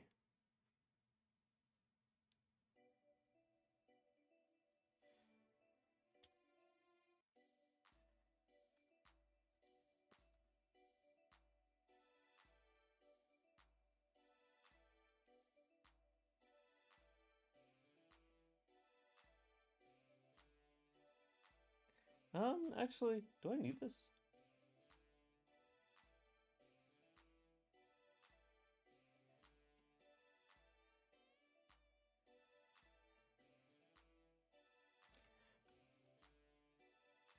Yeah, so I think Final Fantasy 7 was also a very unique game. Like just not just because Cloud was like a what's the word, a unreliable narrator. It's just like all the characters were unique. The look was unique, and like the Midgard was unique. The ideas were unique. And the fact that the characters were old were unique. Were like not that they were actually older characters, that they were just like acted a lot older.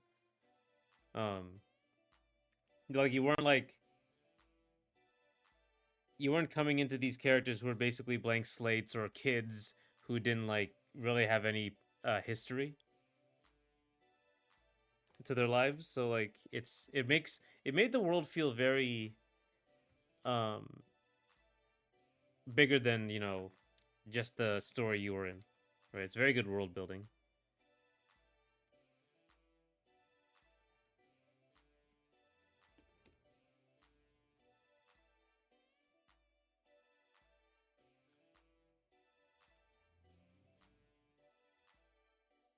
Oh, you know what I could do with the hair? I could make it like go, yeah, underneath all of them. I think that's gonna happen anyway.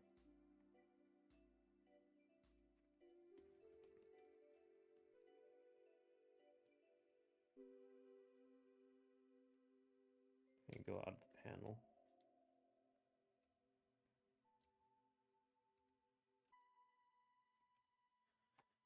I think the last Final Fantasy game I played was Final Fantasy 6. Then I completely forgot about Final Fantasy. You should play 7. 7's fun.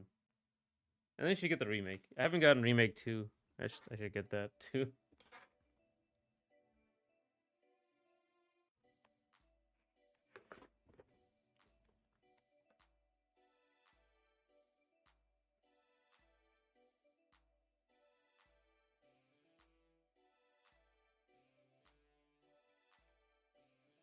Being older and acting older is a nice change. It is easy to get that sense, even from the original, despite it being a very difficult localization project. Yeah, I think it was like the original was like really rushed localization. Maybe I should start playing Final Fantasy again. I think you should, Fish. At least for 7.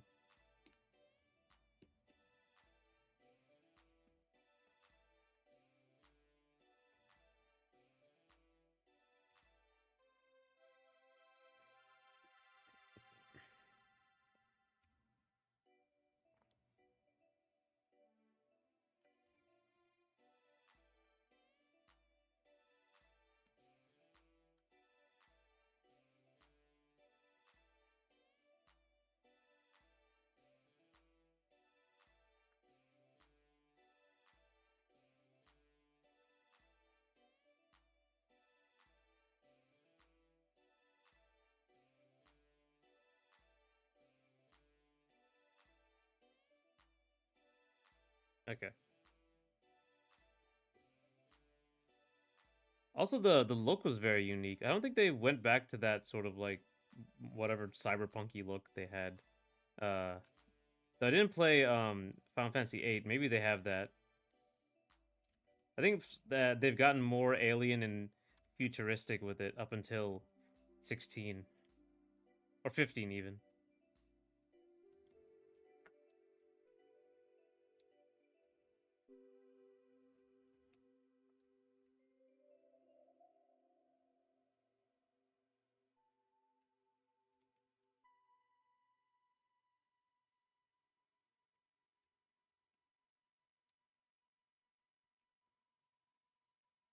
No, it doesn't matter there. Some people seem to call the FF6 to 10 the golden age, but for me, me being the hipster, I'm interested in Lightning Returns 15 and 16. Lightning was such a like I never got to that part. I only saw like the creator of Lightning really likes that character.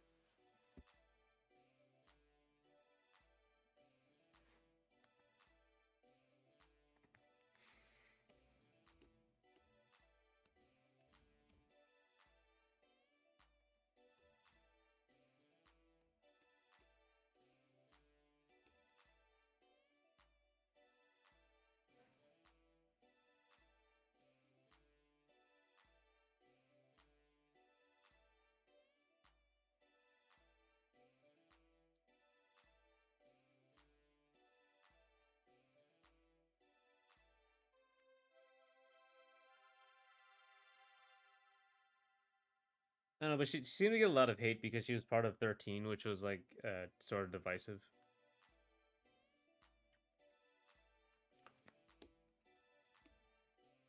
At least maybe she wasn't divisive, and it was just the internet being annoying. Motumo Toriyama. Yeah, I remember there was a presentation where people were like, like, yeah, you're a little too into this character. I guess if he made her, he would be.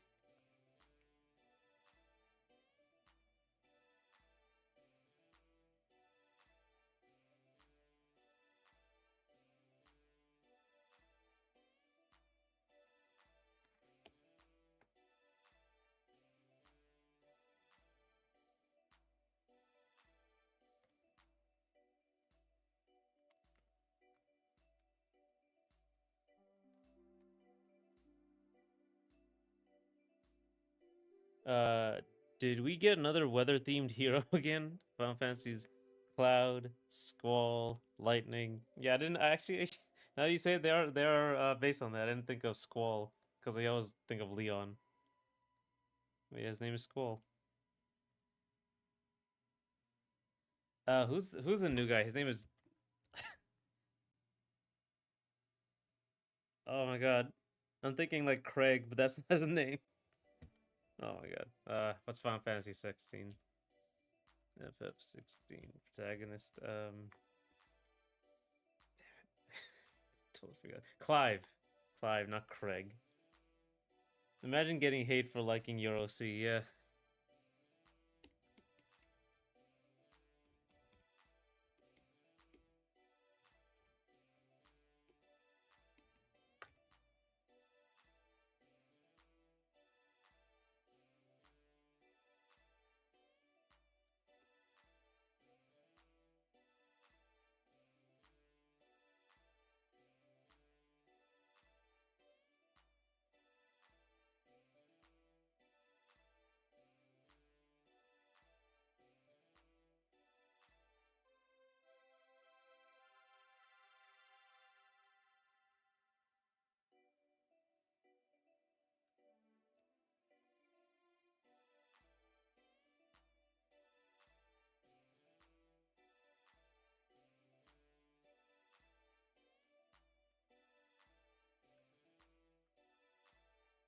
Five, the most threatening weather. Yeah. Ah, silly name. Silly name for characters.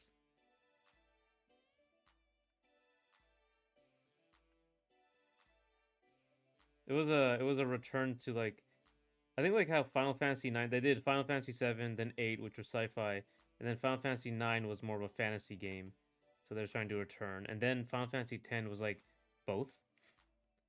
It's like the science fiction, fantasy, really weird stuff, time travel or something. Like really confusing, you know. And then what's the other one? I think 11 was an MMO. 12 was also like science fiction, fantasy in the same vein. But then like I think they've done science fiction or realism for a while. But they're going back to like medieval fantasy sort of thing for 16. So I don't know what they're gonna do next. Cause they kind of just do whatever they want each series. They should name the next protagonist Evan. Even more dangerous weather.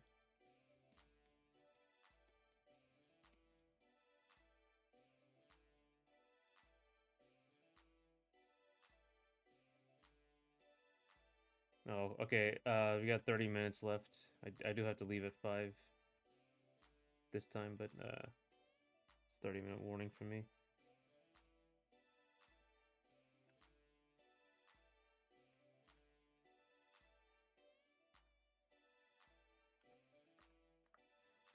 Interesting. Who is this Evan you speak of? I only know Grainfish. Final Fantasy Clair Obscure type game. Hello, Takoi.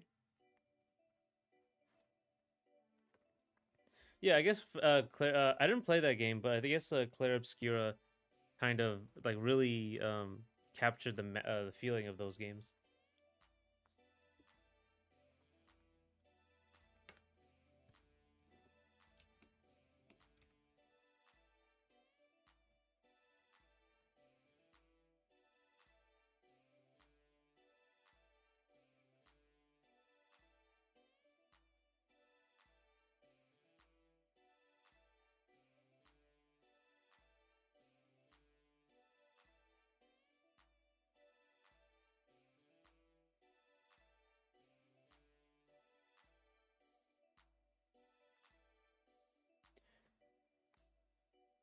I'm more interested in how the next FF plays and is structured than the aesthetics theme, since that seems to be very open to them changing things up. Right? I think they made Final Fantasy 16 is like another action like uh I guess spectacle fighter is what we called it, but there's also Final Fantasy 15 was like had a mix of both. Final Fantasy 7 remake has a mix of both, right? Like a turn-based and action.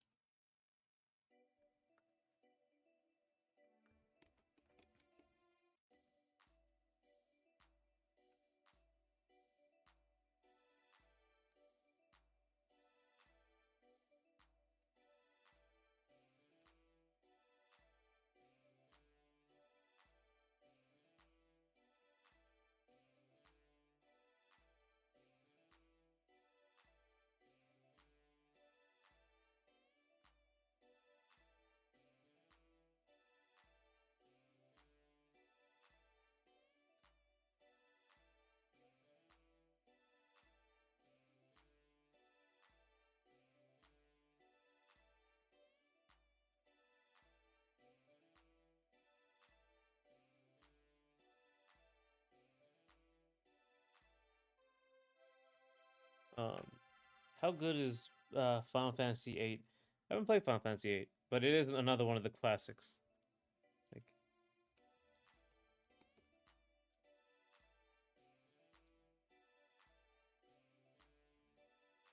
the classic love story.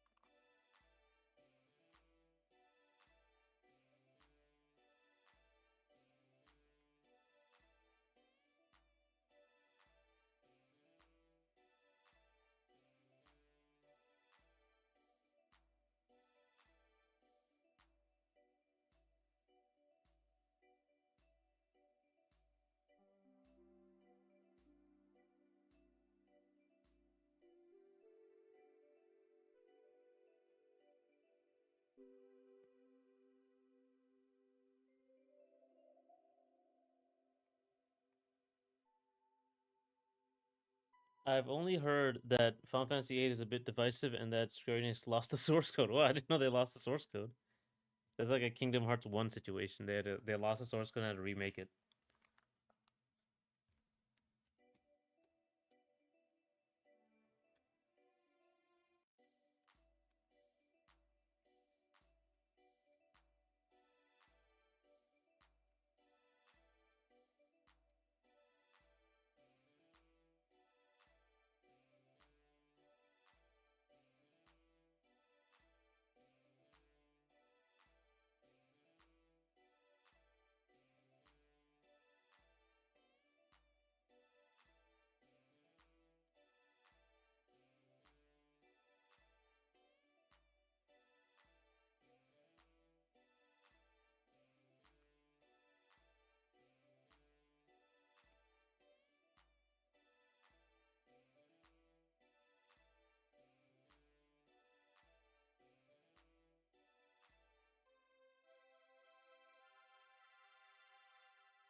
The key thing is, I guess, is that Square were basically pumping out game after game.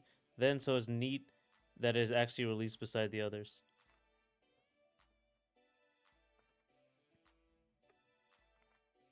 Yeah. There was same thing with the fighting games. I think I've heard like a lot of fighting games back in the day, um, were like made so quickly that a lot of them were like basically done but never released because they were just moving on to the next one.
The late '90s to early 2000s are full of lost source code stories. Ninja Gaiden's 3D titles have this issue big time since people really want Ninja Gaiden Black and Ninja Gaiden 2 specifically, but can't have it. Wow.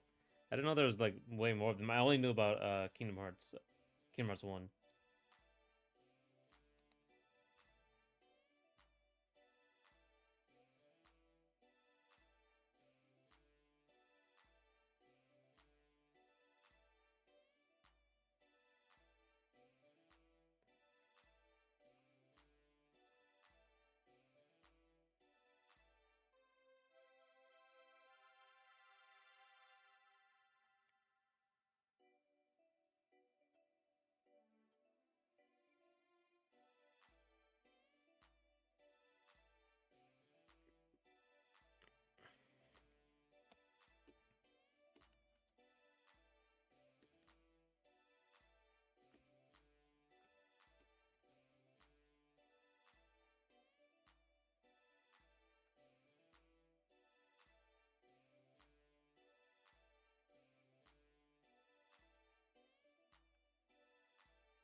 All right.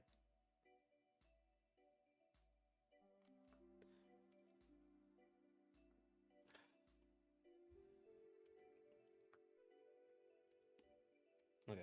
I gotta figure out what I'm gonna do with this character. This actually has to go underneath. It's gonna overlap now with the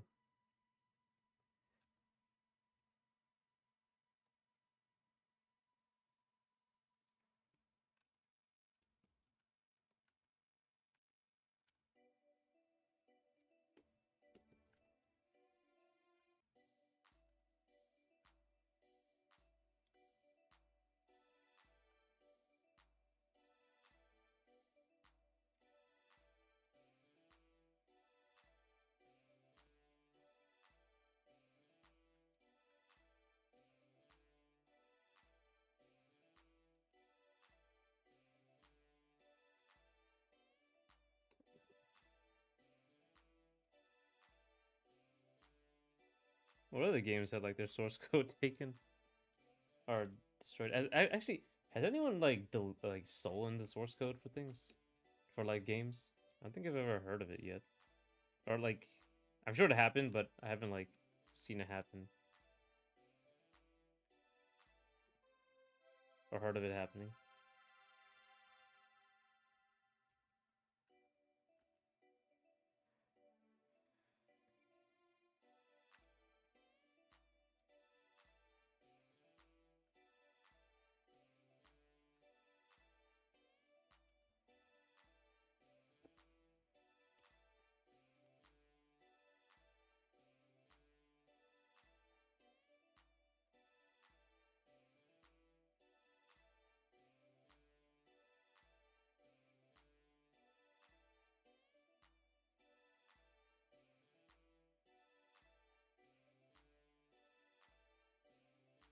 My GPU got fried, so I'm unable to use stuff like Blender and Premiere Pro. It sucks. Oh man.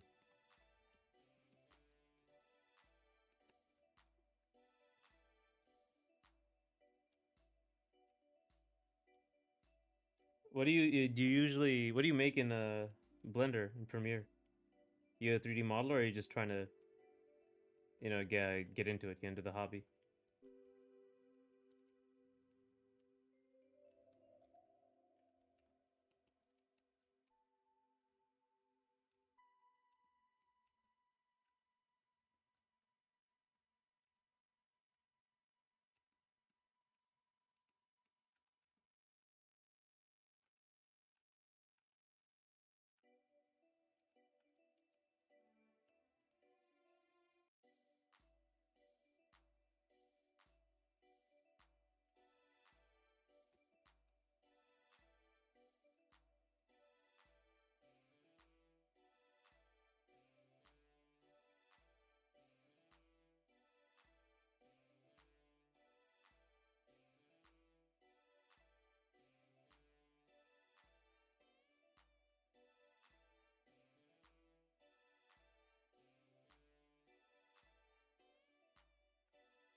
I'm trying to get into it. Made a few stuff like player cosmetics and maps. Oh yeah, you're trying to get into like modding and stuff, right? That's cool. You can actually sell those, I think, on I don't know, there's probably like a marketplace where people well, obviously they buy mods, but you can like sell just generic 3D models on I think the Unity Asset Store, but there's like another place, something fish, that lets you sell 3D models and you can like make a little money off of those.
All right.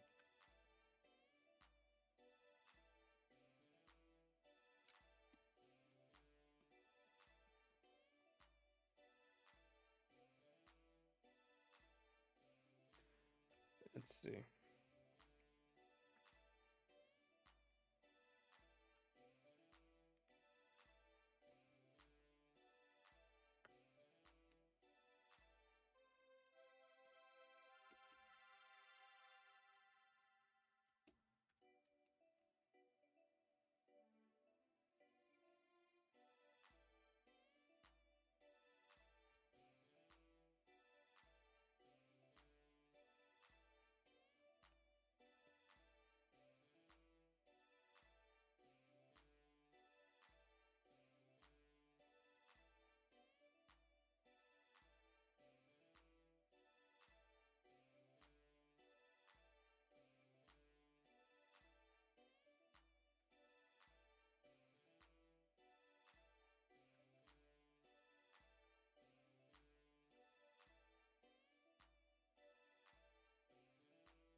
I think you should try to make it more obvious that it's Cassandra, not Charlie.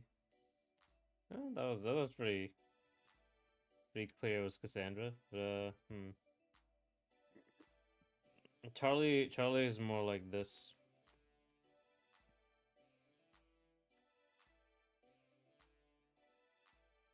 This is more Charlie. This is more Cassandra.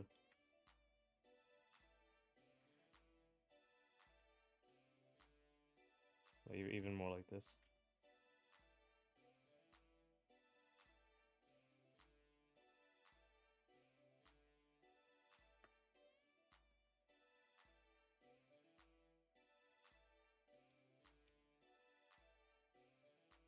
That's kind of how that goes. People might get confused.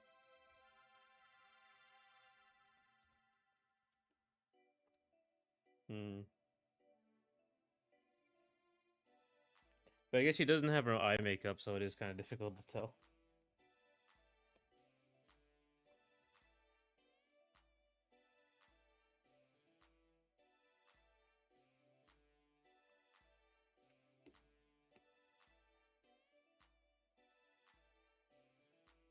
Okay.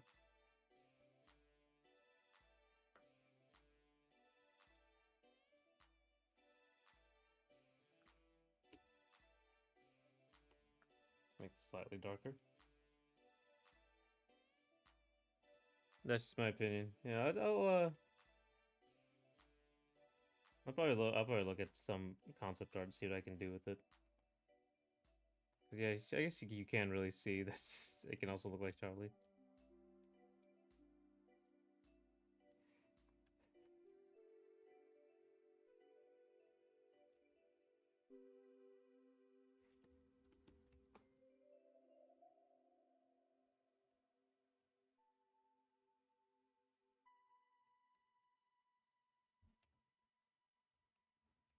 Uh,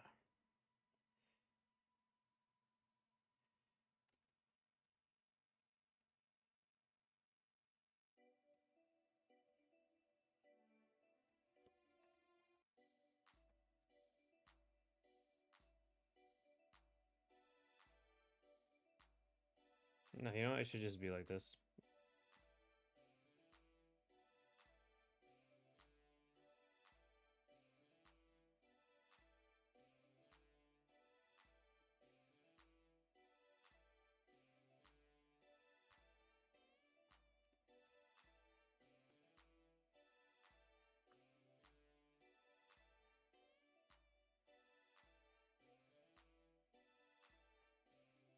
All right.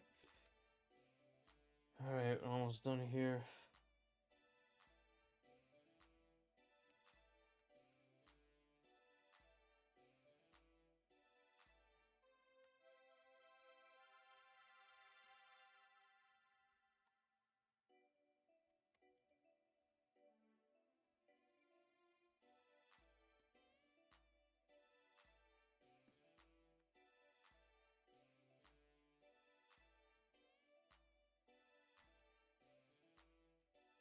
But what's the background music? I'm curious. The background music is the song in the game. It's menu music that I made.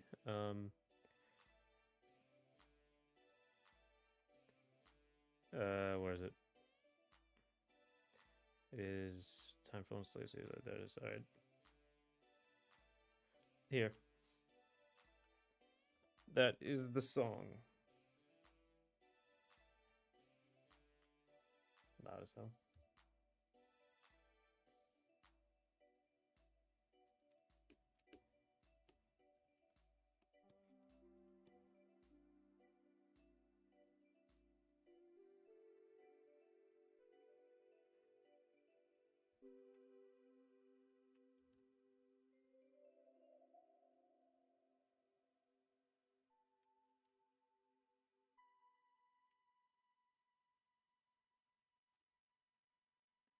All right.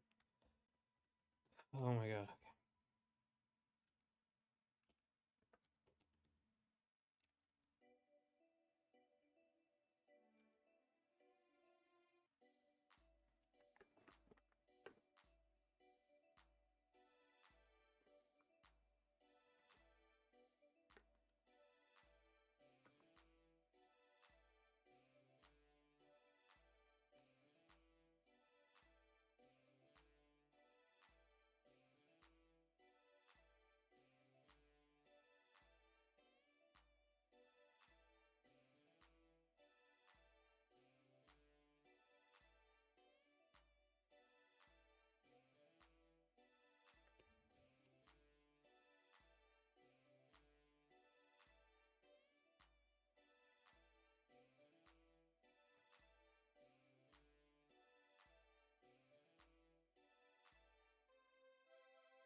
You ever sell art or models? I ask you as mentioned paid models. I never did. I plan to sell some. I keep saying I plan to open an Etsy shop. I am working on the stuff. It's not going to be this stuff like Aces Under the Moonlight stuff at first. I sold my art at some cons, but that didn't really do as well as I would like. So I'm gonna try to do some online stuff, build things up, you know.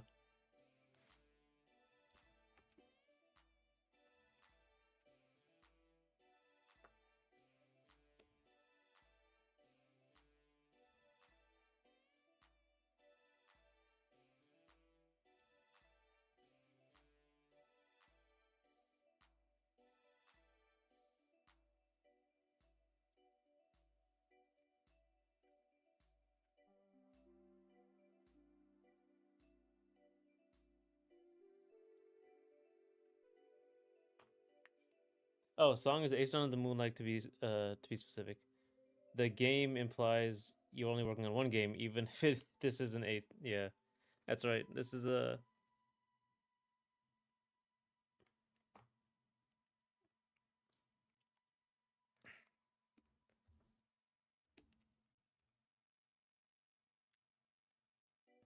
um. I think I missed the whole like. Oh, I said it before. Selling original art at conventions, playing Dark Souls difficulty. Yeah, yeah. You gotta build yourself up first, unless it's like some unbelievable, amazing stuff. But don't go hollow. Dark Souls. Oh, you're about to play Hollow Knight. I think that's very similar. I think so. I never played Hollow Knight.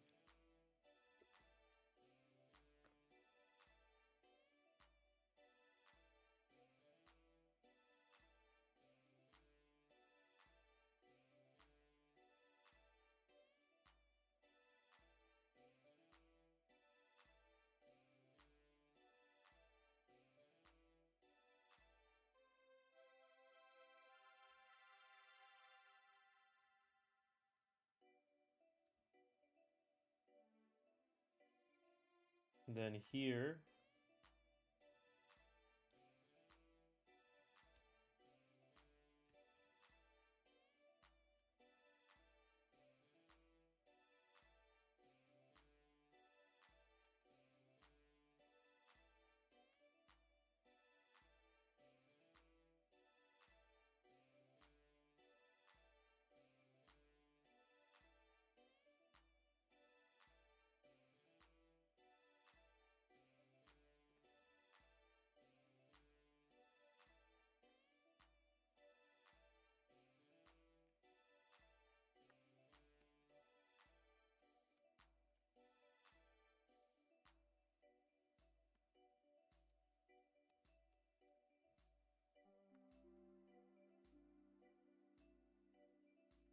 yeah, I understand that modern Metroidvania take a bit of DNA from Souls. Honestly, there's gonna be a lot of crossover. Right. Oh man, it's actually almost time to go. Uh,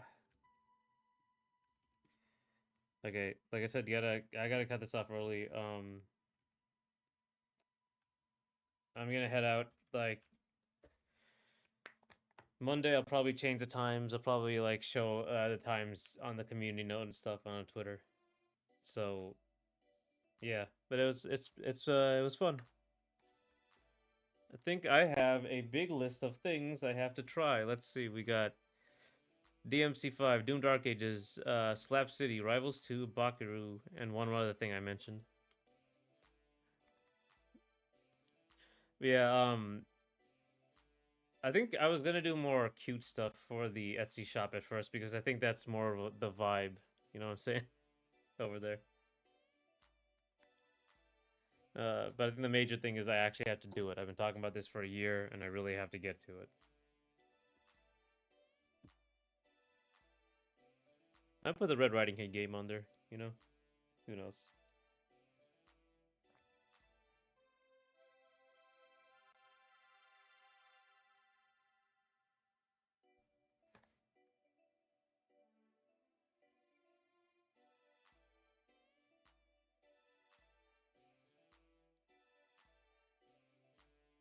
Like I said, thanks for coming. Thanks for talking as well. I'll see you guys. If not Friday for a little bit, Monday.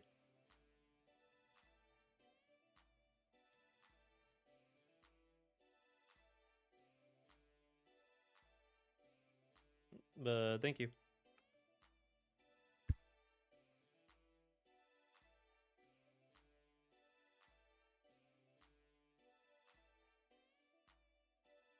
Hope you guys have a good weekend.